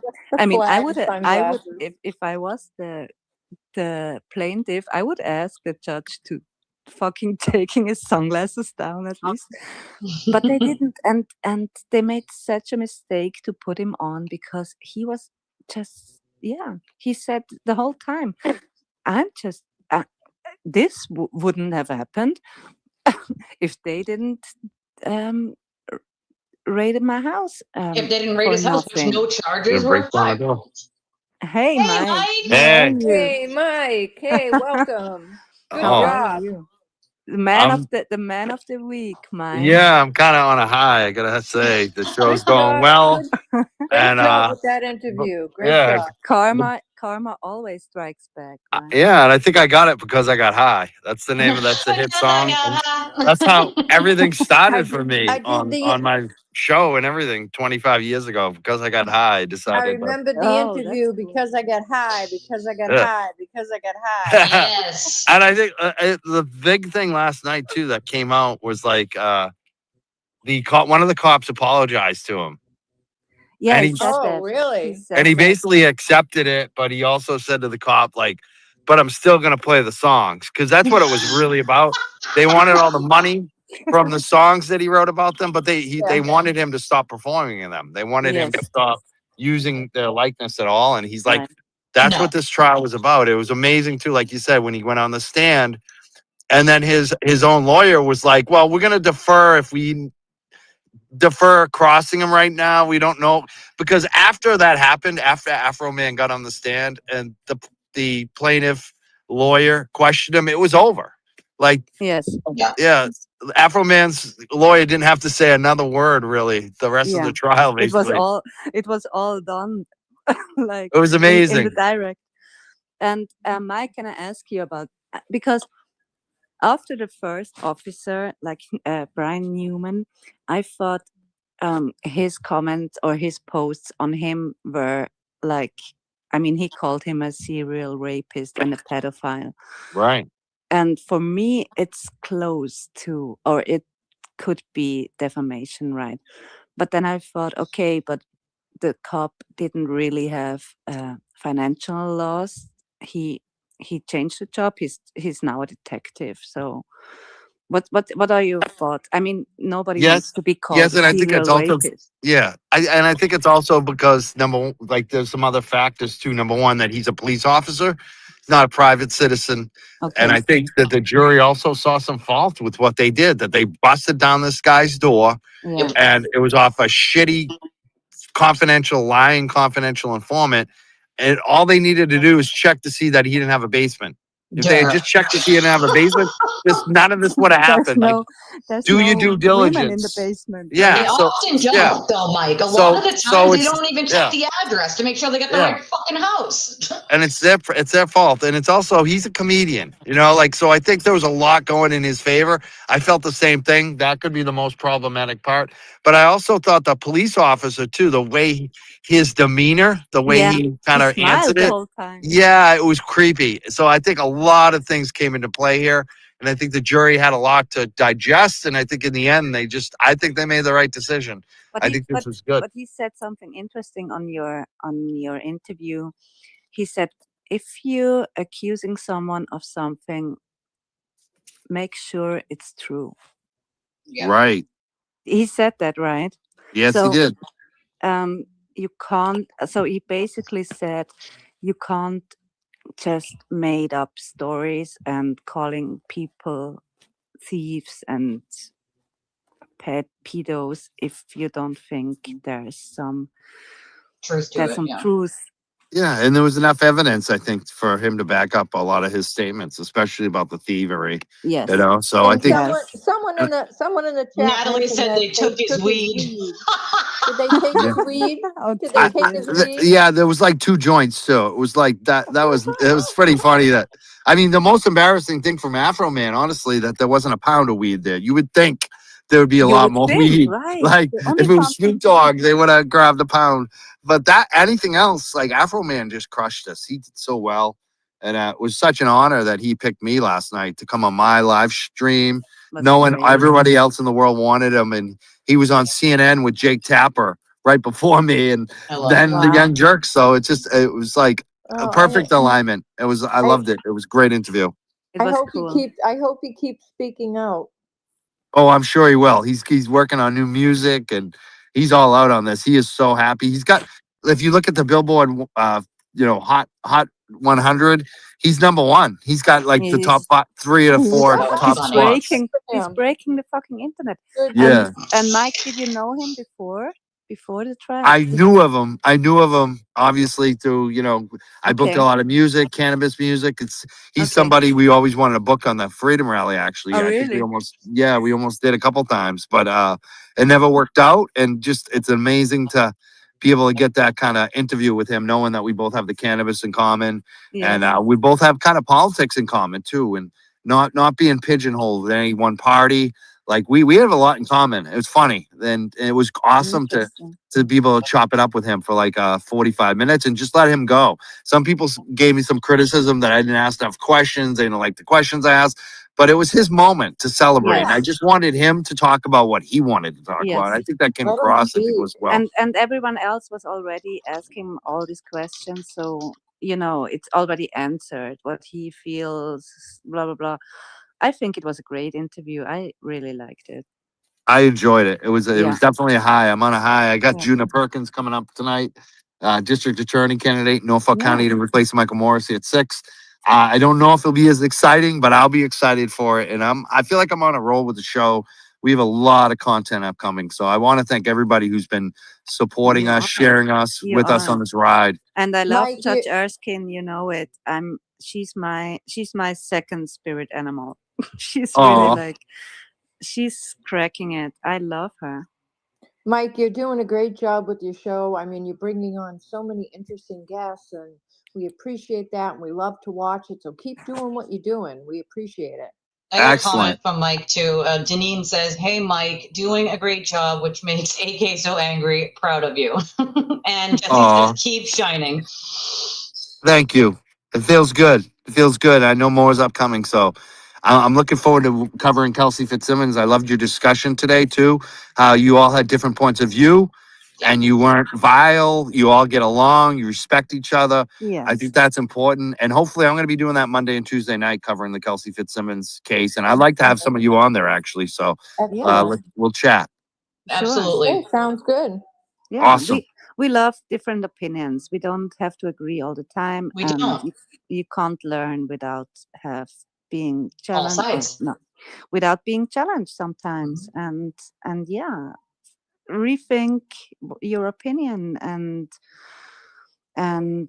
yeah, It's just important, it's listen to each important to get other. all Listen sides. to We each don't other. have to like not agree on one thing so that makes everyone bad, right? Like, I mean, Yes. Right. I love, doing a space and I get to do my live stream at the same time because I'm still live, but then I get the good comments from people in my live stream that want to ask Nina something or Sparkly something or want to praise you like they just did, Mike. So it's like important that you get it from all different sides and that people respect each other's opinion because it's an opinion, right? Like there's no Right. right or wrong answer, right? Yeah. And There's no everybody, reason for hate. everybody has another life experience, so Yeah. of course they come from different aspects and they see different things, and it's not Sparkly's life is not my life, and the other way around. So we have different life experience, and you, Elise, and Mike, and everyone has another point of view. So then And of that's course the you great part sometimes of it. disagree on things, Yeah. and that's just a normal thing. That's not evil. We don't have to call each other names No. because we No. don't have the same opinion. We just discuss it, and maybe we find the same page, or we don't, and then And we that's just the great agree to disagree, and that's okay. we and that's the still great love thing each that other. we bring different perspectives, and sometimes we're watching a trial or we're reviewing text messages or emotion, and one person might pick up on one thing and someone else picks up on something else. Oh, that's the and we beautiful come part. together and talk about it, right? Yeah, have a So discussion. That's the good why part. we're able to have Lydia and some anti-free Karen Reed people on our spaces, and we have And then the best then we time. have Elise, who always We have brings Elise. wonderful perspective Yeah, to we have the things. best time together. It's Yeah. not Everybody has all different experiences, right? Like I have life Right. experience in the criminal justice system, right? I worked in a prison. I've been Right. studying law for a really long time. Like everybody has different experiences that they bring from life and a different perspective. And it's amazing to be able to hear so many different ones without people immediately attacking each other or calling each other names or trying to drag each other down. And I've said this on my streams for a while now, but I would rather hold hands and raise everyone up with me than try to knock other people down for an extra $1. I can't do it. Absolutely. Yeah, well said. but at the same time, we all agree that we don't like Turtle Boy. Agreed. And yeah, I mean, we can. I wanted to say that also because of Afroman, because this karma is just coming down right now. I mean, the whole mean- world. Just a second, please. Yeah, sure. I'm sorry. The whole world is watching this trial, and the whole world is celebrating Astroman. The whole world is like free speech. Astroman. He fought the cops. He won against corruption. Free speech for people. That's our First Amendment, and he won. Everyone is celebrating. Everyone wants interviews with him. I mean, he was on TMC, like Mike said. He was on CNN. He was everywhere. Everyone wants to speak to him. He's making now a lot of money, and the only one that we know here that missed the whole thing about free speech, about his main topic was Turtle Boy. It was about free speech. And that's my He point. should be the one. He should have been the one who covers this case, who talk about it. He would have the numbers like going up crazy. He should have talk He about doesn't free speech actually because care that's- about free speech, though, Nina. That's the difference. He cares about his speech. Well, That's it. No, Elise, I have another theory. He's too racist. It's a black man. Could be He that too. didn't care. He didn't care about a black man fighting free speech. Good point. He's a It's a good fucking point, yeah. racist. He didn't care. And the then one he thing- and then he realized that he missed it, and then he was like, fuck, the whole internet is talking about it. The one thing I would I say, missed it, and then he said sorry, I know I'm talking over no, you. that's I'm sorry. okay. Sorry. But I just wanted to make this point. Then he talked about at his fake fucking crappy boss stuff that, oh yeah, Afroman, I missed that. I'm sorry I didn't stream it. Yeah, it's about free speech, right? And he totally missed the whole party. And now he wants to go back and talk about it, and it's too late. The DJ is gone. It's not your and meanwhile, Money Mike, the smartest people in the room, he knew what's going on. He saw what's going on, and he asked Afroman to come up on his channel, and yeah, he had him on his channel. I love that he did. And I think that's great. is like Turtle Boy standing in the rain and asking for money for his fucking house, and talking about his ex. The 700,000. point I was trying to make about the case TB, versus like we have TB versus Afroman. It's like apples and oranges. Mm-hmm. Not even the same. Nope. Okay. You can't even compare, TB and his free, and I'm doing air quotes. Yeah, but in his point of view, free speech. but in his free point of speech view, and Afroman's free speech, it's completely apples and oranges. I know that, Barkley, but in his point of view, it's all the same. But it's not. Yeah, right. It's not. But his demented idea of it is free speech. That means it's for me. And also, he had to announce that he's making a whole Amazon wish list and that he's never made fun of anyone with one, which we all know is not true because he loves to talk about my Amazon wish list. So I think that's hilarious and funny. And just keep lying, Aiden. We can clip that. I mean, it's, we have to look at also, Aiden's being charged with witness intimidation, which is nothing to do with free speech. Yep. So, I mean, he, in his mind, thinks it has to do with free speech. But it's a completely different thing. And there's no correlation between him and Afroman. Of course. I mean, we all know that. I mean, Afroman's free speech, he didn't they were not witnesses in a high profile murder case, right? So there were cops. So that's free speech, actually. What free speech means, you can talk about the government. So that's the difference. But in his mind, in Turtle Boy's mind, it would have been the perfect case to cover, because he could say, hey, see, he can call them pedophiles and rapists, and that's okay. That's okay. It's all free speech, and I do the same thing. I call them murderers. It's the same. So and he completely missed it to cover this case, because he's a fucking racist, and he couldn't care less about a black man being framed or being corrupted by cops.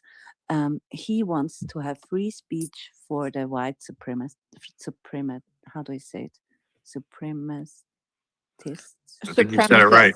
Supremacist. I just want, I Yeah. have to jump off, but I just wanted to say that for me, I don't really want to comment too much on Turtle Boy and what he's doing, because I'm just focused on what I'm doing. Yeah. And for me, it was just kind of like a wake up call too. Like that, there's so many other stories out there that I can be covering. And I was so excited to see when we found out that was going to be able to stream. I wanted to cover it the entire time. I've been covering it even before the trial, but as soon as I saw that we were going to be able to stream it, I was like, oh my God. And it lived up to the hype. It was just an amazing trial, and it's just a reminder for me what my show's about. Just get back to business, get back to interviewing and having the best guests. And Right. it was awesome to get the interview, and I'm so happy about it. And Yeah. I'm happy that everyone else enjoyed it. So I want Mike, to thank everybody. we're We proud of you, do. Mike, for doing your thing and being out there and covering those stories, because it's important. And Yes, Mike, ma'am. we can talk shit about Turtle Boy. You Oh don't yeah. have to. Yeah. You don't Just for have me, to. I'm just so busy. Like right now, I gotta run. I gotta go do my All food good. shopping and then get ready All for my good. show tonight. And I got more video clips. I got more booking. So I'm like, Everyone, but make sure you watch Young Jerks tonight. yes. 6 o'clock. Yes, 6 p.m. Okay. Juna Perkins, ask her. This is the next possible DA, Norfolk County. Got to be, dealing with Sandra Birchmore stuff, with Karen Reed, all the BS going on in Norfolk County. This could be the next DA. I think she's actually the front runner. She's got the most donations from the district. That means a lot. She's got the most endorsements from the district. So I think it's between her, Adam, and the other guy. The three, I think it's a three-way race. So I'm not a I fan think of she's got a Adam, good but chance I of winning. think I want to definitely listen to what she has to say. That's Yeah, for I sure. do too. I'll be there listening tonight. Get your questions. If you have questions, throw them in the chat. I'll see everyone How there. much votes do they need? Like, it's a 30%, 50%. Whoever's got the most.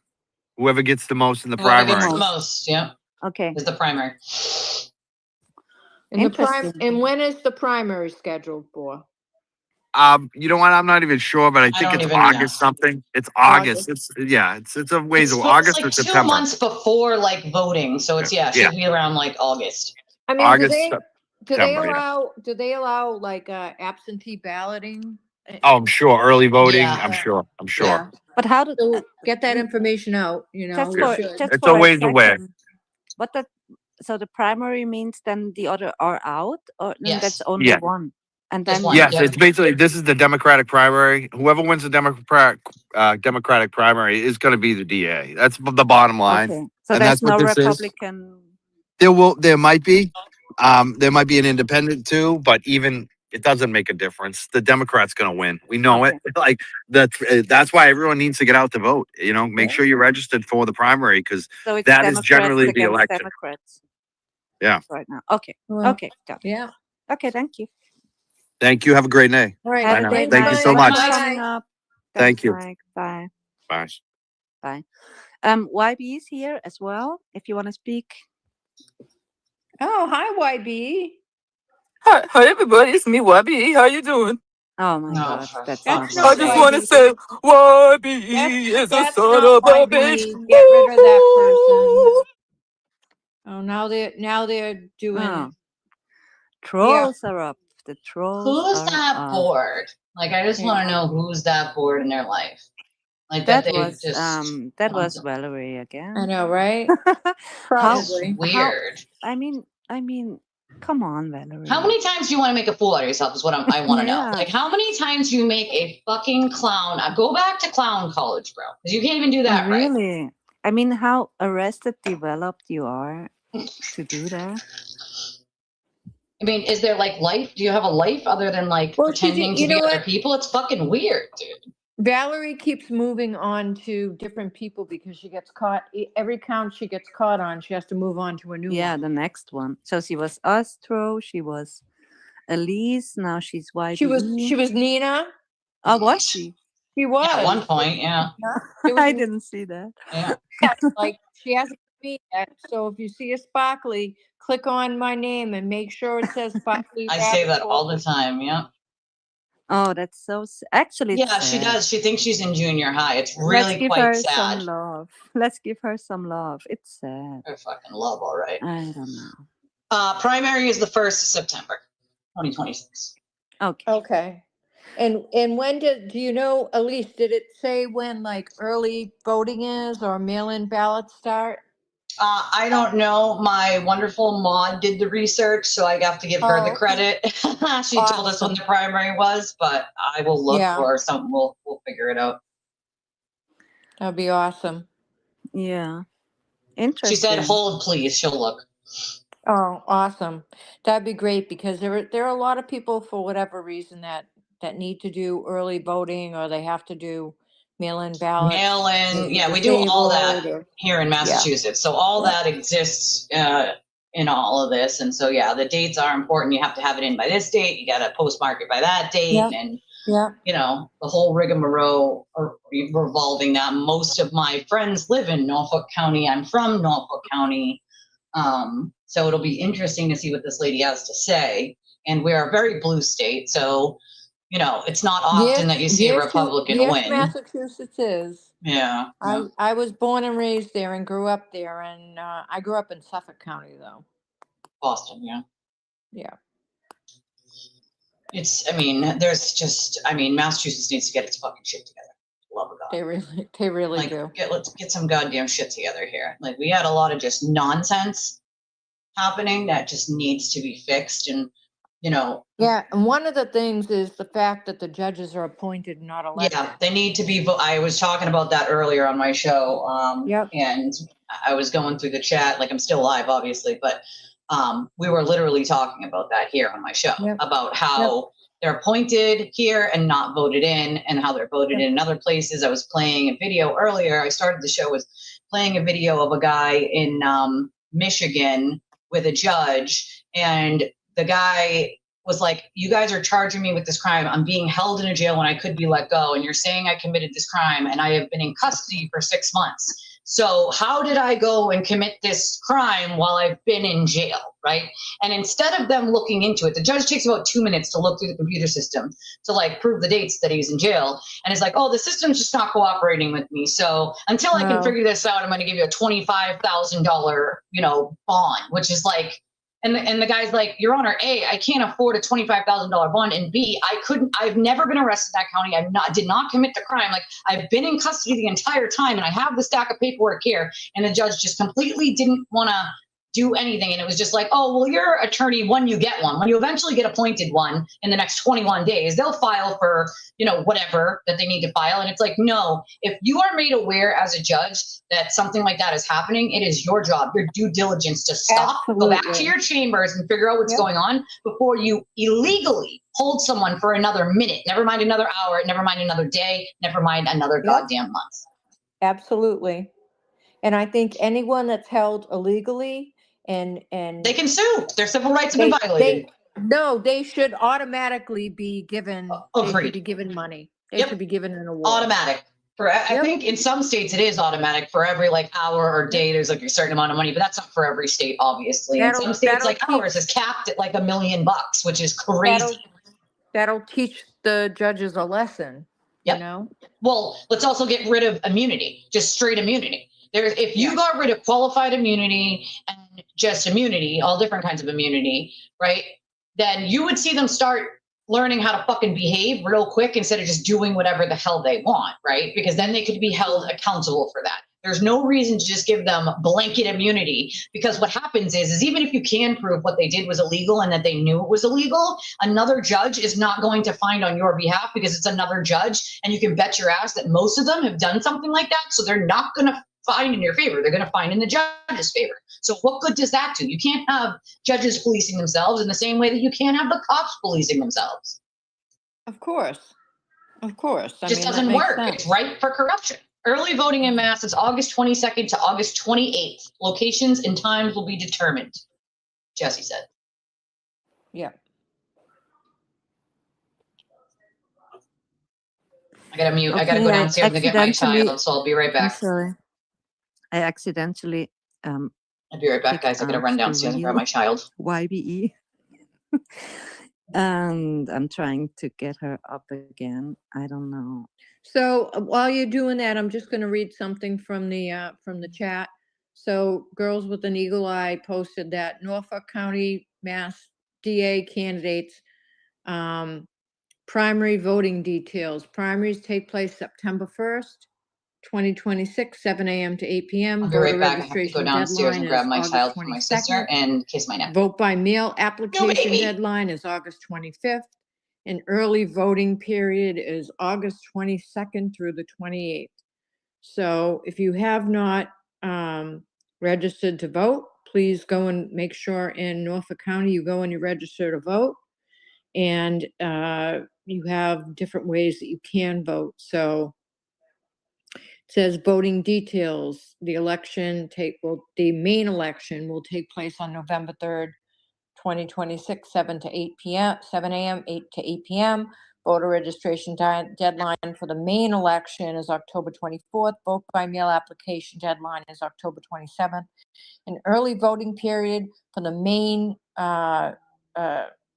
election is October 17th through the 30th. So hopefully that's helpful to some people.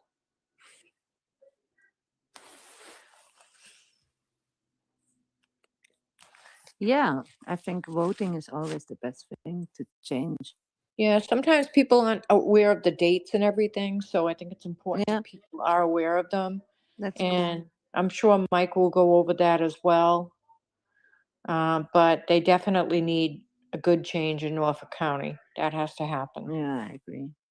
And it's interesting, in Switzerland, we have to vote about everything. The government can't change anything without the people's vote. So sometimes it's even the opposite, that people don't go to vote because it's so many things you have to decide on, and sometimes it's just not relevant to your life, but everything has to, and that's really the direct democratic system, that you, like, the people really have to decide on everything. If you want to change a little bit in a little statue, the people of the country will have to decide on it. And sometimes it's difficult because it's too much. You don't know the facts, or you don't know the all of it, and every advantage, disadvantage, and but it's interesting. I like democracy, and I like that the people have a voice, right? And YB is writing me. Oh, she can't get in. Sorry, I'm just reading something in the chat. Someone was asking if there was anyone else that was interested in coming up to speak, and I said right now I don't believe there is anyone that's asked to speak. But anyone that would like to speak, please come up. Don't be shy. It's really easy to do, and we'd love to hear your perspective.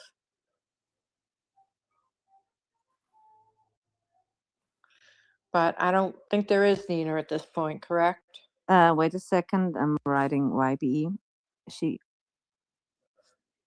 can't come in. I didn't block her. I just kicked her out. Why can't she come in? I think I kicked her out because it was the same account. It was the same. It looked like the same, like Valerie. She should be able to just come right back in. You did if you I you sent her a link again, but she can't come in. you It's didn't interesting. block her. No, did no, you? I didn't. I just removed her. No, that's strange. Huh. Does anyone else that wants to come up and speak, please feel free to come up and speak. Don't be shy. It's really easy to come up and speak and just, share a point. You don't have to stay up here and speak. You can say what you have to say and you can go back down to listening. Yeah, anyone? Patrick, do you want to come up? I see you in the Is chat. Patrick here? Patrick is Oh, come on, always Pat. Patrick is always a nice speaker. Come on, Patrick, come up to speak. We'd love to have you come up and speak.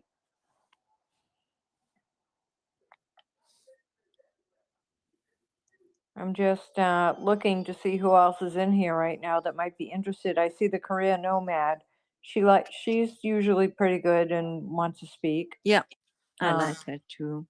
We have Law Nerd. A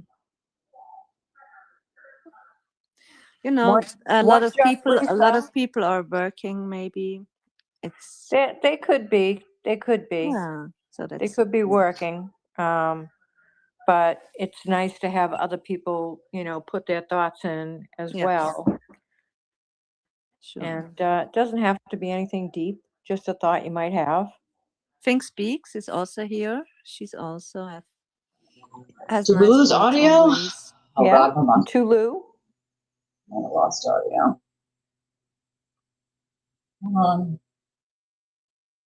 She's also has nice thoughts always. Yeah. And Tulu. Tulu. Yes. Love Tulu. And Tulu Wits. is also not on our side all the times, right? Right? No, and we that's have okay. different opinions, and that's okay. That's okay. We can deal with it. And P Wits, come on up, P Wits. Yeah, Tulu is coming up. Patrick. Hey, Tulu, you are. Hey guys, how are y'all today? Good. How are you? I'm doing okay. That's awesome. I was just curious because I hadn't been paying any attention to Turtle Boy versus Afro Man. Who's this Afro Man? Oh, And you have to Google him. You have to watch it. is he? Does he have his own chat or what? Yeah, no, he's very popular on Instagram, Facebook, YouTube. You just have to put in Afroman and you find him. Okay. He just had a case where it was about free speech, and what happened was he's a rapper and he does music videos and he does all sorts of things like that. And the police, he did some music videos and it's such rap regarding the police in the area that he lives. They ended up breaking into his home, and it was all caught on surveillance.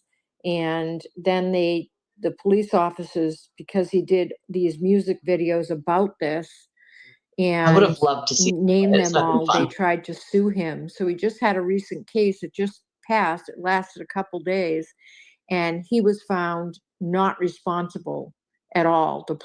So he was the defendant, and he was found not responsible for anything that he was being sued for. Wow. So Okay. it's interesting, That is interesting. And it's only like a 2-day case, so you can watch it pretty quickly on YouTube. You could find it on Okay. YouTube and watch it. All right. Anything new on Turtle Boy other than he's begging for furniture and stuff? Say that again? Anything new on Turtle Boy other than he's begging for furniture and stuff? No, it's all about the same thing. I mean, I think he's trying to get himself involved in the Kelsey Fitzsimmons case, but there's really nothing else that we've heard from him other than the same old, I was going to say, isn't he a little bit late as far as that goes? A little. Kelsey? Yeah. Well, he probably is, but he's still trying to insert himself into the case Of because course. he needs to make money. You know what I Yeah. mean? He doesn't care. He just wants to make money. Mhm. Okay, gotcha.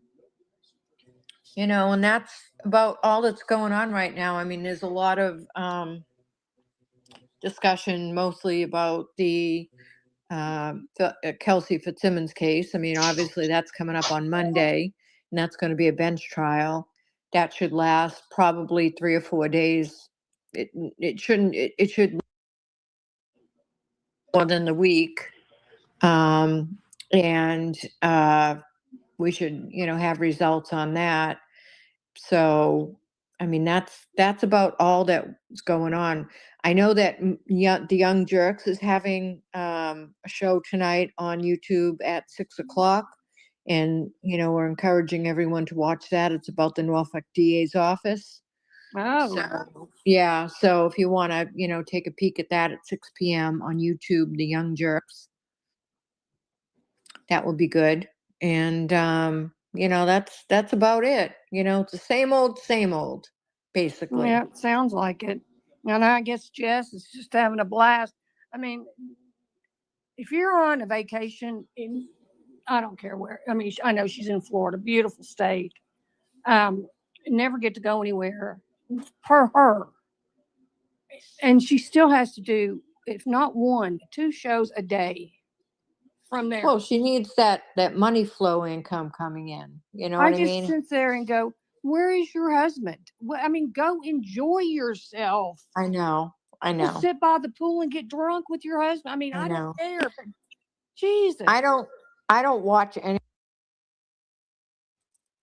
It's not like her followers are gonna, condemn her or anything else. Too, Yeah. she's there looking for box trucks with advertisements on them.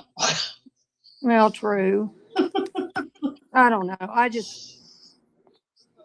Are we talking about Jess again? Yeah, we're talking about Yes, Jess. I'm sorry, Nina. I know you can't stand her. Yeah, I can't. It's Oh, neither can I. But Samesies.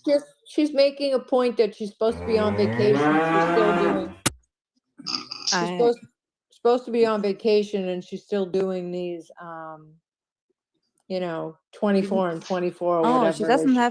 She doesn't really have vacation. Well, just take a vacation for God's sake. Right.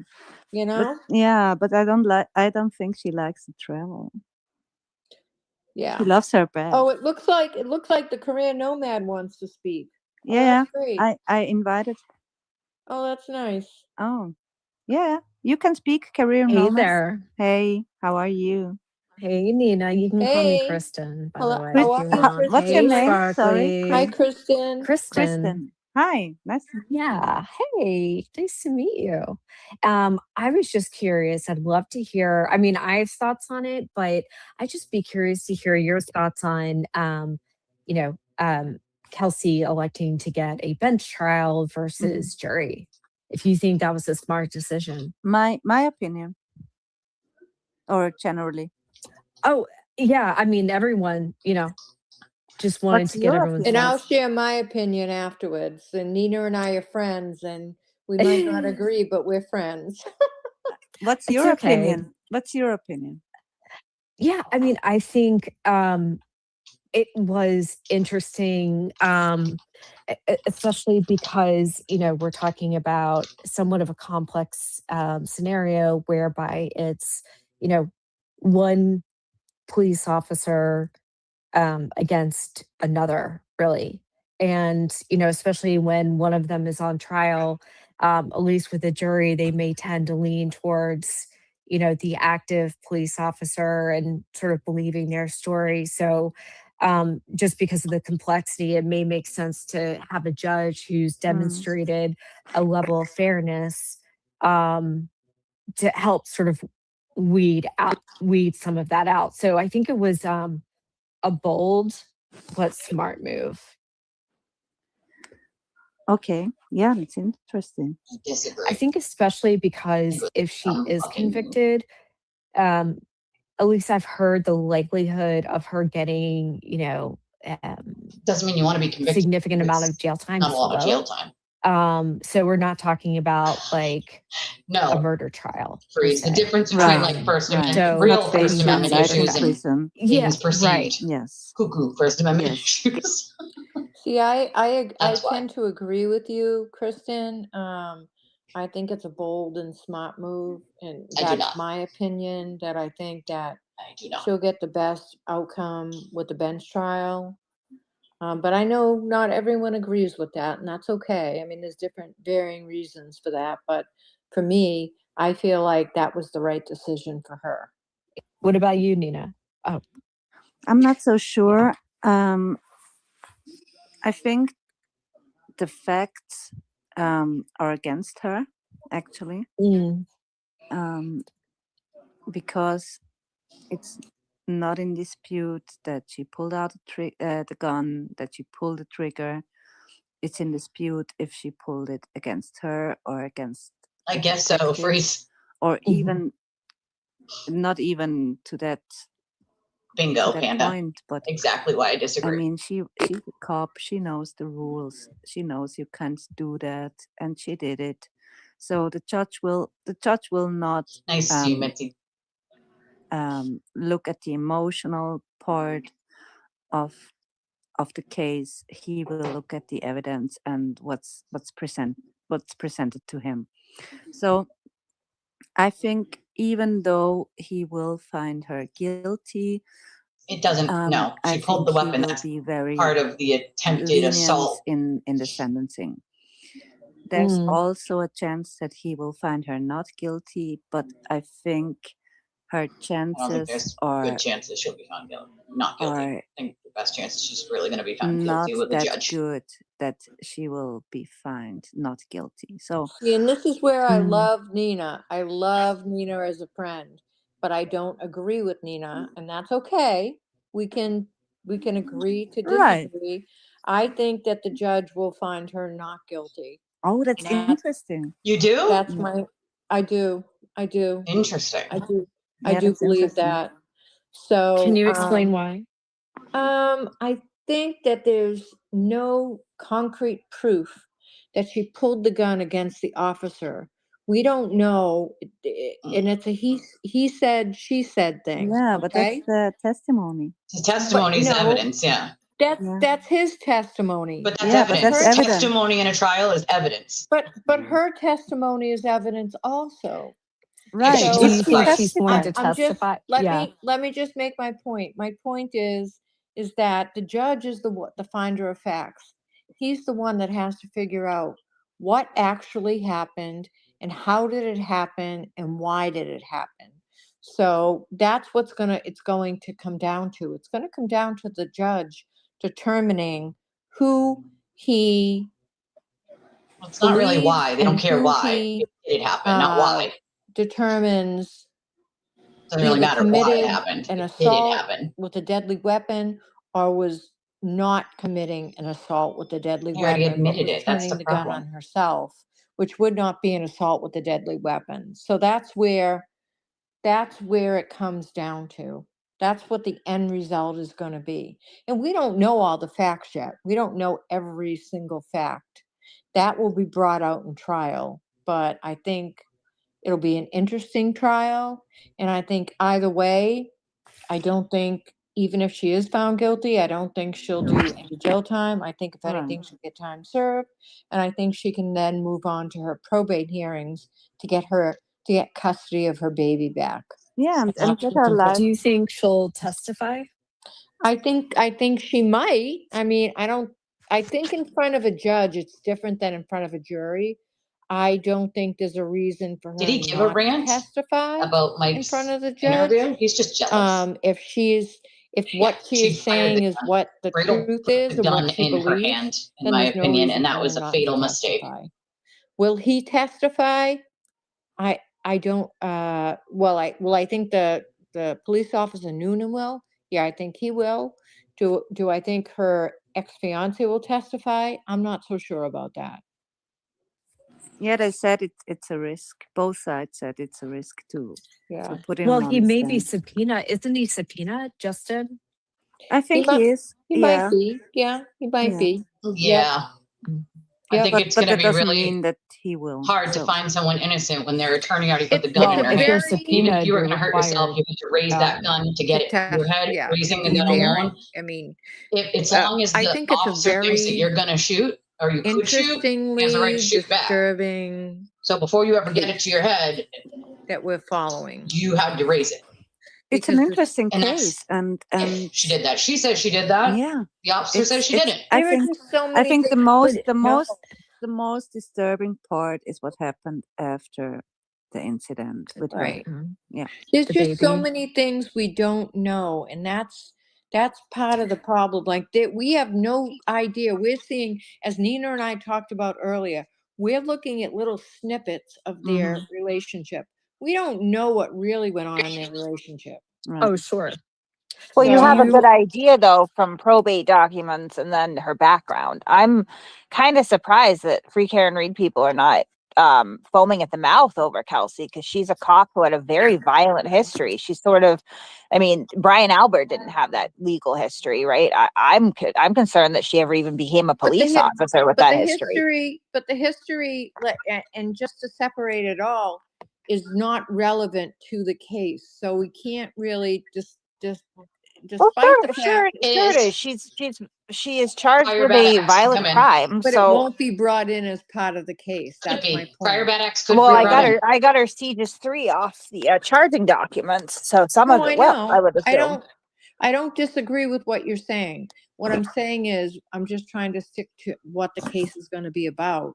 And I think that's why she's better off with the bench trial with the judge who knows that has to stick to the facts of the case. He cannot like wander into the sympathy or the part of it that a jury might go into. That's my only point. And Kate, can I say something before? Hi, Kate. I wanted to address Kate just for a second. I'm really happy that you're here and we can talk normally.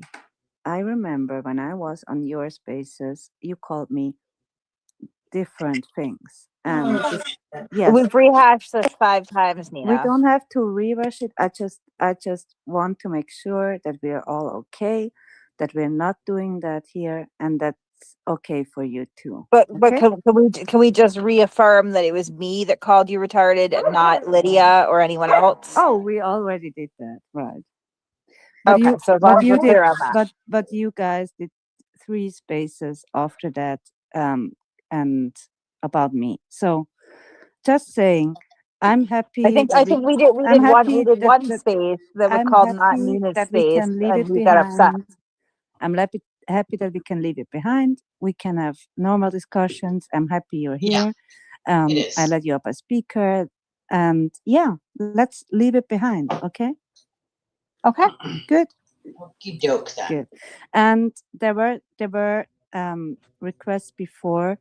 All pets wanted to speak before, and James wanted to speak before. So I will let them up if they want to speak. If you're a troll, you will be kicked out in a second. So James, all pets, you're up. If you want to speak. Who? I don't know. Hi. Who she's giving. Hello. Who that is. I think old Pat's is up here, but I see James Yeah. is a listener. Drop down. Maybe some things with the spaces. YB is back. We made it. Yay. Yeah, that's not going to happen. So, all pets, if I love you you though, want to Danny. talk, I just love you. please unmute yourself, but don't ask me, don't request to be a speaker if you don't want. Okay. Oh. Hello.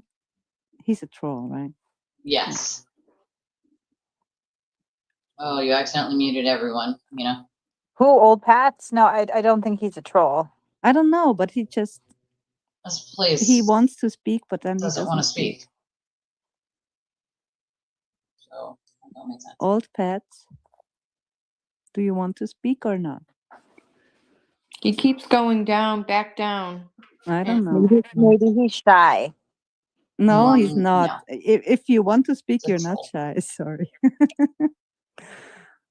And you don't have to be shy. We're nice. We're not calling you names. It's all Very good. nice people. Very nice. Yeah, I don't think he's shy, guys. He's got plenty to say on X when he's typing. So I don't think that's it. Everyone, guys. the care. What's the care account? The career nomad. That's me. Yeah, you Yeah, I can was gonna say talk. that's- You don't have to. Oh, I Just just talk. didn't want to Just interrupt. talk. I didn't want to interrupt. No, all good. So Kate had mentioned about Yeah, there's Kelsey's a lot I want to background. I learn was wondering in the trial. what You know, that we and have just we how don't know she yet. had some And I would violence really in her like to past. I was hear wondering if a it lot of that in the was trial. because I saw one incident that she pleaded guilty to. Was there more than one incident, or were there more than So that? she has a conviction for simple assault, and I'm not, again, like, Right. this does not mean Yeah, that she's I'm like a just. This is murderer the or anything, fact, but right? it's No, fact. It's this is fact, just a and fact. Yeah, that's violence. She it's fine. has it looks like she also pled guilty to a drunken disorderly at one point. And then we that's go nothing. into the Everybody can other be drunk and witnesses that could disorderly. potentially be called in this case that the Commonwealth's trying to get in, and they're Oh, so sorry. there's two former romantic partners, one who is a state police candidate, and then another one by the name of, I think his last name is Mizzotti or Minotti, something like that. So there are two intimate partners from the past that also agree, had Freeze. issues with her being, I mean, abuse. It's domestic violence is what it is. So she has this history of intimate partner violence, of, coercive control and all that. Like Justin, I never know how to pronounce his name. It is Alain. Justin Alain is not the first partner who has accused her of intimate partner violence by far. This spans. So as far as convictions go, she's only got a couple, but I would think in most cases that would preclude someone from a career in law enforcement, right? Like, we don't want people who are convicted of assaulting other people or getting drunk and disorderly on the force, but it didn't in her case. And she didn't last very long as an officer before she had these mental health things pop up again. And then it ended obviously with this horrible, violent ordeal with the gun and the other officer. So, I mean, I question North Andover's hiring policies at this point. I know that a lot of, like, the turtle world, for instance, is very That's a good point. critical of my friend Leah Janduso, right? Because she was a state trooper and she had in her background when she was 18, she dated a DJ who was a pot dealer and was involved in some of that. Granted, now pot is completely legal and you would be dating a legitimate business owner, but it wasn't then. And, it didn't come up in her hiring. Turtle Boy exposes it. She ends up losing her job. Now she gets cast as the most corrupt, awful piece of shit in the world, even though she's not, right? But not even that close. Precludes her. So I'm just confused why people are okay in this case with a woman who has a violent history becoming a police officer, and how that wouldn't be cause for concern for people. Because I would be concerned about that. I would hope that my local police station is not hiring candidates like that. Let's hope no police station is hiring candidates like that. Yeah, but we know they're I short on cops. So I'm not familiar with either. I mean, I had heard of an incident with Leah, but I don't know anything, more than that, nor would I necessarily judge her. But I understand your point. There's nothing to know. Kate, when did these things occur, like in comparison to her, how old she was and her age and what was going on? Well, she was an adult, right? Because it's on her adult record. Okay, we're looking at like 18, from fine. from 2018 to 2021. I think the last hit was 2021.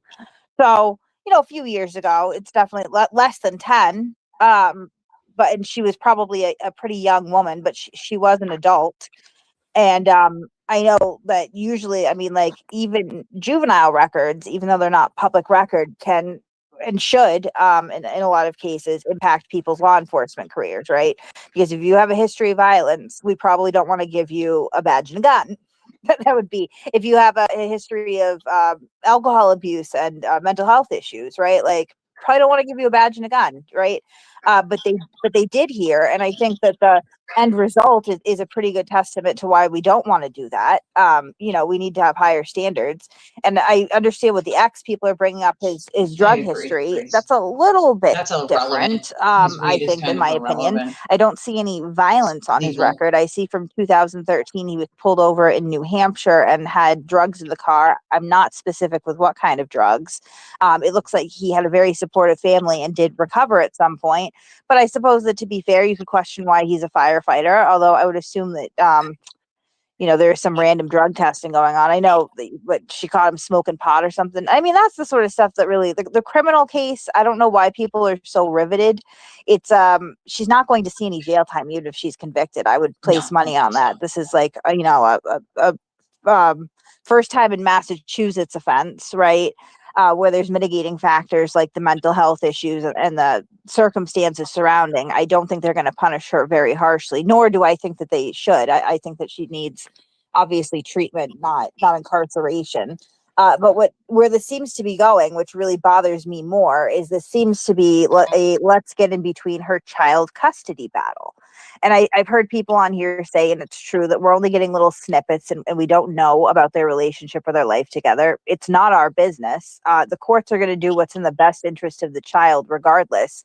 All this extra social media chatter does no good. I mean, putting out the videos of him smoking pot, what did that accomplish for her? It's not going to help her criminal case. I can tell you right now, it is not going to help her child custody case, because she knew the whole time that he was smoking pot, right? She knew. She didn't have an issue with it until they broke maybe up. not to the extent. I mean, it's possible that she knew, yes, that he smoked pot, but does she know that he's smoking pot? I'm just throwing this out there. 5 times a day? Maybe not. Well, we don't know that he is or isn't, but she knows enough to be able to bring up all these video. videos. Right. She's got videos. And I mean, that didn't come up until later, right? Or it didn't come up until things weren't going her way. And where did it come up? It came up in the media. I'll tell you what that looks like to a judge, because I do know a thing or two about custody battles, right? I know what it feels like to lose your kids, and I know what it takes to get them back, because I've done both, right? What you don't want to do is you don't want to go in and dirty up whoever you're fighting against, whether it's DCF in my case, or in her case, DCF and the ex, right? Because she absolutely has DCF involvement right now. She has to, because it happened in front of the kids. So when you start swinging back like that, what you're telling the judge is, well, I can't handle my problems, but I really, really, really want to distract to make you look at his instead. That does not look good. That does not help you. Once you have a kid with somebody, you are now tied to them for the next 18 years, for better or for worse. The probate court wants to see that you can parent cooperatively. She is not showing the courts that she can do that. She's showing that the way she wants to handle this is to smear the kid's father in the media. That's a very, very bad news. And sorry, I just have so many questions about this, so I'm sorry if I'm throwing these out there. Could the judge look at it negatively if just regarding the RO, and whether that RO was legitimate? Or when I say legitimate, like whether Justin got the RO under legitimate purposes, I guess. I don't know. I mean, the smoking pot. You know what I mean? Smoking pot does not not change the allegations. Even drug use doesn't change the allegations. The underlying, like, you have to read through these documents. What you realize about him getting the restraining order is he didn't just go in there with just his word. He has witnesses. He has a lot of witnesses, including at one point, Kelsey's own parents had to break up her from attacking him and call 911 on her. That was the precipitating factor for one of her first hospitalizations recently, anyway. So this is not just Justin's word against hers with the restraining order. And then you go a step further and you say, okay, she has a history of this. Like, this isn't the first person who said this. So I think that the RO, I mean, she had her opportunity for a 2-party hearing. It was extended. I don't see anything that stands out as like, wow, that shouldn't have been extended. She was making vague statements that Justin interpreted as being, threatening to harm herself and the kid. Justin feels like she was trying to lure him back to the house to do something to her and the kid. Unfortunately for her, when the restraining order was served that day, something did happen. So, I mean, that really lends a lot of credibility to Justin's concerns, right? It's not like he was saying, oh no, if you go over there, she's going to kill you and kill me and kill the baby. And then they show up and she's perfectly compliant and nothing happens. Pretty much exactly what he said was going to happen did happen. So obviously any judge is going to look at that and go, well, he was right. And I mean, the fact that okay. No, go ahead. Sorry. I didn't mean to interrupt. Oh, go ahead, Kate. Sorry. I didn't mean to interrupt. No. I stopped so you could say whatever you're gonna say. Yeah, and here's one other thing. And I, don't know all the details about, what you mentioned. I've heard, but I haven't seen that. The one thing I think that would cause me to pause though is, didn't he leave the baby with her alone? Like he was spending, or he was. They weren't he married. was, So in Massachusetts, custody spending the defaults night to her. outside He of doesn't the have a choice. home, He can't and just he take left the the baby baby and with her. leave. So He was that's not here. not a no. That's You know what I listen, mean? Not in yeah, but Massachusetts. that's Like if Can't you not. were do that. He concerned, was if you he were was You calling can't concerned, the just take her and right. He leave. was calling the Take police him, about it. the She baby. had the Can't baby do it. because she after the Mhm. whole outburst at the Jack and He Jill has to go party. get I custody before believe he can Mhm. take the that baby. parents took possession of the kid, like If you're custody of the not kid, like they married, took Mm. the kid, and then now she the has the kid. He's mother's calling the gets police and custody. going, It "I need to defaults get to the my kid mother back," and they're going, "Well, she's the until mother; she can have him." the What I father can But tell goes you, this was and later gets it on, though. This was not or tries to when get he it. left the home. He left the home 4 days prior. Ed was calling the police about the kid. Yeah. Not for 4 days, he wasn't.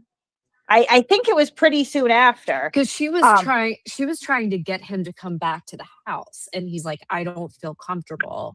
Right. I don't think was it 4 days though? I think it was That pretty was it was pretty quickly 3. afterwards. I think I it was think it like was 3 days afterwards. But you hear my it was point. Like, if you're concerned about the safety of your child, are you going to leave them alone with the person you think has violent tendencies? well, she wouldn't give the child back to him. He That was can't obvious. And just that's take the again, child. like Okay. that's just sort of the way that these Can't laws do work. it. So when He's got to go get custody through I court. had left my ex-husband like a million times, unfortunately. One time I had left my ex-husband and I didn't have anywhere to go. So I had to go back home at some point. Right. And he was supposed to be, I think, at his sister's or something. And he came in the middle of the night and our son was, oh God, like maybe 6 months old. He was a little baby. And he took him out of the crib and he took, just took him back to his sister's house. And I called the police immediately, was like, I don't know what to do. I don't feel the kid is safe. Help. And they're like, well, there's nothing we can do. He's your son's father. He can have him for as long as you want. So then you Yeah, but have if to you go to leave it, court at that point. Yep. And you have to You leave the you have to either child get a there. custody order, like an emergency custody order or a But restraining order to custody be able to get that defaults child back. to Like there's the nothing you mother could in do. So, Massachusetts if and you're you can not hear married. that If you're married, in it's different. Justin's correspondence with the So they were police where they're married, so going like, yeah, she can take the baby. Like there's nothing you can do about it because there's no order in place. there's no So And I there order. don't necessarily, You have yeah, to get there an was order. there's nothing nothing in that the he could have done. correspondence. There was nothing in the text correspondence to indicate that he was concerned about the baby's safety. None of that occurred, and that was on June 30th, the day that she got shot. Well, I mean, there was enough that he was saying, like, I'll come pick our son up. I just don't want to be Yeah, around marriage is you, right? different Which That again, than when you're not that was married. because she was going to work, not because Different. she was Works concerned differently when you're about married. the safety of the baby. so you think he should have said what? Like, I think you're unsafe with the baby, and that would suddenly like Well, lend more credence. if he thought that was the case 3 days prior to that, then he should have done something about it 3 days prior to that, but he didn't. He did But what's nothing. he going to do? He has to get a custody order one way or another. You can't just in Massachusetts, when you're not married, the custody defaults to the mother. Unless the mother hands the child over to the father and says it's okay, then he's still got to go through the court process Well, of getting custody of that child. I didn't see him that's not calling the true. police for a week. That's not true. I did not see him calling the police for a well-being check at all. Well, I'm assuming he was probably because the parents at one point had the kid. I would need some more clarity on that, but that's not true. It does not default to the mother. There is no default. You have equal rights until there's a custody order. Like if I have a kid with somebody, I can take the kid. If they have the kid, they can take the kid. There's no way to enforce it one way or the other. So what it defaults to is essentially possession is 9/10 of the law in that case, right? Whoever physically has the kid has As I the just right to have said, the if kid. the You mother can't has the just go in kid and and doesn't take the hand it kid, to but the if you do, father, now you have the kid. then he's There's got to go nothing get the an order. police can do to intervene. Like, you have to have Oh either a my God. custody order or a custody order through a restraining order. So, I mean, I would say that he obviously Literally what was I just concerned about the baby, or he wouldn't have added the baby to the restraining order. That's pretty clear. And, you know, went and got custody. I would assume that over the They were 3 not days, married, no. you know, if he wasn't concerned right off the rip, he definitely developed that concern, and then he did act on it. And then Kelsey, for her part, completely legitimized all of his fears when being served with a restraining order, she pulled out a gun.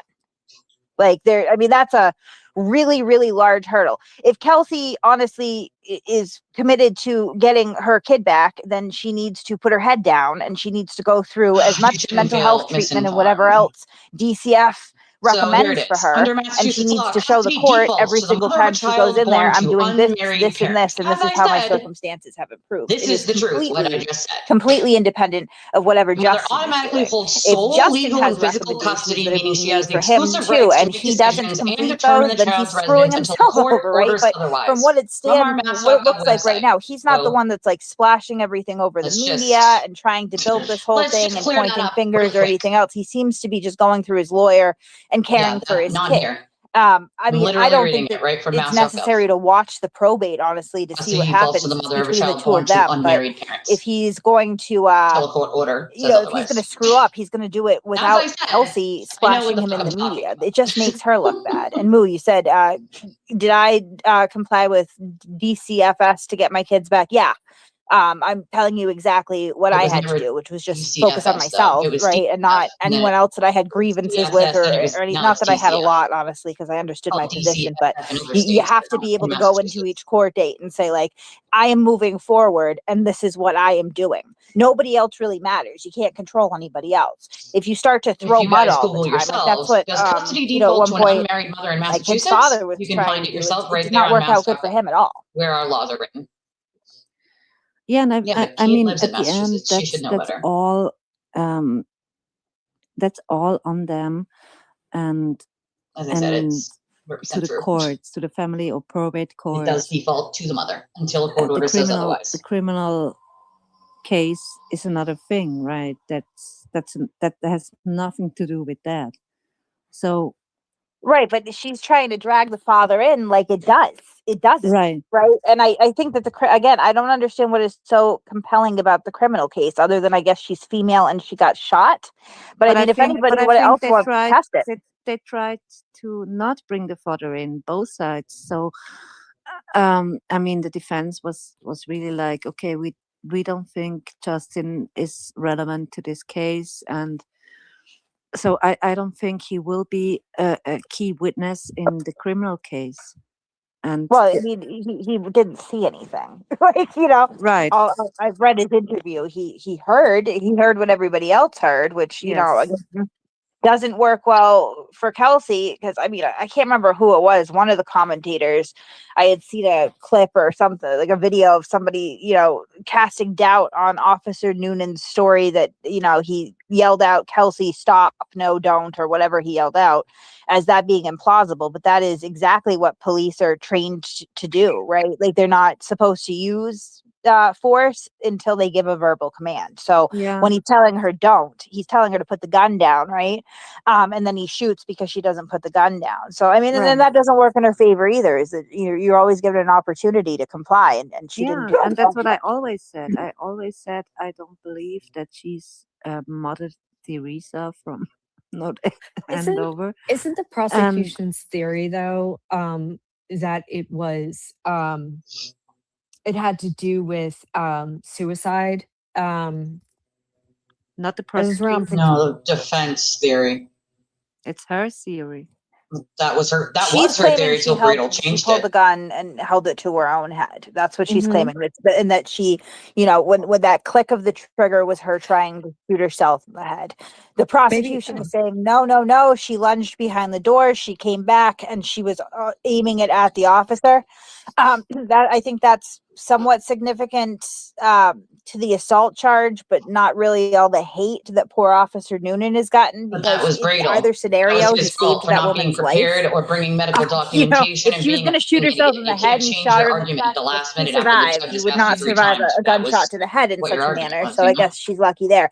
I don't believe that she was trying to shoot herself. I don't believe, if that were the case, then I don't think she would do that That in front sucks, of a, Natasha, you and I know, could trained totally armed feel officer who she knows is going to intervene. why I they would certainly do don't that, think you she would know? lie to the Homeschool the police kid and because say you that don't all have the another guns were in the option. That non-existent sucks. gun safe in the But in basement. Massachusetts, I don't think that that was a a suicide city attempt. defaults to an I unwed tend to mother believe if that it you're was not probably married. just a desperate, angry The most act. You know, ones I can somebody who remember. already You has can happily look it struggles, up substance yourselves. abuse issues, mental health. I don't know how much treatment she was or wasn't receiving. Clearly, it wasn't enough up until that point. Postpartum on top of it, and she made a really, really poor decision. And also, Kate, I mean, you're speaking very, very fast, and I'm trying to catch up. But if she pulled the trigger on her head, right? What she's claiming, and he shot her after that, that wouldn't make any sense, right?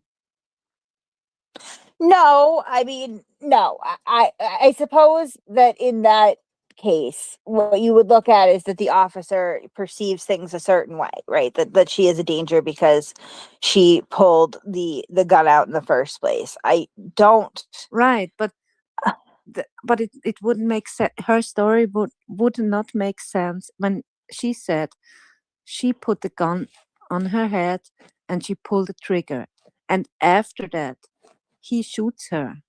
That wouldn't make You're right. sense. You're right. No, that doesn't make sense. I'm thinking more of like a spur, but you're right, because the way they all, both sides agree that she pulled the gun out. They Right. agree that she pulled the trigger, Right. and they agree that it didn't fire, and then she racked the ammunition. Like that seems to be agreed upon across the board. It's not in Yes, dispute. that's not in The dispute. dispute comes in that where it was, you know, where it It's- was pointed. And I think you're right, though, that it wouldn't make a lot of sense for her to try to shoot herself in the head. Officer Noonan gives a verbal command and then shoots. That just doesn't really After she jive pulled well. the trigger. Right. So yeah, so I think it's an interesting and it will come out in court. So let's move on, please, because for those who are just came up, we already talked about it intensively in the beginning of the spaces. You can always rewatch. It's recorded. I hope so. Yeah, that sucks. So yeah, we can move on. Sparkly, are you still there? I'm here. I wanted to say two things to you. I watched your YouTube presentation last night and I really like it. Oh, thank you. Yeah, it was nice. And what I especially liked, first of all, I have the same, literally the same tree thing that you have on your wall, the sign. Oh, the sign that I have on my wall. Yeah. Yes, the tree. I have this exactly the same. I have two of them, but smaller. Yeah, I mean, I love the inspirational signs. Yeah, I it's so cool. I have the one I think you're talking about are the 8 rules of life. I don't know. It's just that the tree thing on your wall that you Yes. have behind you on your space on your YouTube. Hold on for 1 second. Alexa off. Alexa. Sorry. It was And Max talking the to me. cat, and Max the cat is a cool cat. Huh? Yeah. So I have the 8 rules of life, which is 1, smile. It always works out in the end. 2, be kind. You have the power to make people feel good. 3, don't give up. If it doesn't work the first time, find another way. 4, don't compare. Everyone's on a different journey, which is very important to know. 5, Yeah. avoid negativity, avoid negative thoughts, situations, and people. 6, make peace with your past. Focus on being present and creating a better future. 7, take care of your body and your mind. One struggles to survive without the other. And then 8, accept yourself. None of us can Oh, ever I be love that. perfect. Can you send that to me? Or can you Sure. put that in the chat? I love that. Can I take a picture in the chat? I don't even know if I can. Is it? I meant another sign, but that's even better. Let me see if I can. I'm gonna try and take a picture. I think I can take a picture of this. So Are you doing meatballs again right now? No, I'm sorry. I'm gonna make some chicken. Oh, good. for dinner. I like the part of spaces where we kind of go off track and So talk about I random have to shit. dip Makes it out for fun, like you know, 10 at least minutes I at guess when you're a part of it. 4:45 because I have another call I have to take. But if Okay. I'll be back after that. Yeah, Don't sure. think I'm gone. I just have to take a little break for a All call. good. All Let me good. see if I can. I'm gonna see if I can find a way I can put that right in the chat. That's cool. There should I be love that. a way to do it. It's telling me. I don't know. Let me see. It's telling me. You know what? I just have to take a picture of it, and then I can. You can. Yeah. Then I can post it. So I'll do that. No stress. No stress. And then I think the other thing that you were talking about was my sign that says "Cherish every memory, love every moment, embrace every possibility." No, it was just that this round plate or what it is on your back wall when you're on the YouTube channel. Yes, it did. It did. The tree. So it was on what was on my back wall. Yeah. I'm gonna I have take a the picture of same. this. Yeah, it's interesting. I'm gonna take a picture of this, and I'm gonna try and see if I can get it into the Spaces chat. And Sparkly, can we talk about you having a Spaces with TV? West Virginia. Yeah, sure. Well, we Interesting. can talk about that. Like I said, I've only got I have to be off here in about I totally 10 get that minutes, part, and then I'll Danny. be back, but we can talk more about it. I thought to myself, why not try to Switzerland. have Venus from Spaces Switzerland. with TB? I Yeah. mean, I know you. We always talked about it, right? You always were like open to it. yeah. Yeah. So I thought to myself, why not try and have an open Spaces with TB? I put it in the chat, Nita, by the way. Why not try to have an open Spaces with TB where we can talk, but there has to be parameters to the discussion. I want it to be fair. I want it to be open. I don't want questions asked about questions. I want people to answer questions. And He's I want not to gonna be though. That's the respectful. problem. Is I he's want not it to gonna be answer respectful. questions. He doesn't know I don't how. want, Or be honest. He no doesn't know how to be honest. names or vileness or anything like that. So I did say that I would do that. And he said, okay, let's do it. And then I said to him, okay, let's do it. Send me a DM and we can find a time. I'm still waiting for that DM. I haven't gotten it yet. So let's see if he actually follows through and wants to have that discussion. There aren't public trials in other countries. Yeah, and I think United States is one of the only places that does public trials. So you see a lot of different countries interested in our trials. They underestimated him and his intelligence. Yes. And I think Turtle Boy thinks he's so much smarter than you and so much above you because you're such a kind soul. And he already said he's winning this. He's winning, and it's not about winning.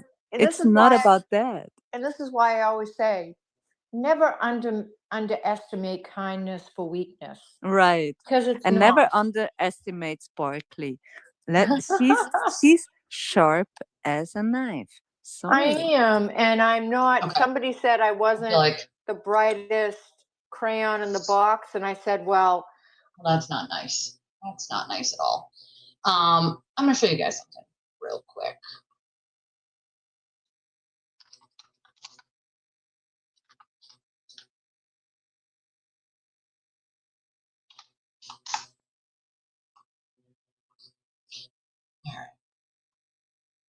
209C is what I'm looking for here. Massachusetts General Law, Chapter 209C.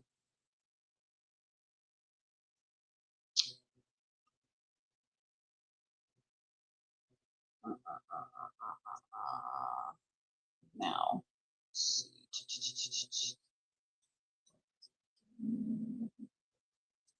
I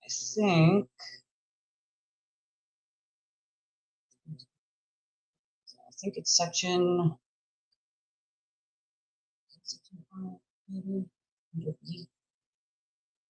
Okay, here it is.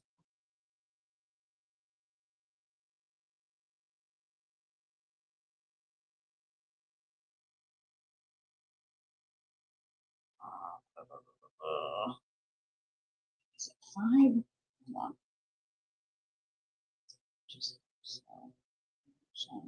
Because this is important too, but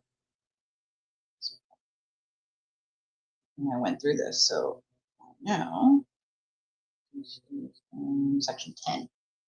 Section 10. Award of custody criteria, section B. Here it is, right here. So I can't really make it bigger.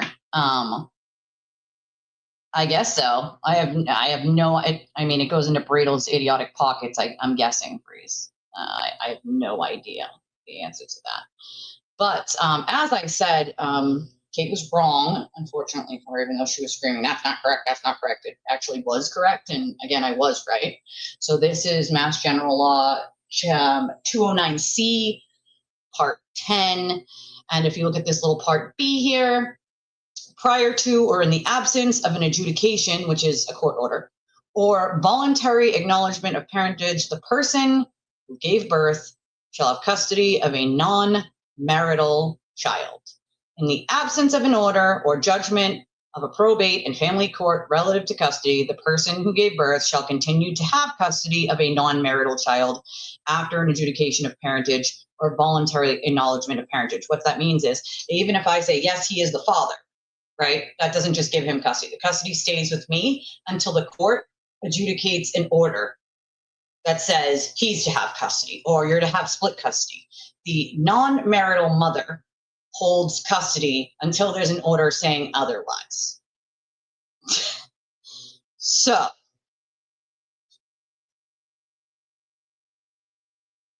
just saying. just saying, it was not wrong. I was 100% right. And how do I know this? How would you know that, Elise? Well, I almost took custody of my husband's niece and nephew a long time ago. And also I was a single mother once. And so, yes, been through this, been there, done that. This has been the law as long as I can remember. I don't know if it was ever anything before that. I couldn't tell you that. But what I can tell you is I was 100% right. And this is why I am careful about even saying something and then someone doing what just happened, which is, no, that's not right. Well, no, but it is right. It's 100% right. And so then now people get confused, right? Which information is correct? Is what Kate's saying correct? Is what I'm saying correct? Which is correct? If Kate said it's wrong, then, it's probably wrong. No, I was right. Non-marital. There's a difference between if you're married and not married when it comes to custody. I don't know why. That's just the way the state of Massachusetts is. Again, different states, different rules. I couldn't speak on another state. I can only speak on my state. I know this shit like the back of my hands. If you have a kid and you're not married in the state of Massachusetts, the custody defaults to the mother until there is a court order saying otherwise. You know? I mean, yeah, but also at the same time, like, we don't get along. So I sometimes I feel like he just jumps in just to say, like, no, that's not right, just to say it, to be honest with you. Again, that's just how I feel, but this is the law. This is in black and white. This is literally in our written laws, Commonwealth of Massachusetts, Section 10, Mass General Law, 209C. You can look at it yourself if you want and read all the extra other things. It also goes along to say, back in the section I was in, Section 5, that say, for instance, you're married, right? And you have a child, but you got a divorce. Say you got a divorce and then you got pregnant, right? Say you were like separated from your husband for 5 years. And then after 3 years, you met someone else and you're pregnant and you get a divorce, right? You get a divorce before your pregnancy or before the baby's born. You know, say you get a divorce when you're 2 months pregnant, right? But you've not been with that person for 5 years. Like you've been separated for a long time. If you give birth to that baby within 300 days of your divorce, the state of Massachusetts doesn't care who the actual father is. Under our laws, your ex-husband is now the legal father of that child. And you cannot put the actual father on the damn birth certificate until you go into court and tell a judge, he's not the father, he's the father, and they say, yes, I'm the father, and no, I'm not the father. They will not let you put no father. They will not let you put the actual father on the paperwork. They will force you, and they will not give you the birth certificate until you put your ex-husband on the damn paperwork if you were divorced within 300 days of that baby being born. So you cannot get a divorce and have a baby within that 300-day span. So even if you get a divorce and you find out you're pregnant, right, after, if it's within 300 days of the divorce, your ex-husband is automatically the father in the state of Massachusetts.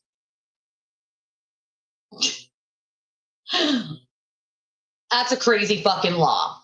And it causes a lot of problems because, and what it does is it causes a lot of problems really for people who don't have money, right? More the working poor, because you don't always have the money to go and get a divorce. So in my scenario, I did not have the money to go and get a divorce at the time, right? And so I hadn't been with my ex-husband in, like I just said, years, okay? Years, frigging years. And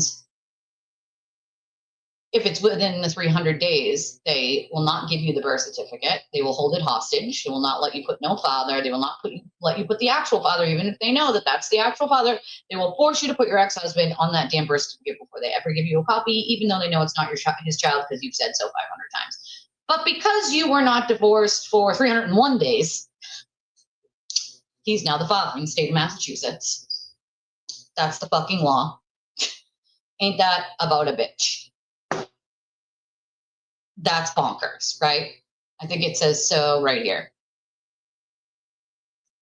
Let's see, I believe it's this part. Voluntary acknowledgement of parentage may be executed by the person who gave birth and either an alleged genetic parent, presumed parent, or intended parent as provided in this chapter, whether either or both is a minor and may be registered pursuant to section 11 only if the signatures of both signatories are notarized. If the person who gave birth to the child was or is married to a spouse other than the other parent, and the child's birth occurs during the marriage or within 300 days of its termination by divorce, a voluntary acknowledgement of parentage, naming the other parent, may be executed by the person who gave birth and the other parent only if the person who gave birth and their spouse or former spouse at the time of the child's birth or conception sign an affidavit denying that the spouse or ex-spouse is the parent of the child.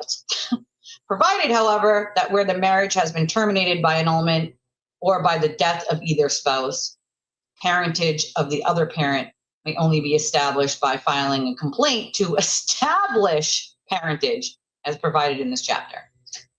See, the other problem with this is if your ex-husband refuses to go and sign that affidavit, that they're not going to take time out of their fucking day to go sign that affidavit saying it's not their kid, even though it's not their kid, that why should they get involved in all this? You guys are divorced, right? They don't want to go. They don't want to sign any paperwork. They don't know what the fuck you're talking about. They don't believe you. They're not going to sign shit. Even though it's not their kid, they don't know.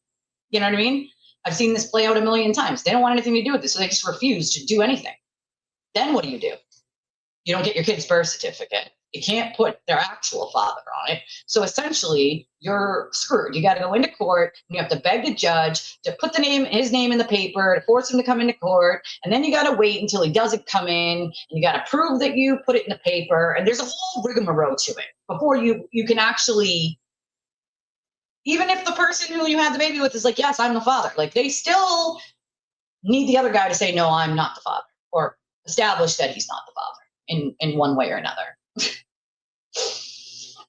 You don't have to, yeah, but you don't have to change the baby. You don't have to give the baby your ex-husband's last name. You could give the baby a completely different last name than anyone's last name.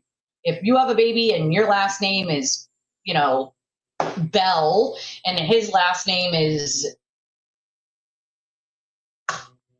Carter, then you could give the baby's last name as Smith. Like, you can give a baby any name you want. Doesn't have to have your last name, doesn't have to have his last name. Thank God, because then it'd be a whole process of changing names if you wanted to do that. But yeah, if you wanted to change it, it's a whole nother shit show process. Believe me, I looked into that when my oldest wanted to change her last name to my husband's last name.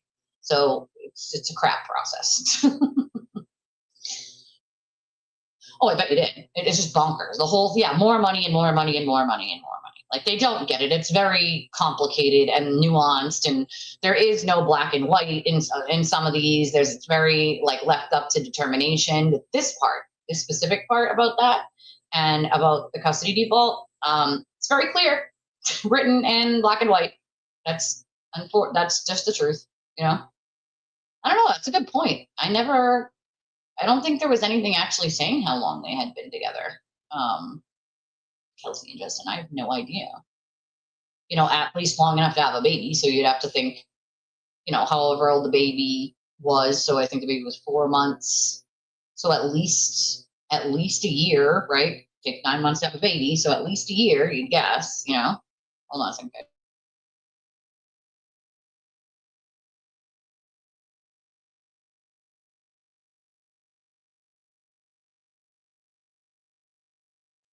If these goddamn scammers don't stop calling me with a fucking home warranty, I'm gonna lose my mind. I don't have a goddamn home. I don't need a goddamn home warranty. Stop fucking calling me and using my own area codes, you weirdos. You fucking weirdos. Stop it. For the love of God. Can't. It's like the car warranty people. Like, go away. Stop fucking calling me. And they call from like all different numbers in your state's area codes, and it's obnoxious as all hell. Obnoxious in all hell. All right. Let me wrap this up because I'm tired. I gotta make dinner. Actually, I have to pee a little. But you are more than welcome to go read all of the sections in Massachusetts General Law 209C. But the section that you're looking for that we were talking about is Section 10, Part B. So, you want to go check it out for yourself. That's where it's at. I was approved for a loan and I didn't apply for it. I love that. If you want to support the channel, there are a bunch of different ways you can do so. Hitting the like button is a good one. Hitting the subscribe button is a good one, of course. Super chat, super stickers, super thanks when the video is not live anymore. Hyping the video when it's not live anymore. Then we have the other options that are most direct, which are Cash App, Venmo, PayPal. We have Amazon wishlist. Those are in the description of the video. We have a link that's also in the description of the video that works for any debit credit card. It's also pinned to the top of the chat as well. Those are our chats. You can leave any amount you want. You can always remain anonymous. I appreciate all y'all for coming here and being here. Tomorrow is Saturday. It is literally my only day off of the week. So I will not be here tomorrow unless I especially pop in for some godforsaken reason, but I will not be here tomorrow. So I will see you all Sunday for the Sunday show, and come prepared.